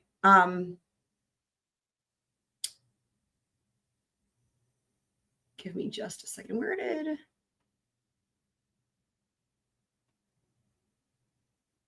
Okay. We're going to just move on to the next place because, yeah. Give me just a second. Now, this is actually going to be somebody who we haven't met before. Yay. So this is going to be a defense, I assume like a defense expert. Let's see here. And I'll update my banner in just a second. Okay. My name is Dr. Barry Logan, spelled Logan. All right, cool. May I please the court? New witness. Yay. Thank you. Dr. Logan, can you tell us, please, your occupation? Oh, Miss Sims. I'm a forensic toxicologist and analytical chemist. Okay, and you may need to get a little closer to the mic. I'm missing some of the words there. Okay. Could you repeat again what you do? Wait, what was his name? Please, the court. You may proceed. Thank you. Dr. Logan, can you tell us, please, Very your low. occupation? I'm a forensic toxicologist and analytical chemist. Okay, and you may need to get a little closer to the mic. I'm missing some of the words there. Okay. Could you repeat again what you do? I'm a forensic toxicologist and analytical chemist. All right. And can you give us the benefit of your education? I have a bachelor's degree in chemistry and a PhD in forensic toxicology, both from the University of Glasgow in Scotland. I Okay, that makes sense. subsequently had postdoctoral experience at the University of Tennessee in Memphis, Tennessee. You didn't get the accent, I take it. No, this is not a Tennessee accent. All right. How many years did you study at the University of Glasgow chemistry? 4 years. And can you tell me whether or not you graduated with honors? I did. All right. And what board certifications do you hold? I'm certified by the American Board of Forensic Toxicologists. And can you describe that board for me, if you would? It's a professional certification board that evaluates the education and Training experience. qualifications of people who practice in the field. It determines if they're qualified to take an examination. If so, you take the examination, and if you pass the examination, you're certified as a board-certified toxicologist. And what is a toxicologist? A toxicologist is somebody who studies, well, toxicology in general is the study of drugs, poisons, chemicals, and their adverse effects on organisms. Forensic toxicology deals specifically with the medical legal consequences of a person's exposure to or ingestion of drugs and chemicals. Are you a forensic toxicologist? Yes, I am. All right. And how long have you practiced forensic toxicology? Approximately 27 years. All right. Are you an assistant professor within She's the going to get him in university? as an expert. I have an By the way, after this dude is Cindy Anthony. appointment as clinical assistant professor at the University of Washington. All right. And can you tell me whether or not you have any background in gas chromatograph mass spectrometry? Oh, that I do. thing. And what is that background? It was part of my training when I was in both undergraduate and graduate school. Subsequently, it's a technique that I use basically on a daily basis for the analysis of drugs and poisons in biological. So this matters, right? Because this has come up a lot, right?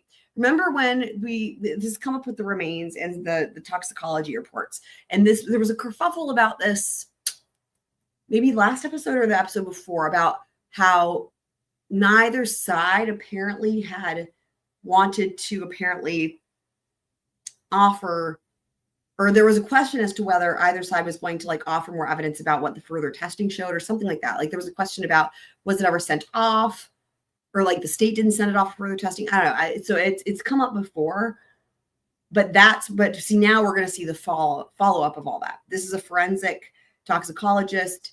Literally, this is the further testing for the remains of any, be it chloroform, be it Xanax, anything like that, right? Fluids and tissues in death investigation or human performance type casework. All right. And approximately how many times have you conducted these tests over the last 27 years? Utilizing this equipment? Thousands. Basically on a daily basis. I either earlier in my career performed these tests myself, or laterally I review the data from those tests performed by other scientists in my laboratory. All right. And can you tell me whether or not you teach or have taught gas chromatograph mass spectrometry? I do. I currently teach it to students at Arcadia University in Philadelphia. I've also taught it at the University of Washington and the University of Tennessee. All right. And with regard to, I'm going to call it GCMS just to expedite things here. Brilliant. When you're using this equipment, Thank you. Are you testing tissue, fluids, and have you tested breath? For gas chromatography, I've tested, yes, actually tissues, fluid, and breath. Okay. And are you familiar with cryotrapping? Yes. All right. And can you tell me your background with respect to cryotrapping? Oh my God, what is that? It's a particular application of the technique called GCMS. It's a way to concentrate or amplify the contents of a sample to make them detectable. Interesting. All right. And what's your background in that? That is interesting. When I was in graduate school, I participated in a project where we were examining chemicals that were present in automobile exhaust. So these chemicals were collected using a variety of different means, including collection on sorbent traps and in mylar. Like triple sorbent The trap. contents of the bags were then injected into the GCMS or introduced into the GCMS into the cryotrapping mechanism where the chemicals are condensed out. I think they brought him in also to like pick apart Dr. Voss's shit that he did. It's not needed. He did that and introduced into the Shout GCMS. All right. And Doctor, can you tell me please whether or not you're a reviewer for any professional journals? Right. And if so, right? Yeah, this is Miss Sims. She's only dealt with a handful of witnesses this entire trial. She's been coming in clutch with the case law at key moments, dude. She's like a fucking hero with the case law. It's incredible. So we haven't heard much from her, but I'll go ahead and introduce her. So, Mr. Baez is not the only defense attorney, right? He does most of the questioning, but there's also Mr. Mason, who did that motion for a directed verdict that makes me emotional every time I watch it. Just thinking about it, even almost. And this is Miss Sims. So Mr. Mason's done he did a lot of the during the state's case, he handled all of the really what would have been the important like medical experts, like the forensic pathologists and whatnot, medical examiners. He handled a lot of some of those state's last witnesses. And he does great. But Miss Sims has only done a handful of witnesses. So for anyone who isn't familiar, that's who she is. But yes, her hair is on point. What is a reviewer and what journals? I am a reviewer for a number of journals, including Journal of Forensic Sciences, Journal of Analytical Toxicology, Analytical Chemistry. A reviewer is somebody who participates in the peer review process. I'll say it again. We all have seen motions for a directed verdict. Y'all have never seen one like this unless you watched it here, or maybe you've seen it somewhere else, but I don't know where that would be. You've never seen one like that. It is powerful stuff. It's powerful stuff. It's really, again, I don't think you'll see, I don't think there'll be one like it again. It's really, I mean, I don't know. Just, recommend watching it. I'm sure it's time stamped, as is everything. He writes an article, does some research and writes a paper, and then submits it to the journal for publication. The editor of the journal sends that article out to people who practice in the field, who are familiar with the techniques, who provide some review and critique of it, either suggesting ways it could be improved or saying that it is suitable for publication. And based on the reviewer's input, the editor would decide whether or not to publish the article. All right. And who is your current employer? I work for a company called NMS Labs in Willow Grove, Pennsylvania. And can you describe what you do for NMS Labs? I'm the National Director of Forensic Services for NMS Labs. NMS Labs is one of the largest independent forensic laboratories in the United States. We do forensic testing for coroners, medical examiners, law enforcement agencies in all 50 states. My specific responsibilities as National Director of Forensic Services are to oversee the toxicologists, the professional board-certified toxicologists who review the data, review the results, work with our clients, answer client questions, help with the interpretation of results. I also participate in the process by which we determine what new tests we ought to develop to serve that client community, how the tests are to be validated and verified before they're put into production. I also consult on medical legal cases, either civil cases or criminal cases, where I'm asked to write a report and provide testimony. These are my principal responsibilities. Do you also work with a nonprofit organization in your capacity as the director of the lab? That's really a separate responsibility that I took on last year. I accepted a position as executive director of the Frederick Reader's Family Renaissance Foundation, which is a educational nonprofit that specializes in forensic science education for both graduate students as well as to introduce high school students to forensic science. All right, and you mentioned that you do I heard Renaissance and my brain went to Tudor England. How about you guys? consulting work. When you do consulting work and money is paid for the consulting work that you do, where does that money go? Does it go to you? Well, it doesn't go to me personally, but it goes to the company.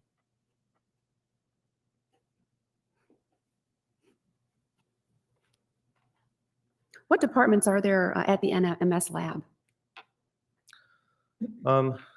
There are about a dozen departments, and they're divided up based on the kinds of analytical methods that they use in the departments. So it would include things like a screening department, a department that tests for the presence of metals, a department that does confirmatory testing by liquid chromatography, a gas chromatography department. So they're all specialized based on the type of instruments they use or the type of testing that they're performing. All right, and doctor, are you an analytic chemist? I am an analytical chemist, yes. Okay, and how many articles have you published? Oh my God, you know why she asked that question? Because of we even just saw it just recently in the recap that we rewatched from last time, but the whole thing with Dr. Ross, he's not a fucking chemist, dude. So it's like the jury's probably somewhat laughing to themselves. I would be laughing because it's like, you knew they were going to bring in an analytical chemist.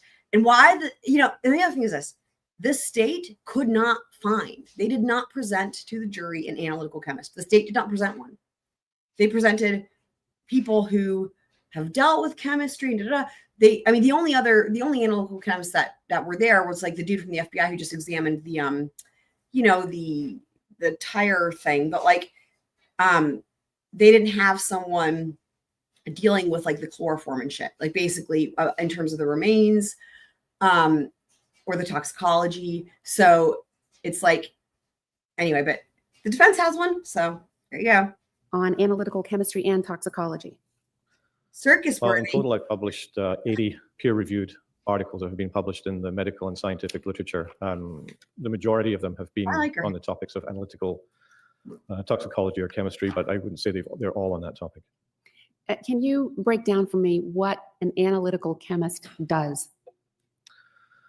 I think her hair suits her. They apply their knowledge about the properties of chemical compounds and molecules to determine the best way to separate them from the background or from the sample they might be in, to make sure that they're properly identified, and then often to quantify how much of them is present.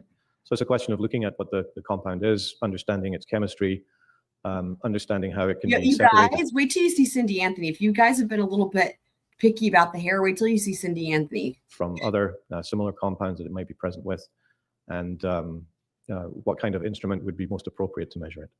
Okay, and can you tell me please what professional organizations you belong to? I belong to the American And Academy remember- of Forensic Sciences. And remember, this is and we're gonna skip ahead past this. Remember, this is 2011 also. So they're gonna get him in as an expert. Dr. Logan, can you tell me please your background and experience with regard to accreditations and certification? Oh my God. Wow, this is a long, I understand. I'm just saying, like, Currently work for is also accredited by ABFT. So he's very good. Are you involved in the auditing process, or It have is. you been over the years? It is. But like, I love the 90s, so maybe that's why I like it. as the organization is 90s. responsible for accrediting laboratories that do Out to the workplace drug 90s testing. kids. Wow, they're still doing it. Variety of different materials. Wow. But the question is, when was the last time you performed an Oh, okay. They offered him up as an expert, and Mr. Ashton is challenging it, apparently, or wants to voir dire. Interesting. Okay, let's just see. He's doing this for show because all of the experts that have come in so far were that the defense used was the state's own experts. So he's making a big fuss. That doesn't surprise me. I would need to, I have no objection to the forensic toxicology. As to any others, I would need to put aye. You may. Thank you. And also because of the whole thing with Dr. Vass. This is for oh, he's such a child, man. Your expertise in analytical I chemistry. see what you're saying, Jazz. What kind of analytical I see what you're saying, jazzercise here. I see what you're saying. Yeah, that is kind of, what is that, more like 80s kind of maybe? I see what you're saying. I think it suits her though. Like, for some reason, I can't picture her with different hair. I don't know. chemistry do you perform other than that related to toxicology? Well,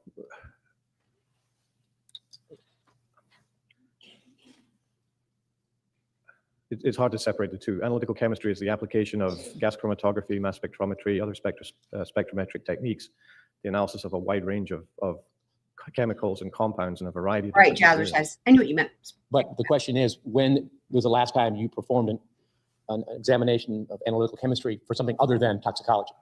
Well, that's part of my daily responsibilities. The crime laboratory that I oversee performs drug testing in non-toxicological specimens, so drugs that are collected or chemicals that are collected in the course of law enforcement investigations. Well, under what circumstances? The question is, outside of toxicological examinations, what do you do in analytical chemistry that has nothing to do with toxicology? That's what I'm trying to find out. You seem to be telling me it's all go ahead. Well, the analysis of Are you- drugs in evidence. Are you saying you want to watch Boondock Saints? Haven't you seen it like a lot of times? Or Toxicology maybe not? deals with the examination of drugs in biological evidence. So that's toxicology. Sure. What I'm telling you is that I'm also responsible for the portion of the laboratory that conducts analytical chemistry on evidence that's not biological. So it would be unknown materials, mysterious white powders that are found in somebody's workplace or by law enforcement, drug evidence that's collected from people who are arrested for drug offenses. So you would agree that your work is limited to either toxicology or supervising people that do analytical chemistry looking for drugs? Not everything that we look for are drugs. Some of them are industrial chemicals, some of them are poisons, some of them are but you don't do that part. materials. I interrupt you, I apologize. But you don't do that. That's not the part of the lab you Right. supervise. You supervise the toxicology. I had the feeling. No, I do supervise the Also a great toxicologist, but point. I am also the director of the crime laboratory portion of NMS labs. Right. But your analytical chemistry is a very broad field, isn't it? It is a broad field, yes. It's a hugely broad field. Sorry. Do you consider yourself an expert in every aspect of analytical chemistry? No, I don't. So your experience is limited to that related to mainly toxicology. Is that correct? I would say that my experience is mostly in the area of toxicology and in the techniques and methods that are used in toxicology examinations. And your last experience with cryotrapping was as a graduate student, correct? Yes, that's correct. And that's over 20 years ago. Is that correct? Yes.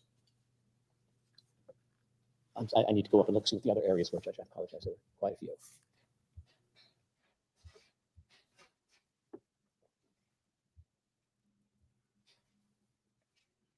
You're not an expert in all areas of forensic science. Is that correct?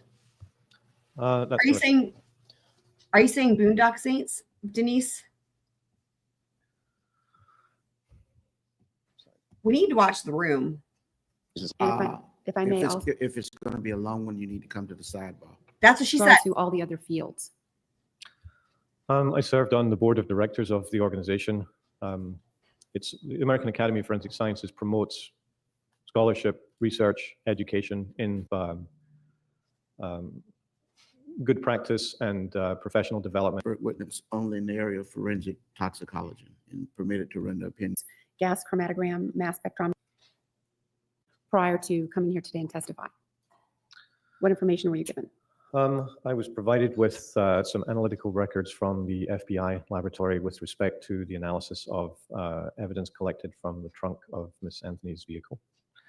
I was also provided with a report or a series of reports by scientists working at Oak Ridge National Laboratory that also related to the analysis of chemicals in evidence from the vehicle. I was provided with miscellaneous other documents related to the investigation of the case, including the autopsy records. What about articles? Wow. So he looked at a lot of stuff. So not just the autopsy, but also the other shit from the car. Wow. Okay. What articles have you read prior to? Objection. Bolstering. Your Honor, I'm sorry. Overrule at this point.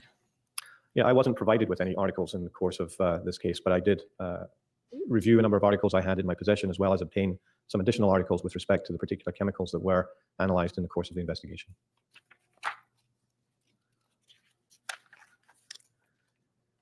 Can you tell me whether or not you have reviewed the 2008 article authored by, in part, Dr. Arpad Vass with regard to Oh, God. decompositional odors? Oh, God. That would be odor analysis of decomposing buried remains in the Journal of Forensic Sciences. I have reviewed that article. Yes. Oh, boy. Okay, I would like to talk to you about forensic labs for a moment. And Your Honor, if I may have permission to use the tripod with the use it. pad. Get it. Thank you. Get it. American Society of Crime Lab Directors. I'm going to Oh, my You God. may continue. thank you. Is this on? Yes. Dr. Logan, with regard to forensic labs, can you tell me, please, what the requirements are for the American Society of Crime Lab Directors? Objection. Relevance. Sustained. Pouring rain. Wow. What is the difference between a forensic lab and a research lab? A forensic laboratory is one that does analysis of evidence specifically for the purposes of it being presented in a court of law or before some kind of administrative review board. Certainly forensic laboratories do research. Who, George? It helps them develop and improve and discover new ways of testing for things that haven't been detected or been able to be measured in the past. Research laboratories are typically academic laboratories whose mission is to simply discover new things where the application of them isn't necessarily clear of what the ultimate value will be. So they make discoveries that may have applications in medicine or in technology or in space travel or in any variety of different fields, just based on discovering new properties of compounds or chemicals or objects. Space travel. Can you tell me, please, whether or not the research labs, particularly in this case, conducted proficiency testing? Objection. Basis of knowledge. Sustained. Establish a foundation. Do you have any evidence, sir, that the Oak Ridge National Lab is a forensic lab and has been certified by the accredited American Society of Crime Lab Directors? I have no evidence that it has been. So this has actually got some overlap with BK, right? With like the Othram thing. So they utilized Arpad Vass and all his cohorts at the body farm, basically, the place in Tennessee, which is, it's not even trying to be certified. That's not its job. And there, again, like I've said, what it does, there's nothing wrong with it. It's important. It's like it's research. It's exploring. It's not trying to be a forensic lab. That's why it's insane that like all of the state's fucking evidence came from there. That's who they used. None of it was accredited. None of it is from a forensic lab. It all went to the fucking place in Tennessee with Arpad Vass. And again, what they're doing is great. They're exploring shit. They're testing the limits, but it's not. And it's why, like in the recap we were watching, it's why there were like so many errors and mistakes, because that's not the point of it. It's not held to that same standard. So the jury, I'm sure, will remember this answer that it's not accredited. And again, it's not trying to be, right? It's not trying to be a forensic lab. But that just makes it even weirder and fucked up that the state, used it. So. Do you have any evidence that the Oak Ridge National Lab has the quality control standards in place? Objection, basis of knowledge. Sustain. Mr. Ashton.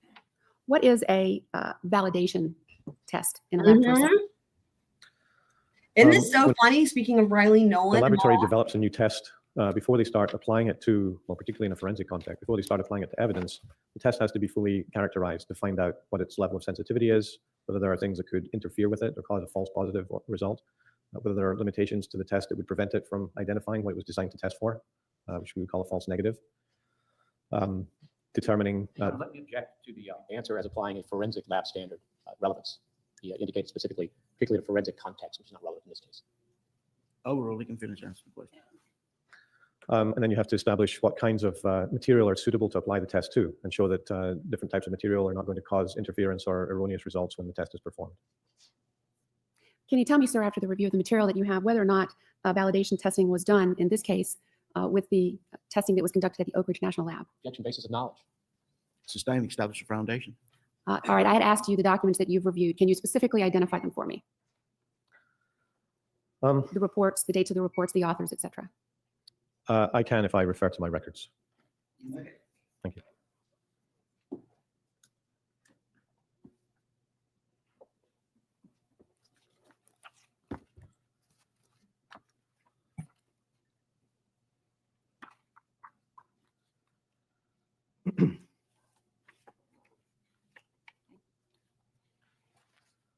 Well, I was provided with copies of laboratory notes from Oak Ridge National Laboratory made by Dr. Wise and Dr. Vass relative to the testing of the evidence in this case, as well as some additional materials that were done, that were tested in evaluating the method.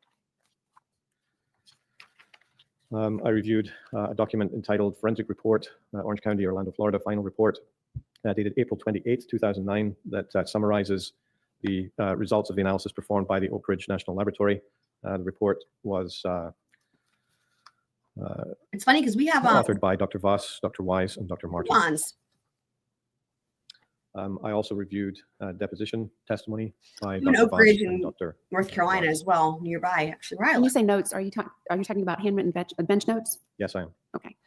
And can you describe what those are, what those purport to contain? Bench notes, guys. How funny, right? Bench notes.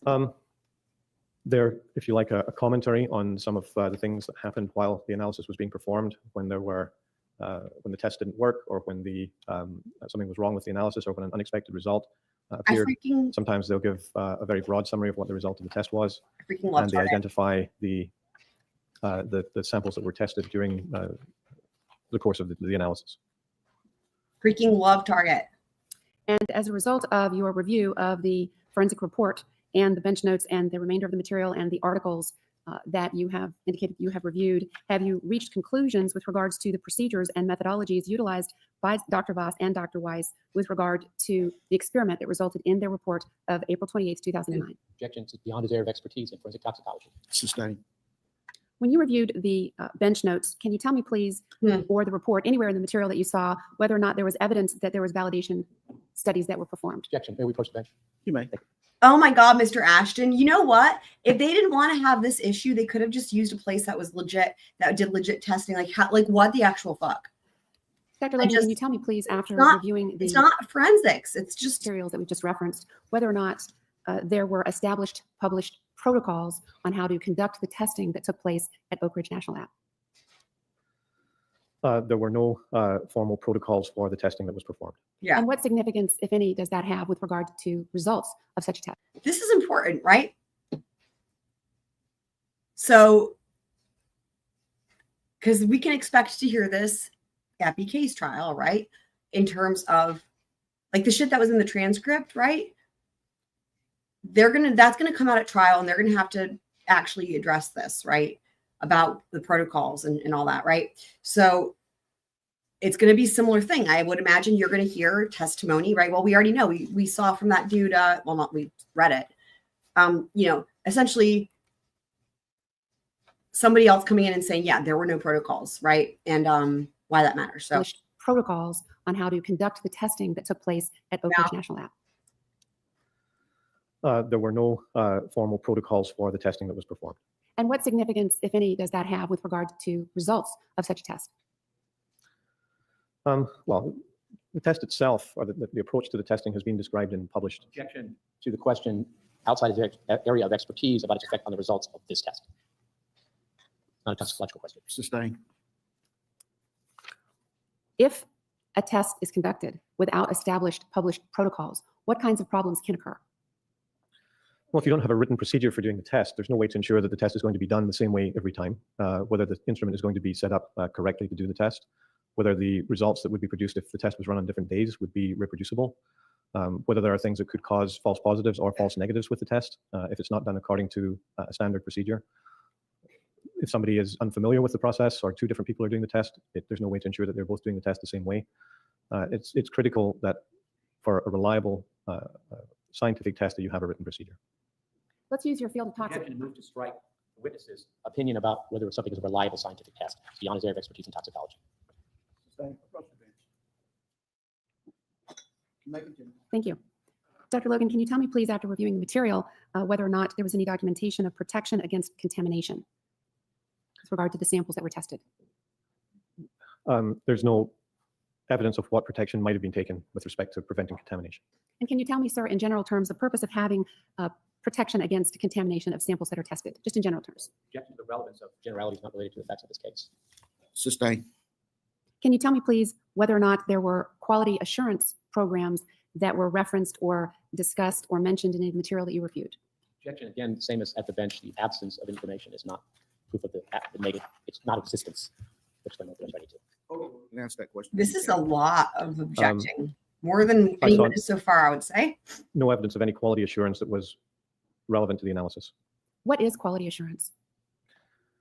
Quality assurance is the process by which you document the performance of the test, in which you challenge it with samples that have a known composition to ensure that you get the correct result, to test samples that are known not to contain the chemicals that you're interested in analyzing to make sure that they're not present by contamination or carryover in the course of the analysis. Quality assurance also consists of a process called proficiency testing, where the test is applied to a specimen which the operator of the test or the person performing the test doesn't know what the correct answer is. For They real. perform it blind. Objection beyond the scope of the question was about. You might have missed it, but like I had even that thing where I was saying I just want to bop him over the head with a piece of wood, the wood didn't even become a wagon, that didn't even get wheels on it. Same thing, right? I just want to bop him with that piece of wood. Quality assurance. It's really funny. Ugh. Can you tell me, please, after reviewing the material that we just discussed, whether or not there was documentation of how control samples were obtained, the manner with which proper control samples should be obtained, et cetera? Objection, compound question. Sustain. Rephrase the question. All right. Were proper controls discussed in terms of how they were obtained in this case in your material? No. And what is a control? A control is a sample that contains a Wow. known amount of the chemicals that you're Didn't discuss testing controls. for. That's crazy. No, I'm sorry, I object. This is beyond his area of expertise in toxicology. None of these questions. Oh my God. What is the proper? Sustain. Rephrase your question. In toxicology, sir, do you utilize controls? Yes. And can you tell us what you mean when you say controls in terms of toxicology? Objection to the relevance of toxicological controls in the context of this case, which does not involve toxicology. Sustain. When you reviewed the reports and the records and the other material that you referenced, did you render or do you have any opinions with regard to, let me get my glasses here.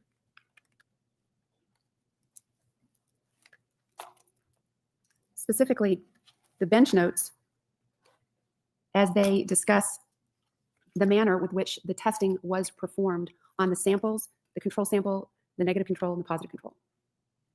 I'm sorry, I didn't follow that question. That's because it was a terrible question. Let me rephrase it. Do you have any opinions after reviewing this material, whether or not there was anything in the bench notes that caused you any concern about the manner with which the test was conducted? Objection. Outside of your area of expertise in toxicology and attacking the other expert as the Cuban case that the court notes. Y'all. Sustain.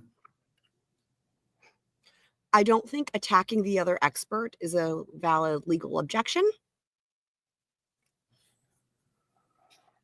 What is your understanding with regard to the blank samples, specifically page 73 of the bench notes? Same objection. Outside of your expertise and the Cuban case. Sustain.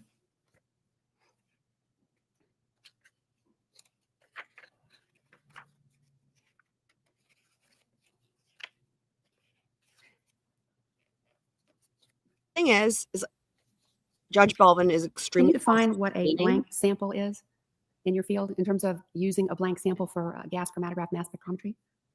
Yes. He A blank does. sample is a sample that's known not to contain the chemicals or the analytes that you're trying to test for. It's to ensure that there's no contamination or interference with the test when you're applying it to evidence. And what happens if a blank sample is run, but the computer is not changed to be consistent with the blank sample?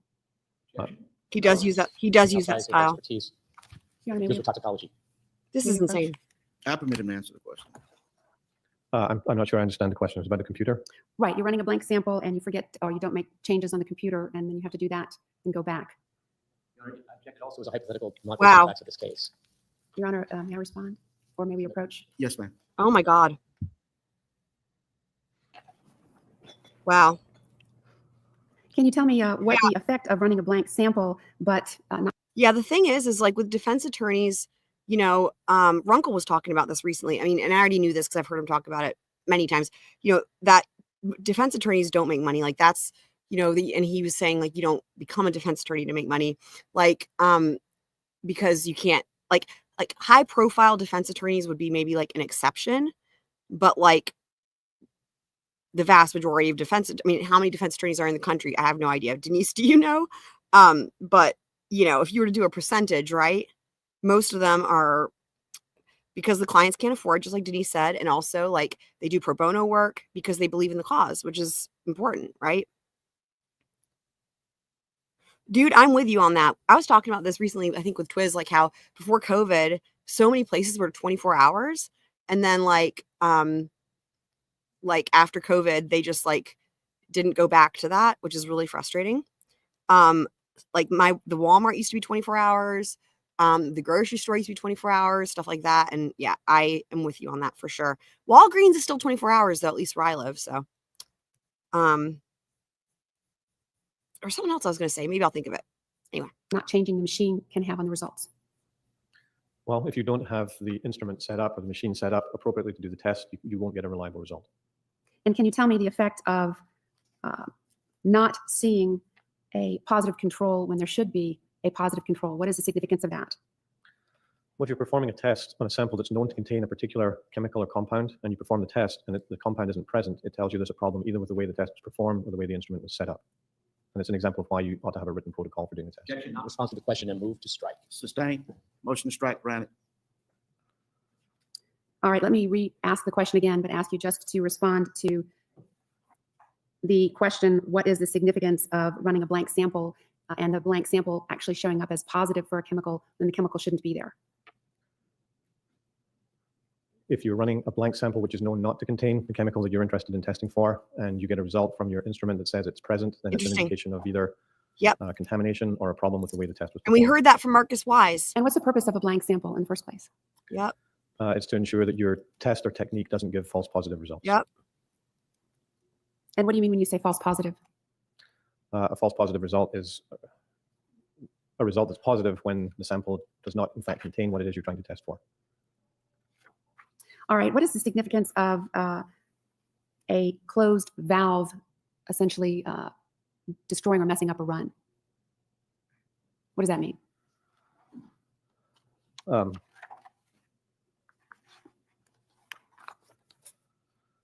I don't know that I think that question's too, I don't think I can answer the question the way it was asked. All right, when you reviewed the reports and the materials, did you see any issues with valves being closed? Yes. Okay, and can you explain what you mean by that? The bench notes that I reviewed from Oak Ridge indicated that sometimes when the test was run, the valves were not set in the appropriate position, and as a consequence, the result failed or gave. P. Fox, where are you joining us from again? I don't know that I know. And what about triple sorbent tap freezing? Did that occur in this case? Yep. Objection beyond the expertise of the witness.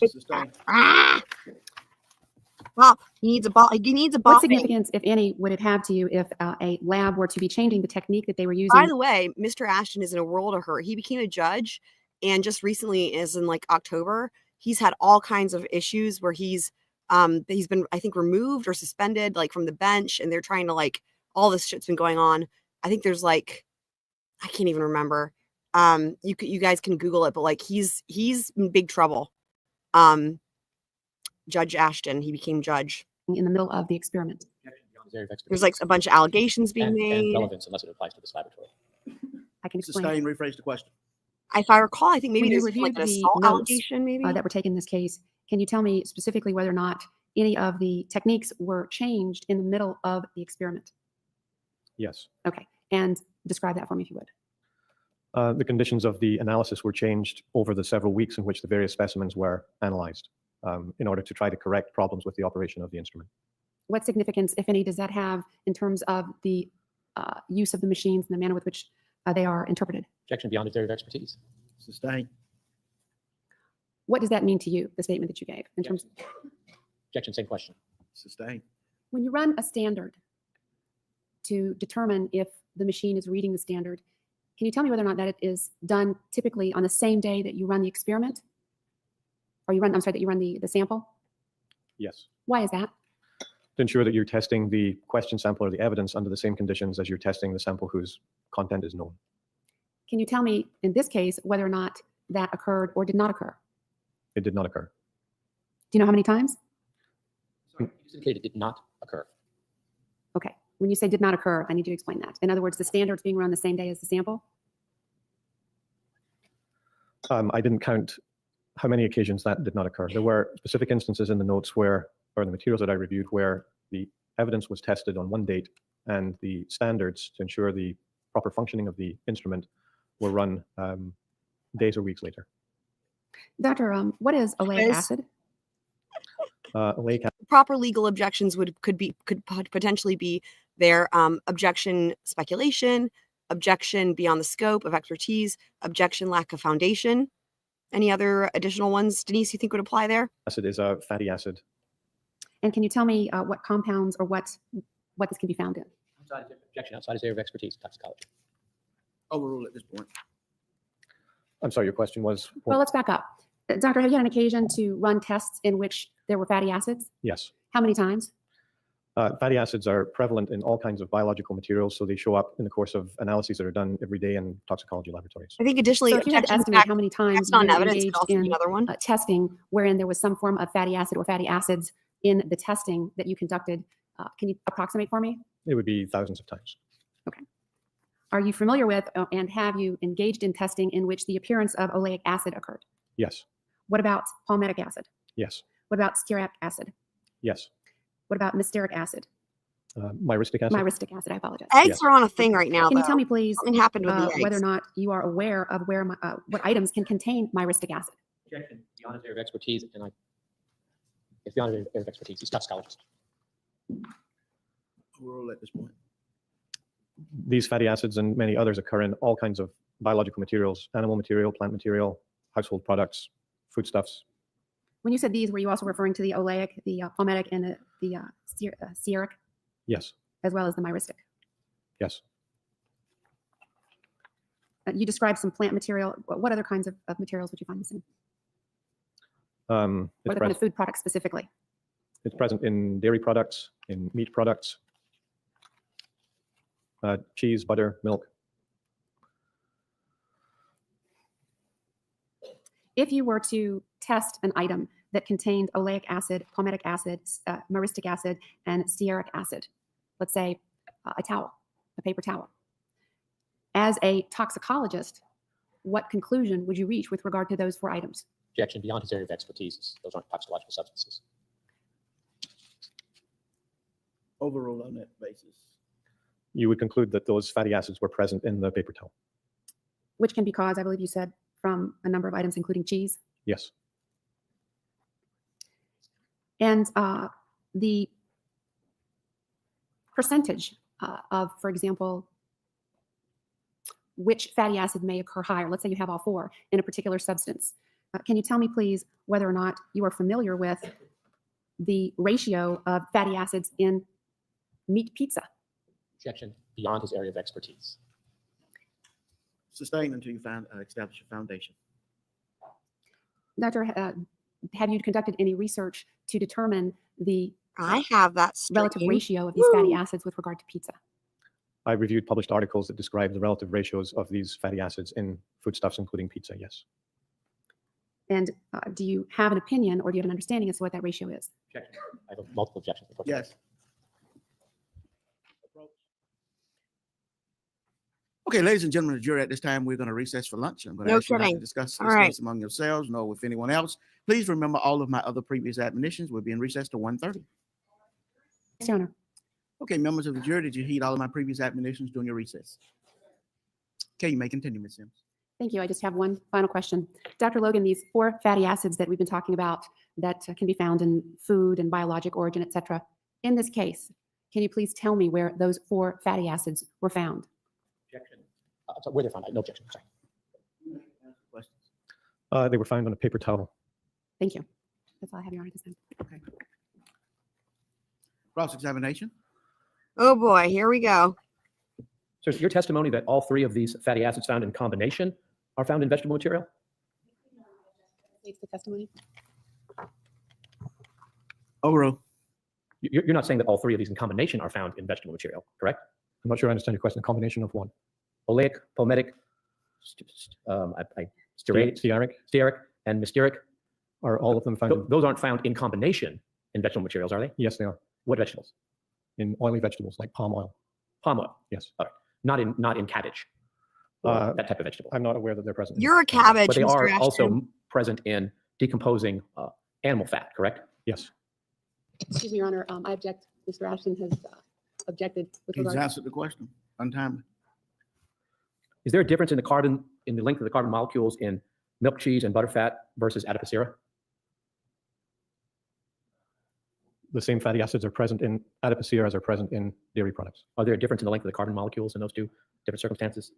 Well, there are multiple fatty acids in adipocera and in dairy products. The 4 fatty acids that have been discussed with me this morning are present in both.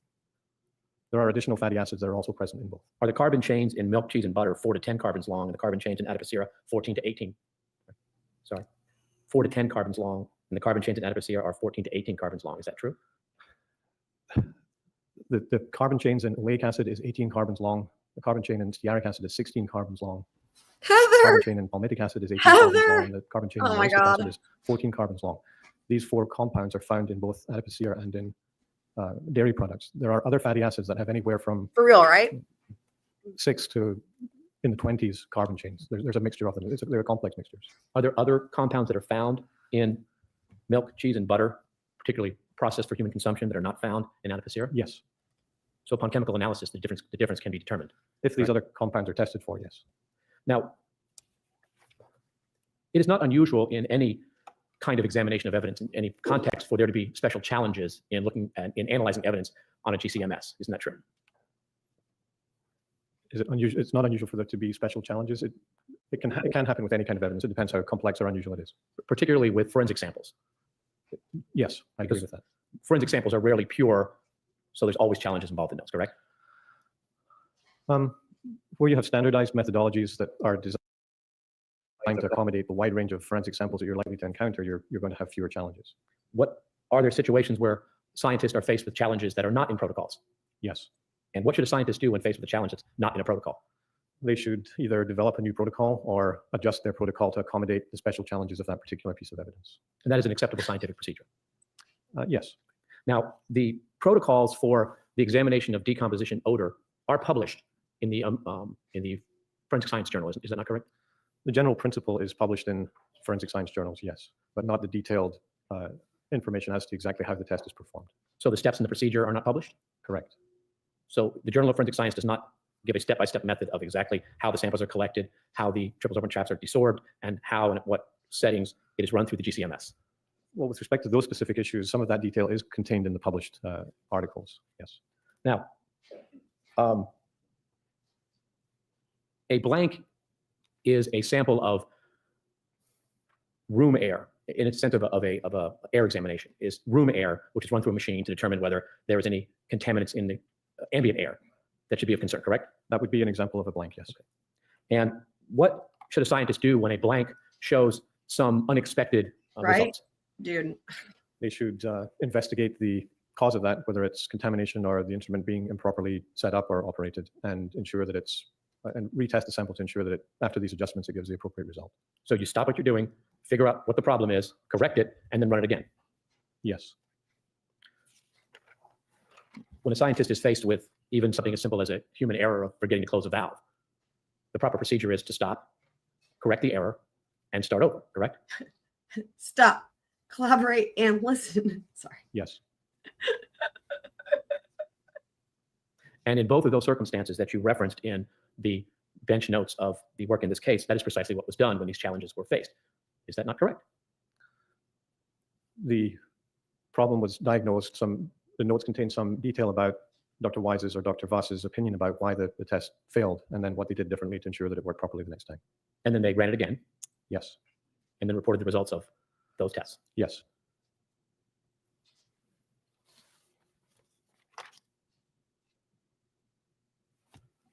Sit No further down. questions? Thank God. Redirect.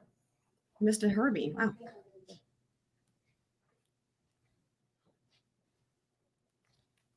I put too many S's in cross, I'm realizing now. Oh, well. Too late now. Cross examination. You were asked about challenges. What did you understand the word challenges to mean when you were answering the question? Something that was unusual or unexpected about the sample that was being tested. And what effect do challenges have on the reliability of the study? Pardon, objection to an opinion of reliability in the God. Excuse me, Your Honor, I'm objecting to speaking objections. Thank you. Me too. Objection, sustained. Next question. You were asked about protocols with regard to the detection of decompositional odors, published protocols. Are there published protocols that you saw in any article or any of the material in terms of how to collect air from the trunk of a car? No. I didn't hear you. No. Are there published protocols on how to collect carpet samples from the trunk of a car? How much carpet? How thick it needs to be? Where to put it? Compound question. I'll stop it. Are there published protocols that you're aware of, sir, on how to collect a carpet from the trunk of a car? No. What significance, if any, does that have to you in this case? Opinion outside his area of expertise. Sustained. Dr. Logan, based on everything you've reviewed, including the report, the 2008 report that was referenced on cross-examination, all of the materials that you have, can you reproduce exactly this experiment that was conducted by Dr. Vass and Dr. Wise? No. And why is that? Because there's a lot of detail missing either from the laboratory, the bench notes, or from what was published in the Journal of Forensic Sciences about what the expected sensitivity of the test is, what other possible causes there could be for the patterns of chemicals that were identified in the test. So there would be no way for me to know whether the way I did the test was the same way the way that Oak Ridge had done the test. Thank you, Your Honor. Recross on those issues? Dr. Logan, your laboratory couldn't do this test if you wanted to, could you? Which test? The test of the carpet samples in this case. Your laboratory doesn't do that type of test, does it? We would be capable of doing that test. All right. Uh-oh. Oh, God. Oh, God. What is he doing? States Exhibit 114. Oh, dear. States Exhibit 143 in evidence. Oh, my God. He's angrily putting the evidence. What is happening, you 322 guys? in evidence. What? States Exhibit 326. Have you ever seen any of those? No. If you had been sent one of those, could you have tested it? Oh, my God. Oh, my God. Ladies and gentlemen of the jury, that's going to be a brief legal matter we need to take up outside of the presence. I will get back with you as soon as possible. Court's getting spicy, guys. All right. Mr. Ashton, your argument. Yes, sir. I'm trying to find a case. You may want to take a look at Hayes versus State. Don't help him out. What are you doing? 660. 660, 257, 7 seconds. Why are you helping him, Judge Belvin? Case called Overton versus State that I'm trying to find the. Which one? Overton, Overton versus State. I'm trying to.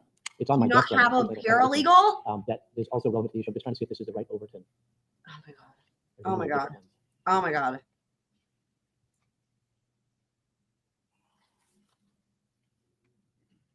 Yes, Overton versus State, 801 Southern 2nd, 877. 801 what? Oh, by the 7-7, way, 8-7. so there you can see George over here, and Cindy's right next to him. We're going to hear from her next. 77, Florida case 2001. And I'll look up the other case.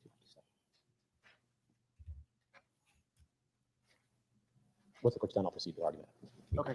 Just trying to read Overton. You talking about head note 18? Oh, the stupid air samples. I swear to God. On Hayes, read at head note 8. Okay, I hear arguments from both sides. You want to go first? Yes. state's position is that by defense counsel asking the question of this witness on redirect as to whether he could reproduce the results of the test, and his answer is no, I would submit that under Overton, that opens the door to the state's questioning the witness as to why he couldn't or whether he tried. So I would submit that the defense has kicked that door open by the question that was asked about the ability to reproduce the results of the test. What about the opinion in Overton suggests that you could do that? This Overton has to deal with some comments in closing argument where the defense tried to give the impression about one test and why they didn't do a second test. Yes, sir. If you read the portion, I know you have portion leading up to the opinion, the reason for that is because the defense in their direct examination of their own witness, a chemist, discussed with the witness the issue of the existence of the essential, in this case was a spermicide, and whether I guess the state's argument was the existence of the spermicide was from some prior incident. And according to the case, during direct examination, the defense inquired whether the test conducted supported the state's theory that the spermicide was present in the bed sheet was simply a residue after the sheet had been washed. The witness testified that to make the determination would require the distribution of the chemical to be uniform throughout the sheet, and he would have recommended more testing because he could not conclude one way or the other. During cross-examination, he was allowed, the state, sorry. Oh, God. The state was allowed to bring out that he had only tested one spot, and that when asked to make additional tests, that the defense attempted to prohibit him from doing so. I believe that in this case, just as in Overton, by the questions, the defense has opened the door to the issue of the ability of this witness to reproduce the results of the test, and therefore the question is permissible. In Hayes, as the court cited, Hayes stands for the basic proposition that the state cannot shift the burden to the defense unless they are asserting some defense that requires some burden, such as alibi, et cetera. Overton, I think, expands Hayes to acknowledge that sometimes the defense, by their questions, by their position they take in the case, can be so aggressive in their questioning as to, in fact, place a burden on themselves. And my submission would be that in this context, the defense's question went to that level of basically saying, can you reproduce the results? And it's fair game for me to discuss that with him. And Ms. Singh? I don't think it's even close. You were correct when you referenced footnote 8 in the Hayes case, allowing the prosecutor to elicit testimony over defense objection concerning failure of defense to request for testing was prejudicial and in error. My questions with regard to Dr. Logan had to do with the testing that was conducted in this case with regard to the protocol, the lack of standards. There's no way, as it was done in this case, it could be reproduced. That is completely different than opening the door to burden shifting. That would mean that defendants everywhere could not be asked any questions with regard to the science or reproducibility with regard to the state's witnesses. And I don't think that's what any of this case law stands for. It's clear that the experiment that was conducted in this case followed no protocols. There was no delineation as to how samples were obtained, why they were obtained, anything of that nature. And questioning that type of thing and asking if that particular experiment under those circumstances can be reproduced is not at all opening the door as suggested by the state. And we would move to also strike the comment and also ask for curative instructions. The thing is like with certain birds, you don't even have to train them. Like my parents had a what was it, a Quaker parrot, and you didn't have to train it. The birds will just copy whatever sounds they hear regularly. So for example, we had 3 dogs. This bird could copy the barks, the different barks of each dog. They could this bird Leo had a whole performance he would do. He would go through the different dogs barking. He would go through all the sounds in the neighborhood, people unlocking their cars. He would go through all the different cell phone ringtones, and no one trained him. That was a Quaker parrot. So yeah, I think that this court is correct. Hayes is very clear. And the doctor answered when he was asked, could you replicate this experiment? He said no. And the reason being, it wasn't clear what it was exactly or how it was done by Dr. Vass and Dr. I think I've seen that video. Oh my God. Yes. I like this. Anything else from anyone else? I like the idea of Twiz's Chicken School. See, when you get to the word The flock, Florida Supreme Court in too many birds. Hayes versus State 667 By definition. 1757 addressed a proposition of law that basically deals with burden shifting, which shifts the burden of proof from the prosecution to the defendant. The court in Hayes, in an opinion authored by then Justice Overton, says as follows: the fourth error occurred when the trial court allowed the prosecutor to elicit testimony over defense objections concerning the failure of the defense to request testing of various pieces of scientific evidence. The state called as a witness an employee of the Broward County Sheriff's Office Crime Lab who testified concerning various pieces of physical evidence found at the scene of the murder, including clothing stained with blood. On cross-examination, the defense brought Oh. out the fact that the state had never requested a test of the blood stain. The apparent goal of this line of questioning was to cast doubt on the thoroughness of the state's investigation Okay. to imply that a test of blood could have eliminated Hayes as a suspect. Okay. Then on redirect, the trial judge overruled a defense objection and allowed the state to inquire whether the defense had requested any testing of the bloodstains. Oh. The witness replied that the defense had not asked the crime lab to test the bloodstains and Interesting. added that the lab had complied with such requests in the past for other defense attorneys. Similar comments were made by the prosecution in closing arguments concerning the failure of the defense to test hairs found at the scene of the murder. We find that the prosecutor's comments were prejudicial. Mm-hmm. In Jackson versus State 575, 7-2nd, 881, at page Interesting. 188, Interesting. the 1991 decision of the Florida Supreme Court, Wow. we found that the state had erred when the prosecutor commented on the defense failure to call a Wow. particular witness to testify. Interesting. We explained. It is well settled that due process requires the state to Mm-hmm. prove every element of a crime beyond a reasonable Yeah, doubt, it does. and that a defendant has no obligation to present witnesses. Accordingly, the state cannot comment on a defendant's failure to produce evidence to refute an element of the crime, because doing so could erroneously lead the jury to believe that the defendant carried the burden of introducing evidence. Prosecutors' questions and statements in incredible. the instant P5, case may have that's led the incredible. jury to They believe still fly over the that house. Hayes had an obligation to test the evidence found at the scene of the murder and to provide that the hair and blood samples did not match his own. Clearly, Hayes had no such obligation. Wow. Wow. So that sounds like that case got In the overturned case on appeal. cited by Interesting. the state of Florida, Overton versus State, 801, 7-2nd, 877, which is a 2001 decision of the Florida Supreme Court. Just a second, lost my spot.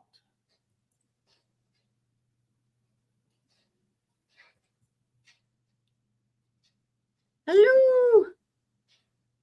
Next, Overton suggests that the trial court erred in denying his motion for mistrial after the prosecutor made statements during the state's rebuttal closing argument that the defense had requested only one type of test, while the prosecution sought additional testing.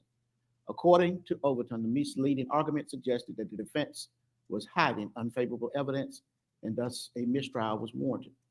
A motion for mistrial should be granted only where the error is so prejudicial as to vitiate the entire trial. It goes on and talks about some things which are not necessarily applicable to the issue we're talking about.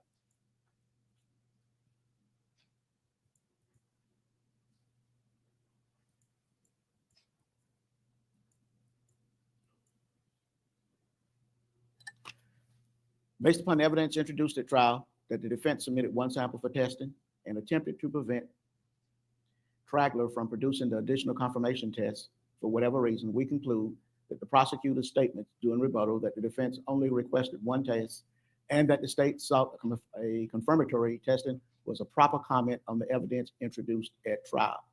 Moreover, because defense counsel argued during closing that more testing was needed, we concluded the state should have been able to rebut that argument by noting that the defense only submitted one sample for testing and that the state sought to have more confirmatory testing performed. Accordingly, we do not conclude that the court abused its discretion in denying the motion for mistrial because the prosecutor's statement was a proper comment on the evidence and any potential error was not so prejudicial as to vitiate the entire trial. The defense's objection to the line of questioning is sustained in that it would violate due process by shifting the burden of proof to the defense. Now, Wow.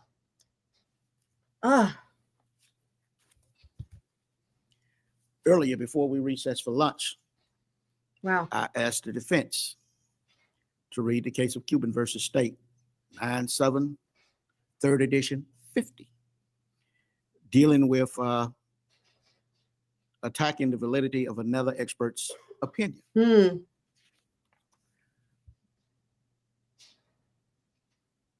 I mean, but that happens all the fucking time. This witness has not been qualified as an expert Okay. in the area of air sample Okay. analysis. If you recall the order that I entered during the Fry hearing, when the doctor testified in that Fry hearing. Mm. And what I said in my order about that was that he was not qualified to render opinion in that area because what you produced at that time is only training and experience in that particular area had to deal with reading 2 articles, one by Dr. Strepanopoulos and by Dr. Vass. He is eminently qualified as a forensic toxicologist, has some knowledge in various areas of analytical chemistry.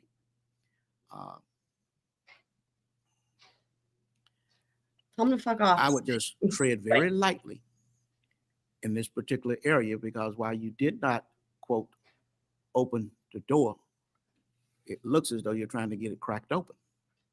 Uh-oh. And Mr. Ashton looked like he's prepared to run a Mack truck. Oh boy. Through that door. While we will not have any burden shifting, there's that adage. You cannot use the burden of proof. That is, you can't use it as a shield and then turn around and take it and use it as a club against the state. The proper line of, that's not my job. Oh boy. At this point, that line of questioning dealing with the cans at this point is sustained, subject to somebody opening the door. So, circumstances with Mr. Ashton going up near the jury with the evidence, and it appears Right. somewhat, yes, I guess dramatic. We would request. Yes. instructions. Yes. Remember how I said how he was going up there and slamming it on the thing and putting, yeah, I agree. So he sided with the defense here. Judge Belvin sided with the defense here and said, yeah, this is not happening. To the jury, a curative instruction to the jury in light of the manner with which this came about. holding Yes. the bags of evidence Yeah, it was. Thank you. Very good. coming up and lining them up in front of the witness. Mhm. We would just ask for curative instruction to the jury in light of the manner. And thank you. well, you didn't object to it. The only thing you objected to was burden. Ah. Well, you know, if I do that, the only thing that's going to do, Ms. Sims, is do an instant replay on that. Okay. If you're asking Yeah. for instruction to Yeah. disregard the last line of That's true. questioning, that would be the last question that was asked by Mr. Ashton, and say that the objection is sustained. I can do that, but I have a feeling that would be just fine if we could remove those items and place them back on the table. as Thank well. you. we can do that. Yeah, do that, please. Good. Yeah, get that shit out of there. Get to the microphone, Mr. Mason. Quotation from the opinion you first read in this Oh, there's Mr. Mason. decision has exactly an appropriate curative instruction. That is, it is well settled in the law. The defense has no burden of proof. Remember that? He knows the law, the case law inside and out. Dude, I love him. He's such a fucking G. Yes, sir. That sentence from the Supreme Court would be an appropriate curative instruction, in my opinion, and we request that. So you're asking an instruction on the burden of proof. As to which question is that related? I've asked the court reporter to do it because she can probably pick it up faster than I can scrolling back through this. For the last question, I asked her to find it, and I will do that, and let me. You can't believe what happened to us? Was, if you had been sent one of those, could you have tested it? At this point, Your Honor, that does not imply who could have sent him the item. So at this point, Your Honor, you've instructed me to go no further, and I shall. At this point, no curative instruction is necessary because it does not imply the defense's burden. Out of abundance of caution, I think the curative instruction is. Yes, good. Now, if I just want to make sure I understand the courts correctly, is the court indicating that I should go no further into his ability to do it or not do it, or simply not? If you want to proffer that, let's go ahead and do it now. I think you do have a right since she raised the question. I don't think you can put the cans up there and ask him about his, Mhm.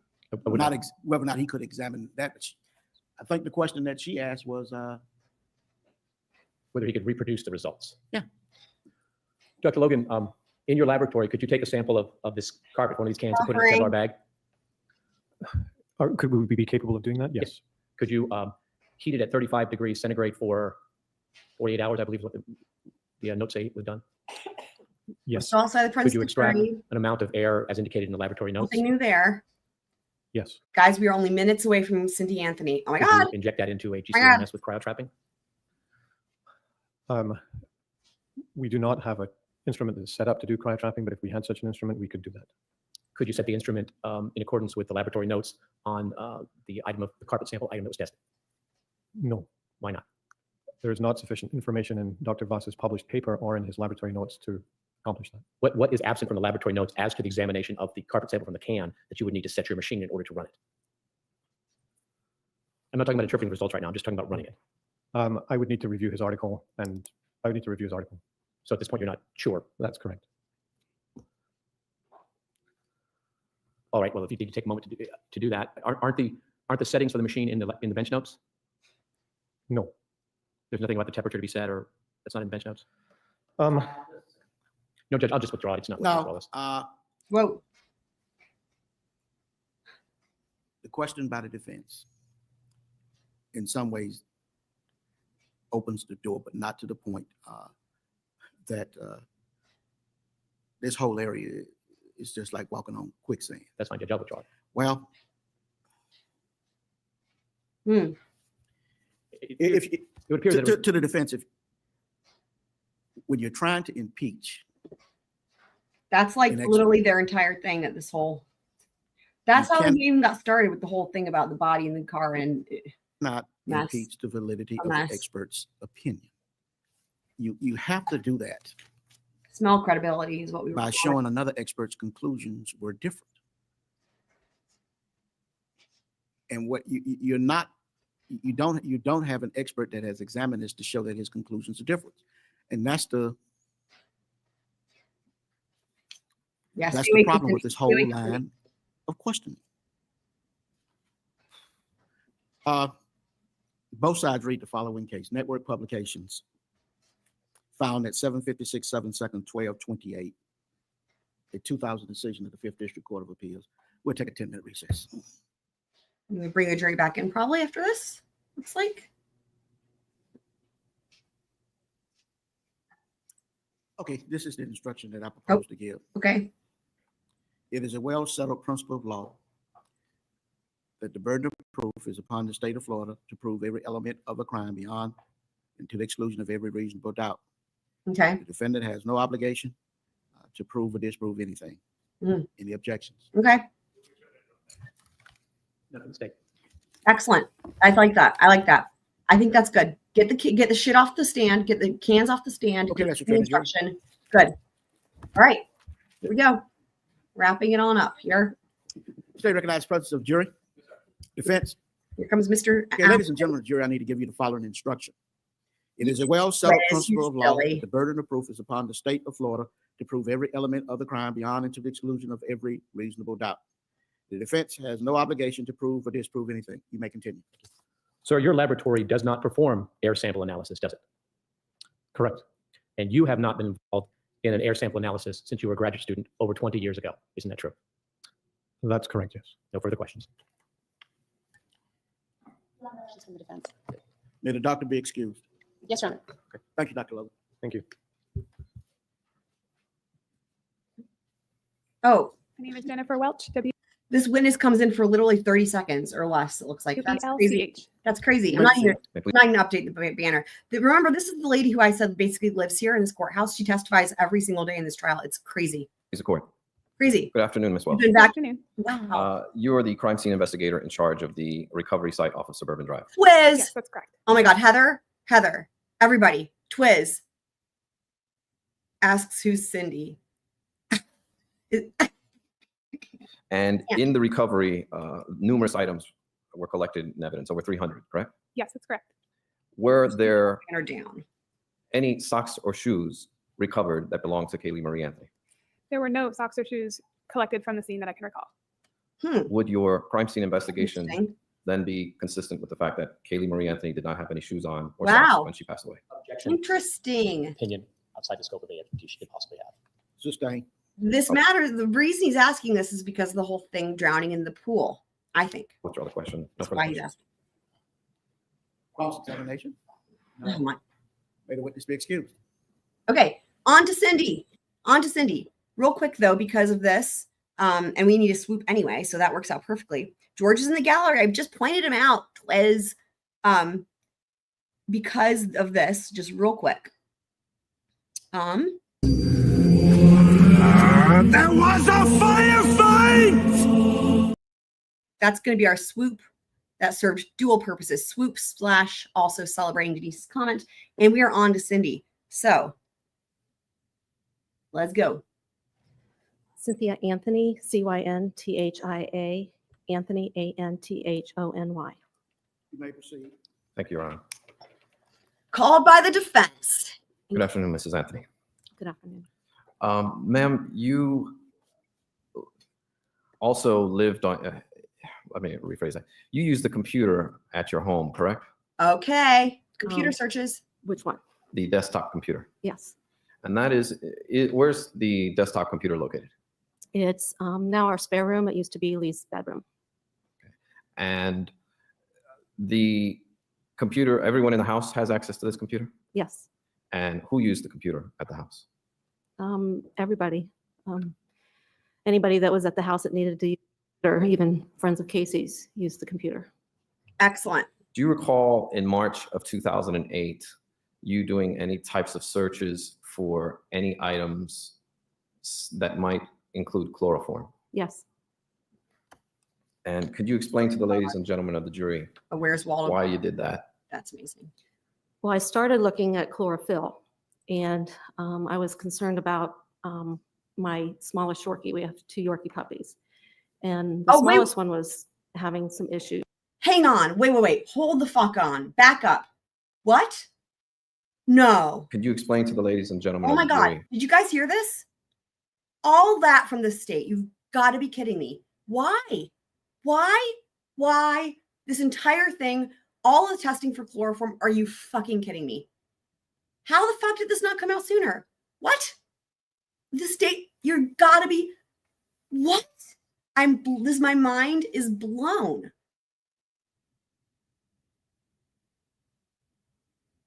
The jury's got to be like, you have wasted 5 weeks of our life for nothing. Why you did that? What the fuck? Well, I started looking at chlorophyll, and I was my concerned about God. my smallest Yorkie. We have 2 Yorkie puppies, and the smallest one was having some issues where she was extremely tired all the time. Unbelievable. And Unbelievable. both the dogs would eat the bamboo leaves out in the back. So I Oh my started God. looking up sources from the backyard that could potentially cause her to be more sleepy than it would affect the larger dog. Oh my And I started God. looking up chlorophyll, and then that prompted me to look up chloroform. Unbelievable. Wait, now, Unbelievable. I don't understand how you can get those two mixed up. Not getting them mixed up. If you look into chlorophyll, there's some bacteria associated with chlorophyll production. And my God. Oh my looking God. up that, Oh my also, God. it comes Oh from my different God. species of plants that Oh have my God. red and brown coloring. You've got to be And that prompted me to look up chlorophyll because What is some happening? species of algae Why are we here? and seaweeds and stuff produce Oh my naturally God. chloroform. Oh my God. Okay. And The thing is this. how do you know that? The thing is this. That whole thing was dismantled anyway when it came up in the state's case in terms of the Google searches and the number of times it was searched, which a lot of people still don't understand because they didn't watch the trial. But that was all completely obliterated. But it wasn't even needed in the first place. It wasn't even needed in the first place. That you ran these searches in March of 2008. Because I also ran a few other searches Mhm. at the same time in March. There was a scare about using hand sanitizers around Oh small my children. There was God. an email that went around my employee in my work. One of my nurses had sent me an email knowing that, Oh my God. Kaylee was of age that she could be affected if we used hand sanitizer, and she got her hands on it. And that scare came out in March. And during the same time frame that I was looking up the issues about the Insanity. dogs, I was looking up ingredients in the hand sanitizer, the alcohol, and then that prompted me to look up other things that we had in the house, like acetone, hydrogen peroxide. Yep. And all that was in the rubbing Google searches. Oh my God. Did you run any other types of Right. searches during that time frame Ugh. that, and I'm specifically referring to March 2008, that Oh my God. might have to do with any types of injuries? Yep. Yes, a good friend of mine was in a car accident and had multiple chest and head injuries. Yep. How? And had a lot of blood loss. And I was Gotta looking be up kidding. specific terminology that someone had asked me to look up. And at work, I don't have access to the regular internet. We had our own Dentiva internet. So I had to do those types of searches at home. I couldn't do it at work. Oh my God. Oh my It's God. Interesting you bring that up. We have your work records and evidence, and Incredible. it shows that you work Jesus. pretty much a regular schedule during that time period. I took a day off during that time period. Usually during the month of March, a couple important holidays fall in that time frame, and typically I would take Oh my God. certain holidays off because I had 6 weeks of vacation. This jury must want to fucking go over and manually strangle these prosecutors. This is crazy. This is crazy. The only reason this entire whole stupid thing about the chloroform even got started to begin with, and literally all the testing and was because of these freaking searches. And it was her. You've got to be kidding me. I want to slaughter somebody. Why would your work schedule show that you were working? Yes, so good. Could have been an error if my supervisor filled out my time card in my absence, if it came on a day that our time cards would turn in. Shut up. Stay. Could your work schedule show that you are working and you actually be off? Has that, I'll rephrase it. Has that ever happened? Absolutely. Yes, it has. And I'm also salaried, or I was salaried. So even if I put 4 hours in one day, I would mark down 8 because another day I might put in 12 or 14. And we were not allowed to show overtime. All we were supposed to show 8 hours of work each day. Supervisors were not allowed to show any overtime for the corporate. He never because gets we were aggressive. instructed never to do that. Interesting. So we were supposed to only show I a love it. 40-hour work week. And my normal day was a 9-hour day. So by the end of the week, I would always have overtime.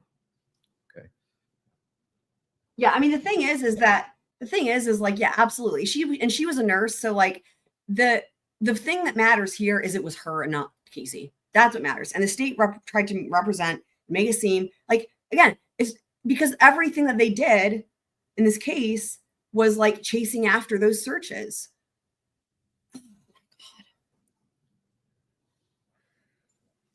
Yep. I'd like to show you Like even states and that's the thing, even evidence was 79 Casey, and right? states evidence 80. But it wasn't even. So that's what's wild. Oh my God. Oh my God. May I show these to the witness and publish to the jury, Your Honor? Yes. You sure on which one now? Well, I'll publish this in. Oh, absolutely. Well, and remember, this all comes back to George. And if you ask who George is, just half kidding. Remember, when they first said that, reported Kaylee is missing. Sorry, their names are Kaylee is missing. It was George who pulled law enforcement aside and said, "Hey, you should look into Casey. She's da da da and whatever." And like literally, it's in the Orange County Sheriff's investigative report that I have. And like, so the jury doesn't know that, but we know that. And it was George. George. It's like Wendy offering up Charlie, like the sacrificial lamb, right? It's like Wendy offering up Charlie. George threw Casey under the bus immediately, and they had tunnel vision from there. And it's like, honestly, that should have set off alarm bells. Like maybe he's doing that because he was involved. Yeah, it's a bit of glare. Oh, cute Elmo. Look at the cute Elmo. I love you, Elmo. Their Elmo is so high tech. This is Anthony. Do you recognize this photograph? I'm guessing, but it looks like it could be the trunk of the Oh, I don't want you to guess, so I'm going to show you states 47. Wow. What? Actually, let me zoom out a little bit. That might help. This dumb stain that's like basically not even there. She's going to have an explanation. It's depressing. It's depressing. This is depressing. It's depressing that the state. My God. Does that help you at all? Yeah, I mean, it looks like the trunk of a car, and the car looks like it's white. I'm going to show you another photograph. States evidence 47. Yep. Is that the Pontiac Sunfire? Yes. And he has done time, which that came out on the jail phone, the jail visits. He was talking to Casey, and he references when he was in custody, he couldn't make bond. So I think that what happened is, we don't know why. If anyone who wants to do some digging and find out what he fucking did, love that. Remember, they lived in Ohio, and what happened might have been in Ohio. I don't know for sure, but like we know he was a cop in Ohio, and then they moved to Florida. Okay. So the thing might have been in Ohio. that he did. And but I think that whatever it was made him ineligible to be a cop anymore, because when he comes to Florida, he can't work as a cop. So he like worked at like a used car dealership and then became like a security guard and couldn't really seem to hold a job down. And was like out of work for the time period when Kaylee went missing. This car purchase. Or well, he was like in between jobs and like had an interview or something that day. So Where? Yeah, from who? yeah, Oh my right. gosh, I know Pontiac it was on, Sunfire. Uh-huh. West Colonial, one of the dealerships out there. Not sure what the name of the, Who purchased the car? George and I did Okay. And when? in 2000.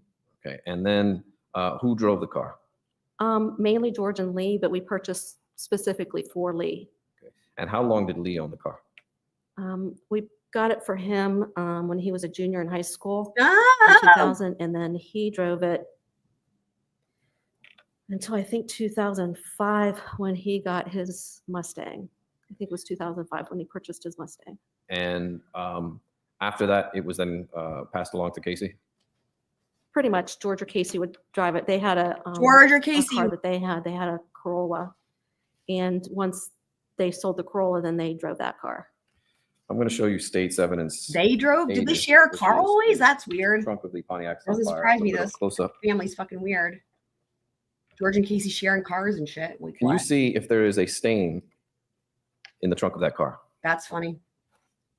There's a faint stain. Yes, I see it. Okay. And have you seen that stain before? Yes, Where? Oh my when God. we bought the car. Oh my God.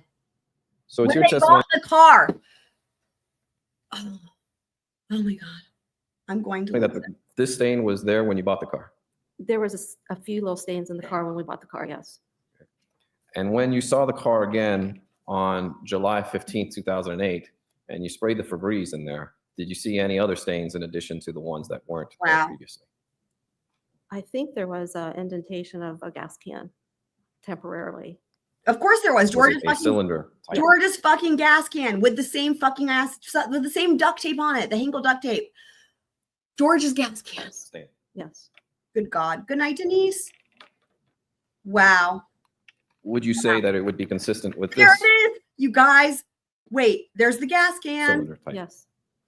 Oh, George's gas can. That would be the state's George. 283. Your Honor. Oh my God.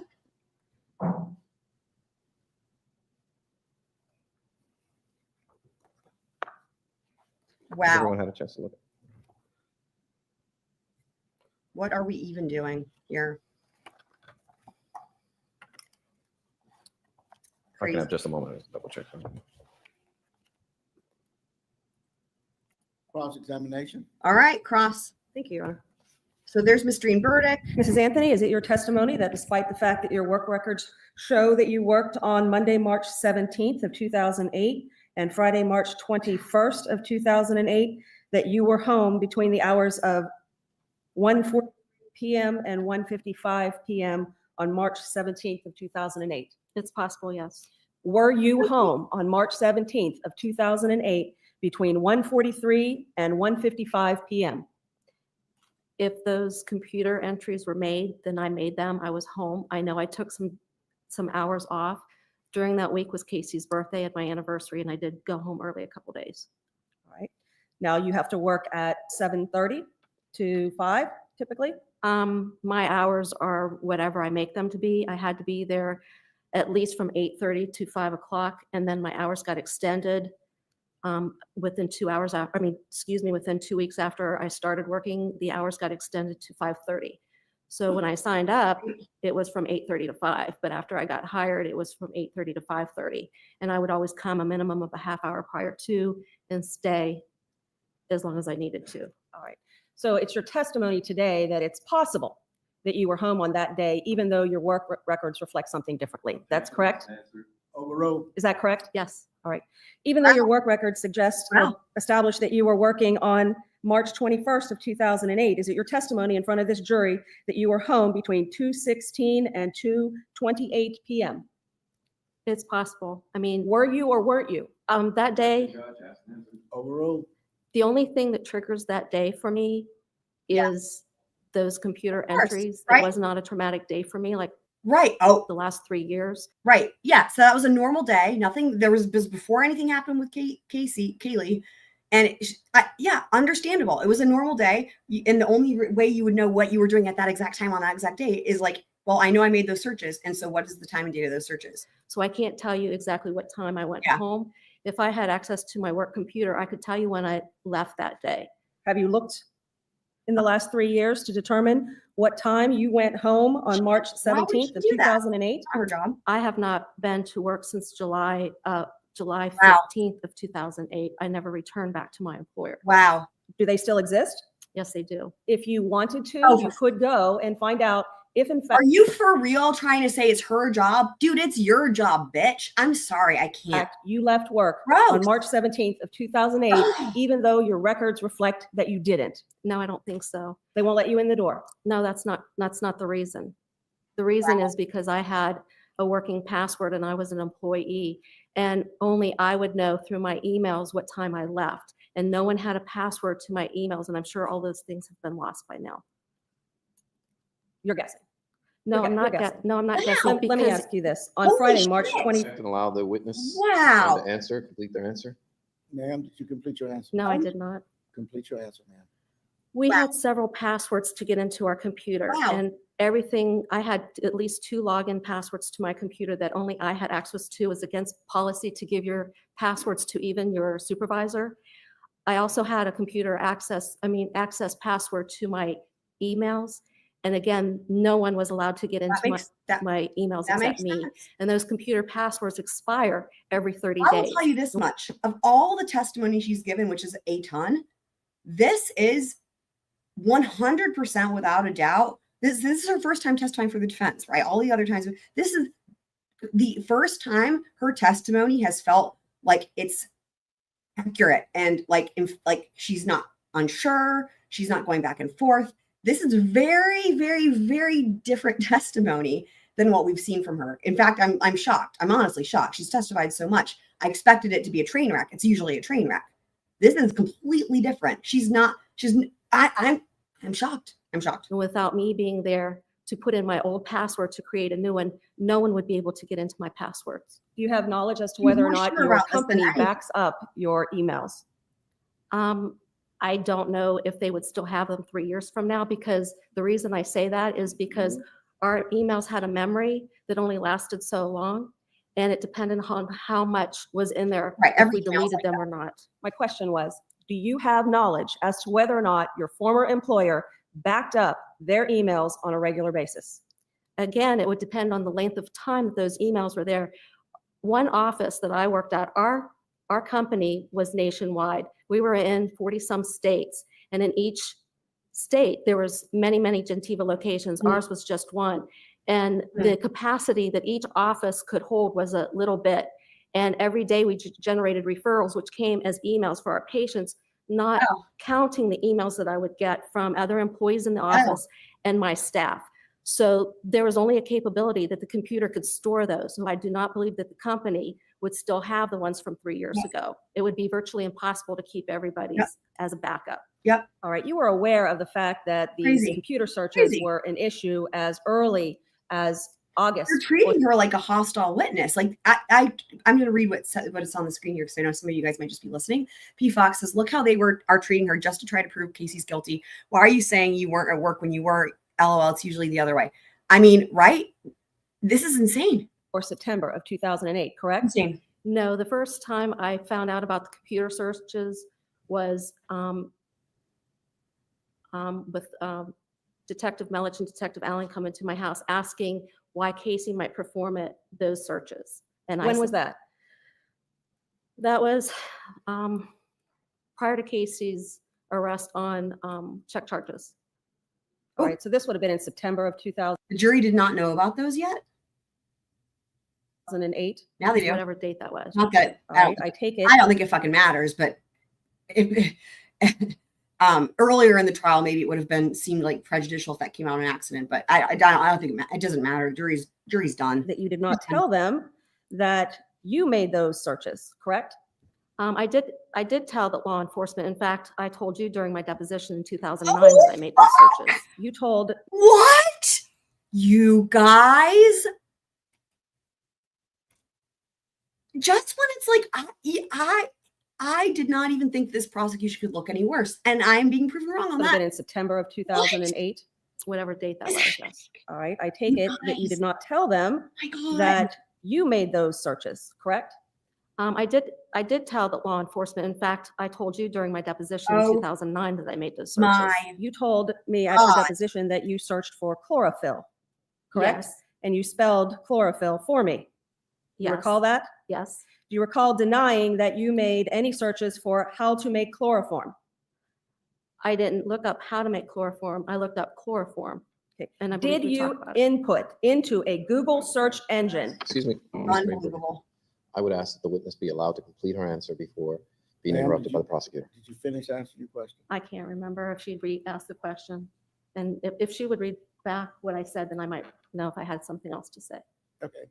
Madam Court Reporter, read back the last question. Yeah, and the thing is, And the last portion of Ms. Anthony's. and the thing is that because P. Fox is saying here, she could have been at home and still clocked in, not gonna lie. Wait, she explained that, and she said that was like back then it was like, different, right? Where like she was salaried, right? So she said she was salaried, and so she was supposed to be working a set number of hours a week, but her hours would change, but that she couldn't fill out for one day to where it would give her overtime, right? So she explained all that and said that was what she was supposed to do, so that you had to make it look like the same number of hours every day, but some days she would be there earlier and stay longer, which would be overtime. And then other days she would leave early. So the thing she had to do was to fill out the time cards just to reflect the same even number of hours every day or whatever. And then it didn't actually matter because she wasn't paid hourly anyway.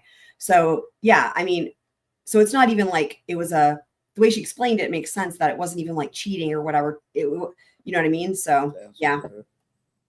And wait till she tells you to go ahead, Ms. Anthony. Mm-hmm. Do you recall denying that you made any searches for how to make chloroform? Answer, I didn't look up how to make chloroform. I looked up chloroform. That's what she said. That's what she said. Yes, I looked up chloroform, and the when you look up chloroform, you don't have to look up how to make it on there. It tells you what the chains are. All right. You testified in the past Dear that God. you looked up chlorophyll, correct? Impeachment. I was literally correct. I was literally just going to say this is improper impeachment. At the same time, I looked up chloroform. You suggested that the Google search engine asked you if you wanted to change the spelling of chlorophyll when you made this search, correct? Correct. Because you spelled chlorophyll wrong. Correct. Did you input the words into the Google search engine, how to make chloroform? I don't recall putting in how to make chloroform, but I did Google search chloroform, and we talked about it in my deposition. The question is, and it's a yes or no, did you Why type the in? fuck would she remember this though? Right? This is before anything happened. This is in March of 2008. This is so dumb. To the search bar on Google, how to make chloroform. This question has been asked and And answered. it's been asked and answered. Oh, Yes. It's been asked and answered. Did you type those words No. into the search bar on Google? I don't recall typing in how to make chloroform. I recall typing in the word chloroform. Do you recall denying that you searched for self-defense? Yes, I did not search for self-defense. Household weapons? I did not search for household weapons. Neck breaking? I did not search for neck breaking, but I do recall that there was a pop-up that was showing a YouTube regarding a skateboarder Wow. that was skateboarding on rails, like if you're going, wow, like a turnstile type rail, if you're going into some place and the skateboarder. And I recall it saying a neck breaking feat. Is this something that Wow. you're recalling now that you've changed your medication since July of Oh my 2009? God. Again, Did you guys hear that? What is happening? What is happening?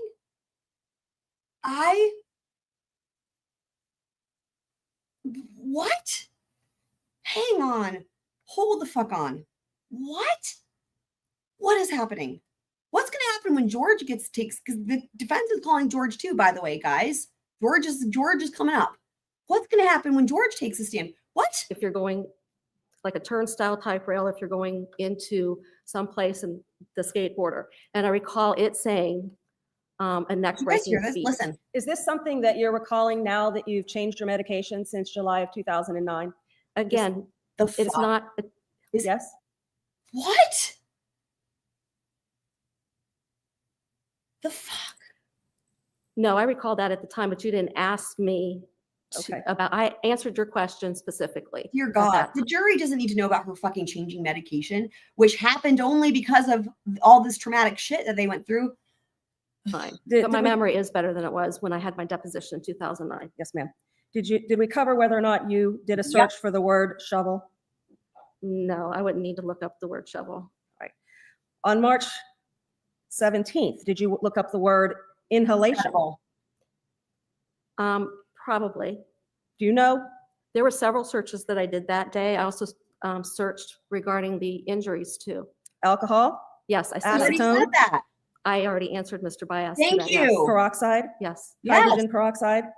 Yes. Is this something that you've recalled since No. July of 2009, since your medication's been changed? I recall doing that because of the I don't because of the email that I got regarding the effects if a child ingested hand sanitizer because of the alcohol Yeah, content. she already. That's why I looked up alcohol and I looked up those items because it triggered me to look up other household items that we used near Kaylee. We painted her nails. I used acetone near her. And actually, she talked about painting Kaylee's nails. It feels like years ago on direct exam when talking about something else completely unrelated, but it was like she painted her nails. Like she just talked about that as like a recent memory or whatever. So I remember her even saying that. What search engine do you use? Oh my God. Ma'am. Whatever's on the computer, whether it's Google or Yahoo. What browser?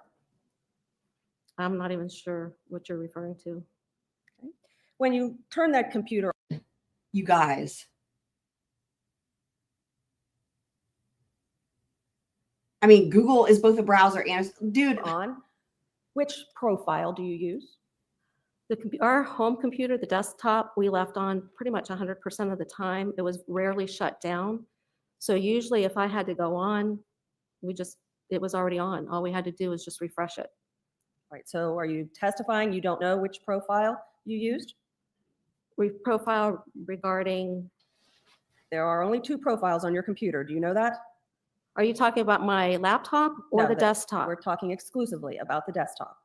I There's a didn't- user profile and there's a Casey profile. There's usually an icon when you turn it on and you pick one. I don't Do you recall that? having to do that on my desktop. On my laptop, yes, there was 2. So on the desktop, you would not have entered a password, correct? No, we did not have a password on our desktop. Oh my God. Oh my God. Did you do searches for making weapons out of household products? No. Chloroform habit? Chloroform habit? Assumes facts not in evidence. There's already been testimony about this. Your Honor. Overruled. Chloroform habit? I've never heard that come up before, no. Chloro and the number 2? Was that you? Chloro 2? Mm-hmm. I don't know. I know there's chlorophyll 1 and 2. So Were you- chloro 2 could be chloro, could be, you could be, it could be chlorophyll. This is so, On druglibrary.org? No words. Oh, all the time. Instructables.com? Don't know. SciSpot.com/chloroform? I don't know if it came up that way. Were you on that website 84 times? That's, by the way, they're just misrepresenting how that whole thing went down. I was on it several times. Were you on that website 84 times? I don't know. I don't know. They need to look up how many times I was on the chlorophyll website and compare it to the chloroform website. Did you do 84 searches for the effects of chlorophyll on your animals? I didn't do 84 searches of anything, but I don't know what my computer does while it's running. Okay. In March of 2008, you did not have a MySpace account, correct? No, I did not. Did you have Facebook? No, I did not. If I may show and publish states 80 for identification. Wait, I thought she did have a MySpace because there was a whole thing about she sent Casey that really mean note or whatever on MySpace. Anyway, Your Honor, you may. we heard about that a long time ago. Can you see that? Yes, ma'am. Where's this stain that was in the car when you purchased it in 2000? The stain was somewhere up in here. I'm sorry. Let me clear that because I think I took it away too fast. Tell us again. The stain was up in the top section. All right, near the letter B? Closer In to the front letter of- B than the letter A and the dryer sheet in the back. Yes.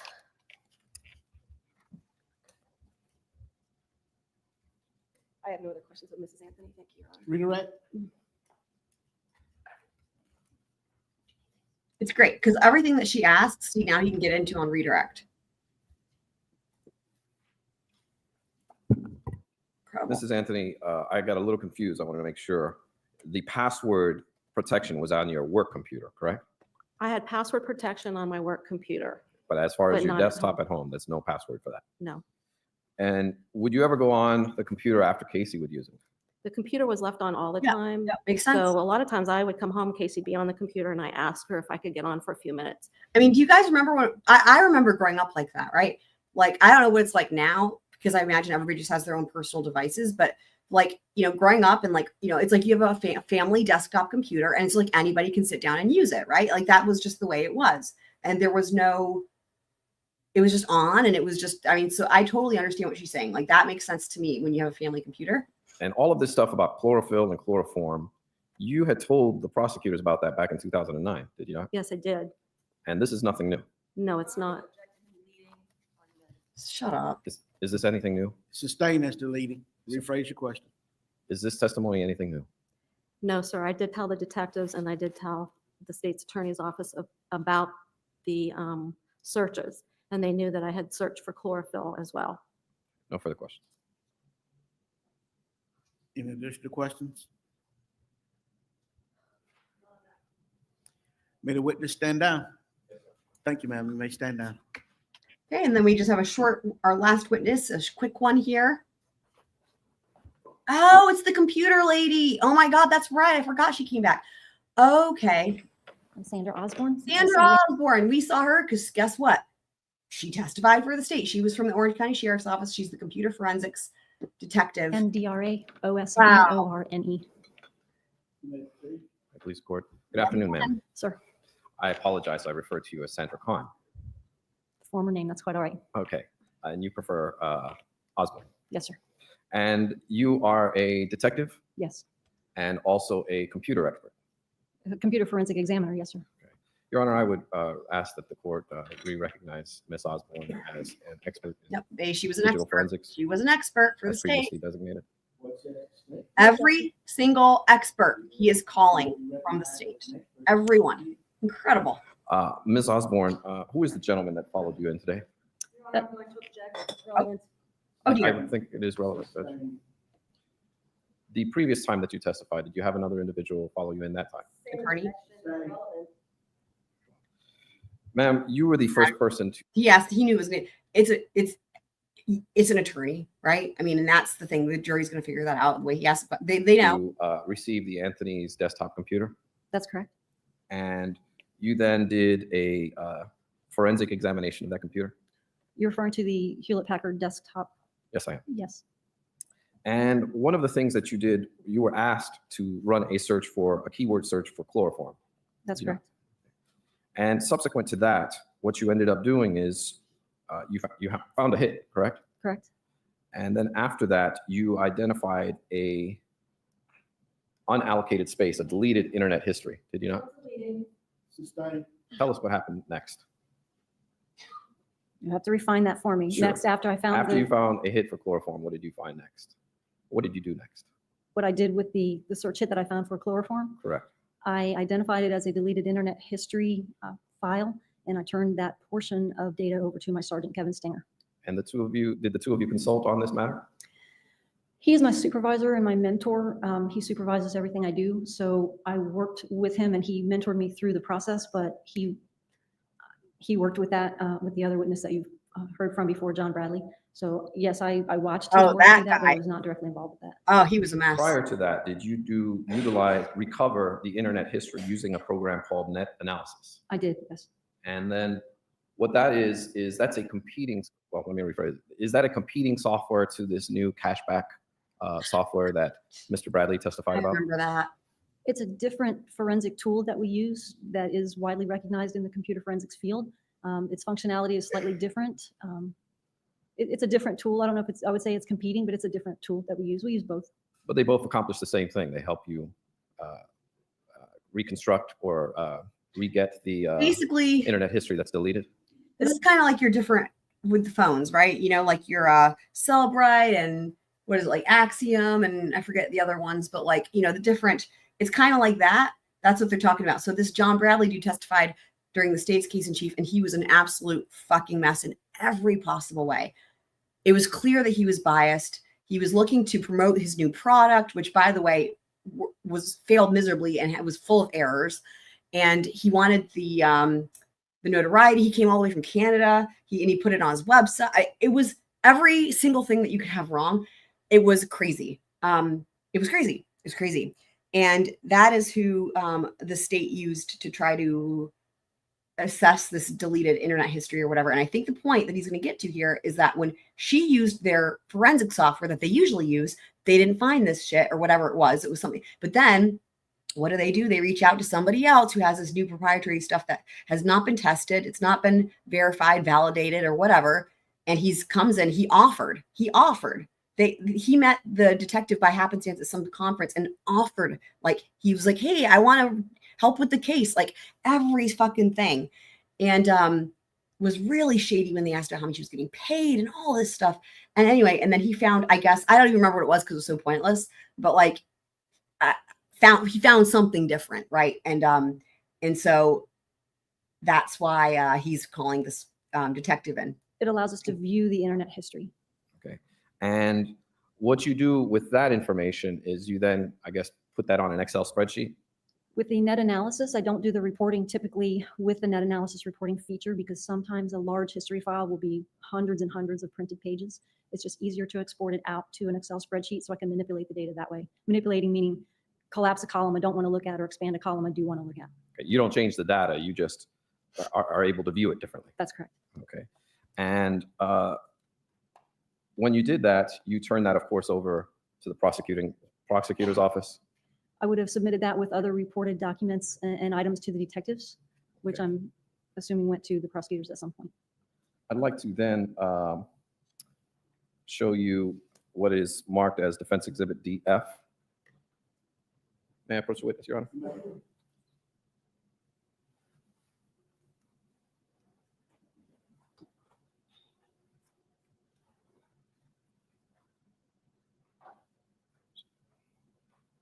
May I approach the witness? You may.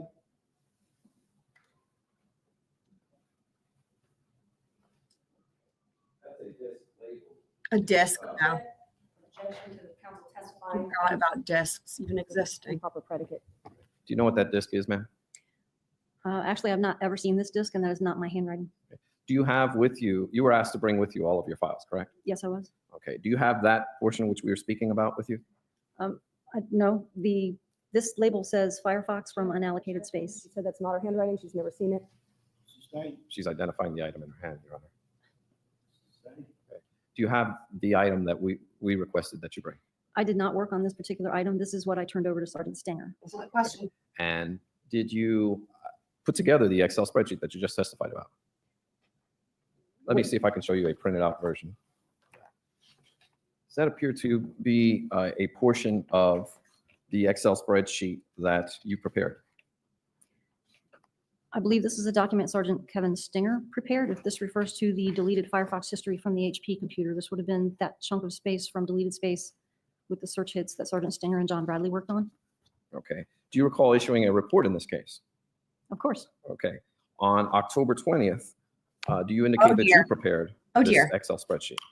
If I could refer to Yes, the please go report ahead you're and referring to. Sure. Which one you were referring to? I'm sorry? Which report were you? Oh, which report? She's gonna find a report. Are you referring to in the middle of the paragraph where it says I exported evidence internet history HP desktop folder as Correct. Firefox header.dat? Yes. Yes, that's the portion of the deleted Firefox internet history that I copied out and then showed to Sergeant Kevin Stinger, and he worked on it from there. That's correct. And you indicate the net analysis report was exported and saved. That's correct, I did. Okay. And then do you indicate that it basically, it's an indicator that lists the internet history, correct? Why don't you review that portion and tell us what you're indicating there on your report? Your question's a little vague. This refers to the deleted Firefox internet history where I found the search hit that you asked about. Correct. I exported it out of my in-case report where I was working so that my sergeant could copy it to his thumb drive or whatever he copied it to. I can't recall at the moment, so that he could take it back to his machine and work on it. And then the next paragraph, right there where it says the Excel spreadsheet displays. Yes. Okay. What does it display? My report says it displays in column format the URL page, the file's first access and last access dates and times, an indicator of whether or not the URL was actually typed by the user, and how many times the web page was visited. And then sites visited more than once will display different dates and times in the date and time column. The list that I gave you, can you read the exhibit number on the back, please? Identification D Delta F Foxtrot. I'd like for you to take a look at your screen. Foxtrot. Do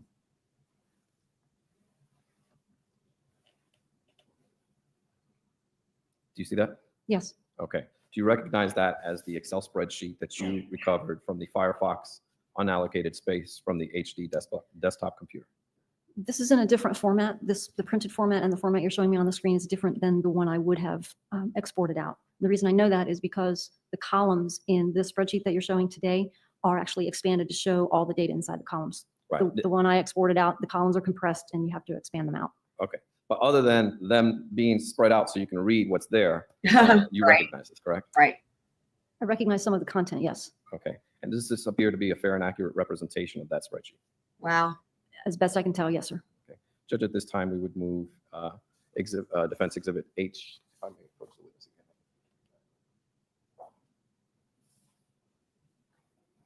again. What says the state? Based on the witness's answer, I would object to the use of this document, she said, as best you can tell, as opposed to having No, knowledge fuck's of fair sake. and accurate copy. She Dude. said this was not the one that she prepared. I believe she. The state, you need to ask a few more questions. Unbelievable. Yes. Not certain at this point. Right.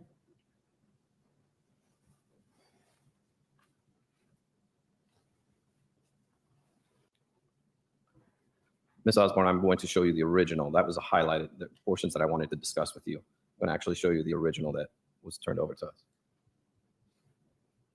Here to be the URL, the Excel spreadsheet that was prepared. I believe Sergeant Stinger prepared this spreadsheet, sir. I don't believe I did this.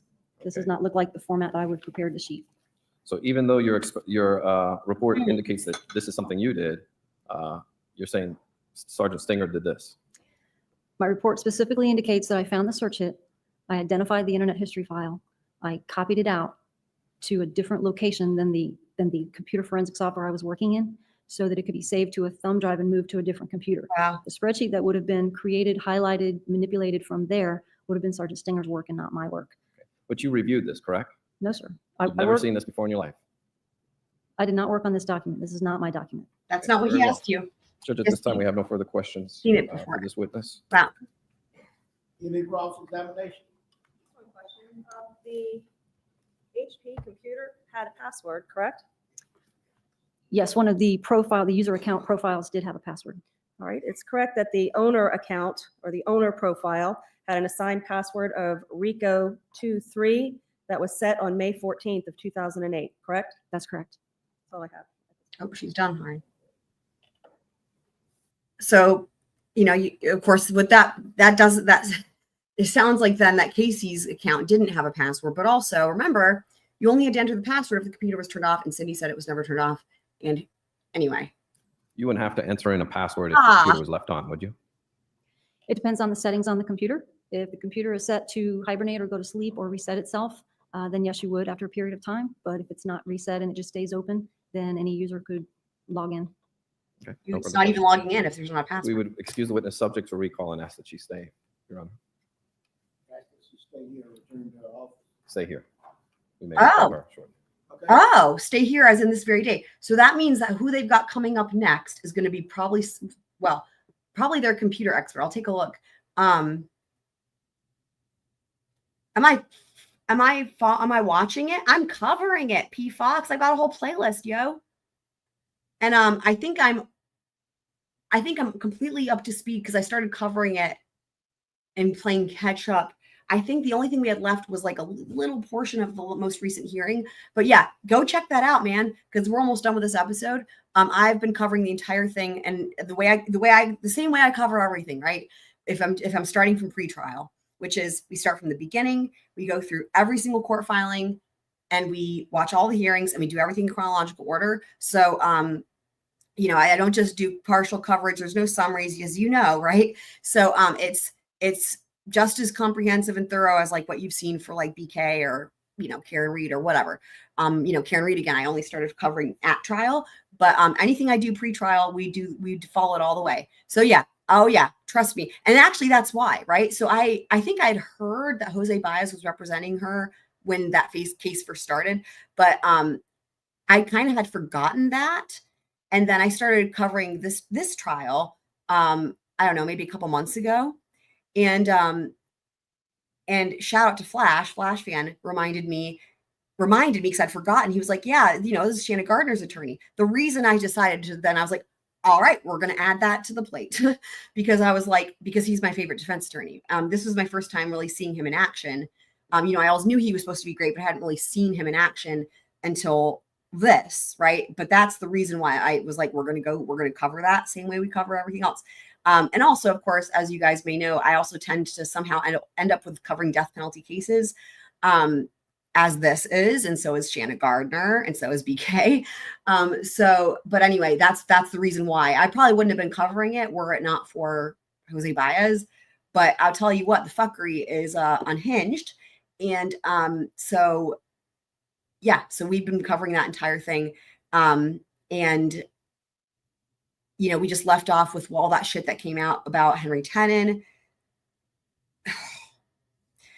And I've been meaning, I haven't checked recently to see if there's any new court filings. I need to do that. I'll do that tonight when we wrap up here. I'll make sure that there's not anything else happening there. But sometimes it's worth waiting, in some cases, most cases really, it's like there might be one filing, but it's not like a ton all at once. Sometimes it's worth waiting for a couple things to come out, but I'll take a look and see if there's anything recently, because I was all the way up to speed as of, it's not been that long. I was up to speed as of like February 16th or something. So that's like last week. So it feels like longer because we covered an entire trial in between, and that was the Zachary Hughes trial. So I'm probably not, I doubt there's even been anything else, but I will take a look. So yeah, it is going to be a good one to watch. And the only trouble is like, that's going to overlap with PK because that trial is supposed to start in October. And BK is supposed to start in August, as y'all know, but I am wondering if Shanna Gardner is if it's going to even go to trial. I'll be honest. I don't know that it's going to go to trial. There's so many issues, and there's only been issues from the get-go. They've not even gotten into any of the actual substance. Like it's only been dealing with issues from the state. So like normally by this point, there's been like for example, like motions to suppress or like motions and all this I commented on it at the most recent live stream we did where I was like, these defense attorneys aren't even preparing for trial. They're just literally having to keep addressing these different issues that come up from the state. It's crazy. It's crazy. But here's the thing. This Henry Tenon thing to me, I think that it proves that this confession was probably coerced or false. I was saying that anyway. Before he came. Like I was saying, as soon as we saw those checks, you can go back and watch the live stream. And actually, I think that, hold on the most recent live stream that we did for Shanna Gardner, I actually pulled up the clip. I pulled up the clip from months ago. When we watched the bond hearing. And it's the portion where they show the checks. And I back then months ago, I literally say, oh my God, when you look at these checks, we don't know what his confession was, but we know what the state is representing. He said, and I literally said, when you look at the evidence and how it doesn't match his test, what he said, I was like, this looks like a false confession or a coerced confession. And I went through about how the fact that he had a record and all that, and the deal they made him was like incredibly kind and all that. I went through all that and I was like, holy shit. Right. And then can you imagine when I heard that he said that, I was like, oh my God. So anyway, but yeah, so if you watch that recent live stream, you'll see I added that all in. I'm glad I did that. So, yeah. And that Mr. Chesterfield is a whole thing too. So, but yeah, I freaking love, and a lot of people have shared with me other trials that Jose Baez has done that are really, really worth watching. And I haven't seen them, but we'll probably over time go through other ones as well. But, I appreciate that other people also value. I mean, he's phenomenal. He's phenomenal. And it's really unusual because usually you see defense attorneys taking a different strategy, which, really kind of getting more aggressive. And I'm not saying it's right or wrong. I'm saying that that's usually what you see. And when you feel like they're in the right, it's like a good thing to see. He's really unusual in the sense that literally he only stays calm. I've never seen a defense attorney like that. And it works. And I commented during the state's case in chief for this case, I commented how every single state's witness that got on that witness stand, he would come over and he would smile at them and say like, good morning, so-and-so. And every single witness would take a deep breath and he put them at ease. And it was crazy. It's like, I don't know, man. He has a very unique approach and I really like it. Right. That's the one that people had mentioned. He also did the other one. What's his face? I forget what his name was, but I think the dude, he had like a bunch of head injuries from football or something. Aaron Hernandez. There it is. I just remembered it. Which I don't know that was televised or not. But yeah, in the state, I know. So, so yeah, but yeah, so what I was going to say though, is so as far as where we're at here in this trial, they're going to call her right back. So he's got a plan. That means to me, let's just take a look and see here. Who's up next? Which is fun to do, get a little preview. Oh, it's Sergeant Kevin Stinger, who she was just talking about. So that's, and then we've got,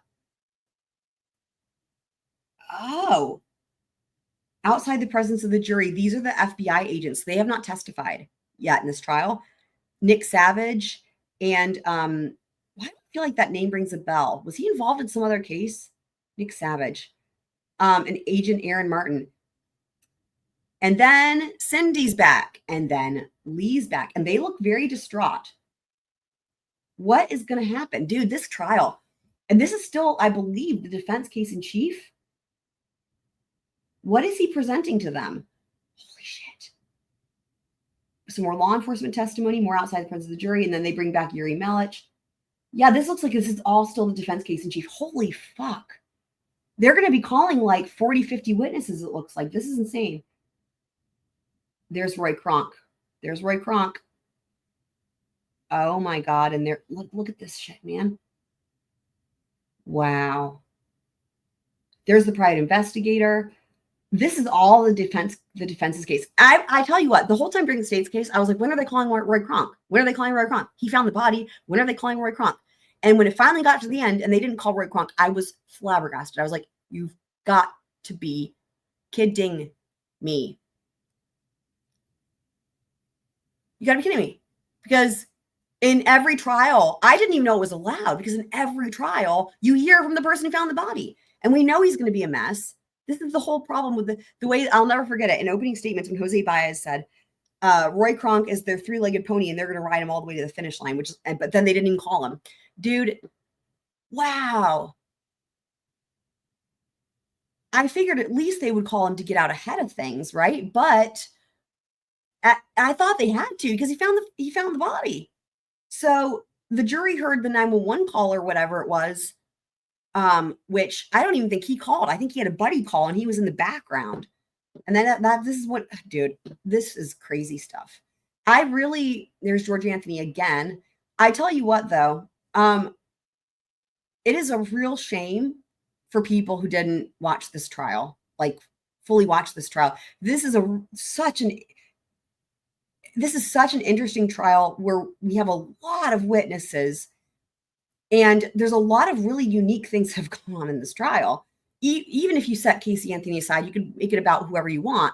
It's a really interesting trial where there's really good lawyering, at least from the defense side, and like a lot of unique situations, but also we've learned a lot because because the state relied so heavily on the FBI, which I appreciate in the sense that when you ask them to get involved, you don't just use them and then abuse them and throw them out. Like, like we've seen in other cases, where you're just like, yeah, let me get that warrant real quick. Thanks. Bye. Right. Like they actually were involved all the way through. And so, and then you have the people that tested the evidence. So like, so what you end up getting though, is you end up getting better testimony, right? Like you end up learning a lot more about how these things are done and the whole process. We learned a lot more about the way they handle evidence, the FBI, I mean, and like, I don't know, and then you had the celebrity medical examiner. It's just, this case has been really, really, really interesting. And so I feel like, I'm just saying, like, I feel like people are missing out from just like good trial. There's also been some real shit show moments, like a lot of them, which we always point out. But also it's just, what was it that Hank Brennan said the other day?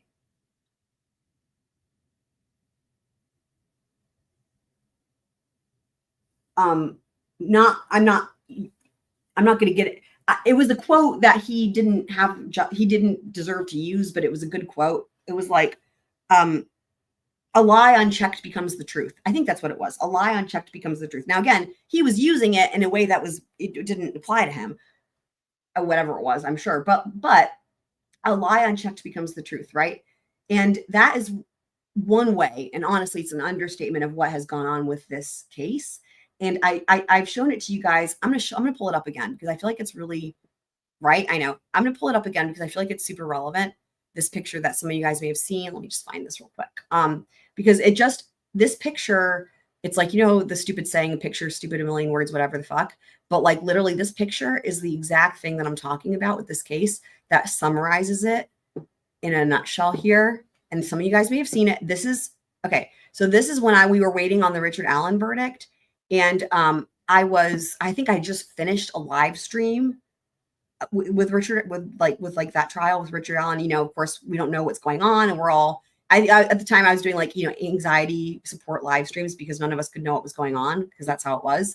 And so like literally I just had this on my computer, and this is just like a local, like a lot of the other places didn't have cameras rolling the whole time, but this local place, I guess, did. So I just wanted to find a place that had cameras rolling because I was like, I don't want to miss anything and we can't get any updates and we don't know what's going on. So of course I had Bob, I was watching Bob Mod and stuff like that, but I was like, I want eyes on that courthouse. I want eyes on that courthouse because as soon as someone walks out that door, that's when we're going to learn the verdict, right? And it automatically pulls up the chat. I was not talking to anybody; it just was there, and I literally was doing other things. I look over, and at the time I look over, I happened to just see this right here. And at the time, I'd already started covering this trial, the Casey Anthony trial, and I don't know how far I was in, but I had started covering it. But anyway. It's highlighted, right? And this is just these people waiting for this verdict. Nothing to do with Casey Anthony, right? And this person just says, Casey Anthony was and still is guilty AF. Hate that woman.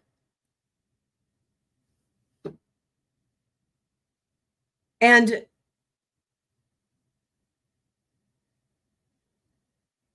I just, I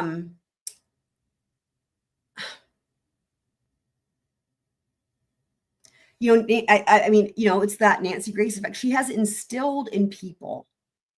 It's really unusual. Like somehow it's like people are different with Casey Anthony than they are with other cases. They just are. And it's like the misinformation or lack of information and this Mandela effect has been pervasive for so long at this point, and it persisted since 2011. And so here we are at the time that this happened, right? That was November of 2024. So 13 years later, and people still are talking about it when it's 13 years later and not even related at all to anything happening that they're watching. And I see this all the time. Y'all have seen it. I'm sure you've seen it. I'm sure you've been watching something where Casey Anthony comes up. It happens all the time. And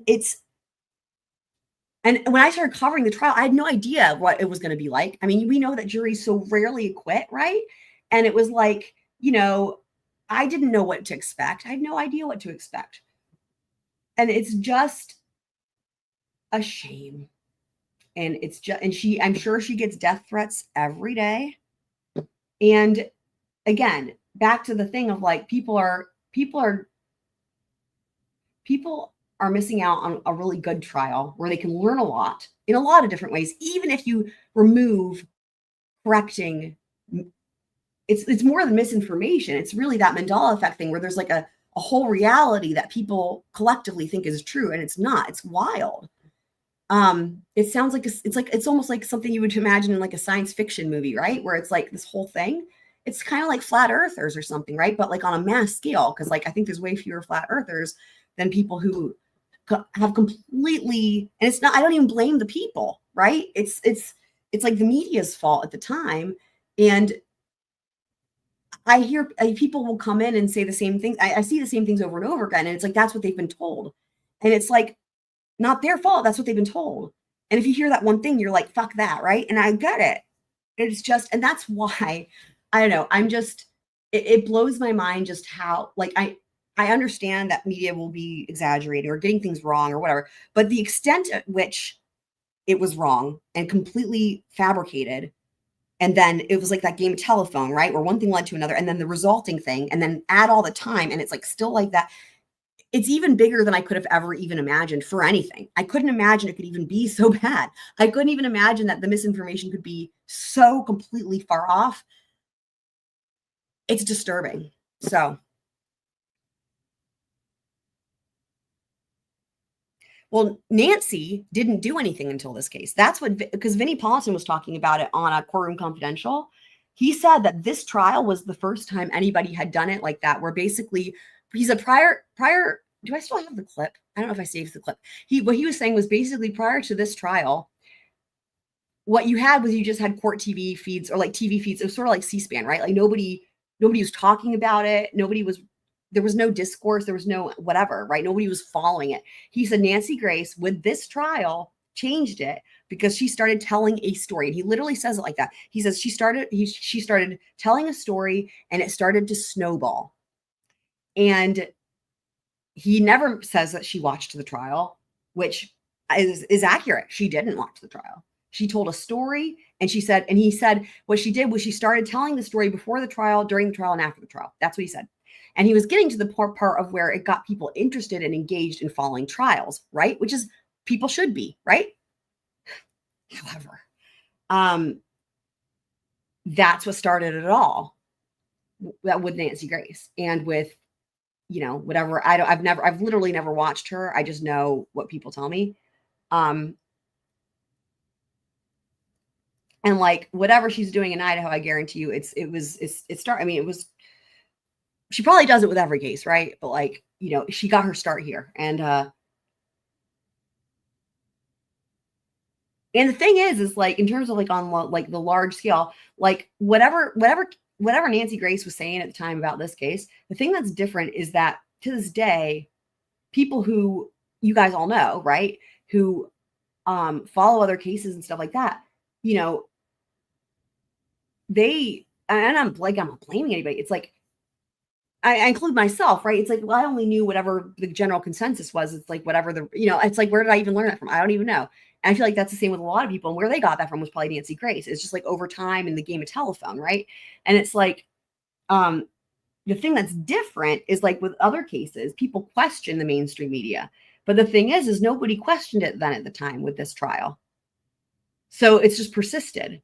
And even people who normally would be questioning these things, I guess I hadn't thought about questioning it with this case, you know, but now there's an opportunity, right? If you want to actually take an objective look and follow the trial, you know, so. Right. I know. So, you know, and that's the thing is like, you know, I had never watched the trials. I keep saying, so like, as we're watching it and covering it, it's like, I'm learning things for the first time. As you guys saw me, I was shocked a bazillion times with what happened with Cindy. Like, that's insane. So anyway, but yeah, I have playlists for all the different cases that I have covered and am covering. There's a lot. So every trial has a playlist.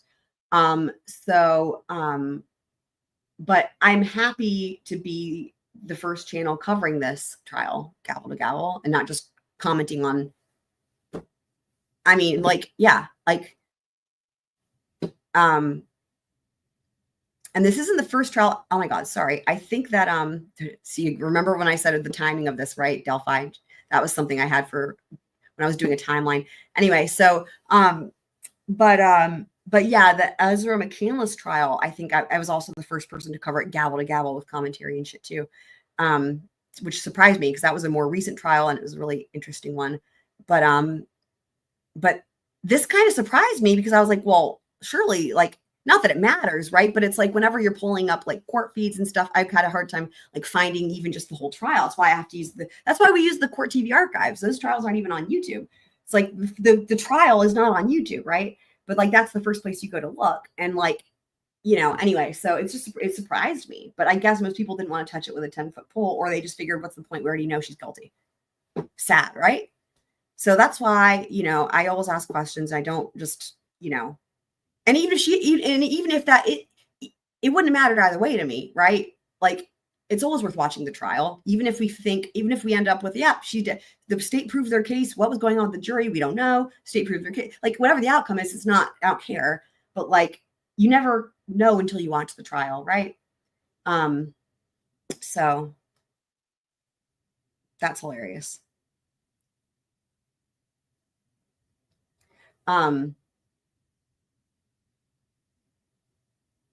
And there's a funny thing. I'll just show you guys this one real quick. There's a funny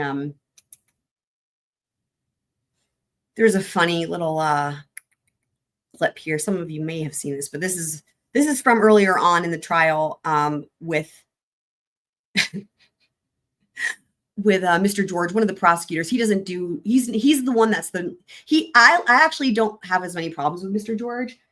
Because you can see, well, you'll see here in a second that he knows what he's arguing, which he has to argue because they made it the decision as an office, right? But that he knows it's kind of stupid, but he's at least not weaseling. He doesn't misrepresent things, and he's not near, like, in other words, there's a big difference to me between a Mr. George and then like a Mr. Ashton and a mystery and verdict. We haven't heard Mr. George take any witnesses in a really long time. He's not even done anything during this defense's case in chief. He's just been sitting at the table. But anyway, I just wanted to preface that so you know who I'm talking about, because you're about to see Mr. George now in this clip. Mr. Lazario, I'm coming over. Miss Anthony, are you? Yeah. Mr. Lazario, after lab, yeah. Miss Anthony, how fuck? Mr. Lazario, to say hello. And the next one, Miss Anthony, on a few more days, and you can bring your ass over here anytime you want and stay whenever you want. Mr. Rosario, well, I'm coming over tonight. Miss Anthony, you are trouble. You know that. Yep. That's the portion you're talking about? He's like, why are you? Your Honor, the state wants to. Y'all, his face says it all right there. That face, I'm going to take a screenshot. That is a priceless. He's like, you've got to be fucking kidding me. You guys think that this can come in? How can this come in? Like, what the heck? Oh my God. This is so funny. I mean, yeah. Introduce or would seek to introduce 10:38:27 p.m. through the defendant's response at 10:39:42. It establishes the fact that Mr. Rosario would like to come over. It establishes Ms. Anthony's putting him off, saying he can't, and it helps establish the fact that the reason that she can't do what she would like to do and can't have him come over whenever he wants to come over is because the child and her parents are in the way. That's why it's relevant. Does the defense concur with that analogy? I'm going to leave the Absolutely not, Judge. Oh, man. And that's the basis that you want to have that admitted. Certainly, a jury that's the conclusion that they can come up, that they can end with. And what does that tend to prove or disprove? In essence, one of the motive for the murder. I take it Miss Anthony is living at home at that time, Mr. George? Yes. And you're saying just because she's living at home with her parents and because she's told no, that's a motive for murder? I'm sorry, sir. I missed that last part. You're saying that because she's living at home and with her daughter in her parents' home, and because she says no, that's a motive for murder? No, Your Honor. As the evidence, as some of the testimony has already been established from Mr. Lazaro, when they first started to date, the defendant had Kaylee with her. Oh boy. The defendant was unable to do what she wanted to do, to stay where she wanted to stay, because she had to bring Kaylee back home. As the weeks went on, culminating up to June 16th, what this helps represent and show was that she was locked in that home. She was locked, or at least held back, by her daughter. She couldn't do what she wanted to do, which is further evidenced by everything that she did do and everything that she wanted to do from June 16th until July 15th. Wow. That is why it's relevant, and it does help establish the motive. Because after June 16th, she didn't have to worry about her parents. She didn't have to worry about her daughter. The next logical question is, why didn't she kill her parents? Right. Since everybody was in the way, but you don't need to answer that. Section 90.403 of the Florida Evidence Code, exclusion on grounds of prejudice or confusion. The court will make the following ruling: 1, that is not relevant or material to any of the issues to be proved, and even if it was relevant and material, it is outweighed by the prejudice that it would cause in this. So that portion will not come in along with the rest of the portions. Elimination murder. I was dying. That's why I made that. I was like, yeah, let's make sure we can pull that up. Yeah. So in the thumbnail, that is for Judge Belvin when where he is on the thumb. That is literally him from that screenshot that I took at that moment when I was like, I'm taking a screenshot. So because the face is just great.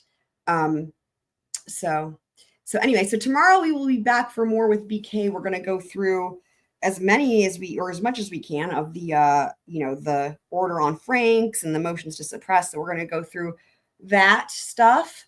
And then I know that there's big things happening with Karen Reed on Tuesday, I believe. I know that we're expecting, and there should be an incoming motion to dismiss, I believe, as well. I think it's due that day. I think they also have a hearing, and I think they're going to come back and discuss the other shit that happened last time. So there's a lot, but anyway, yeah. So but at the very least, I'll see you guys tomorrow for more with BK.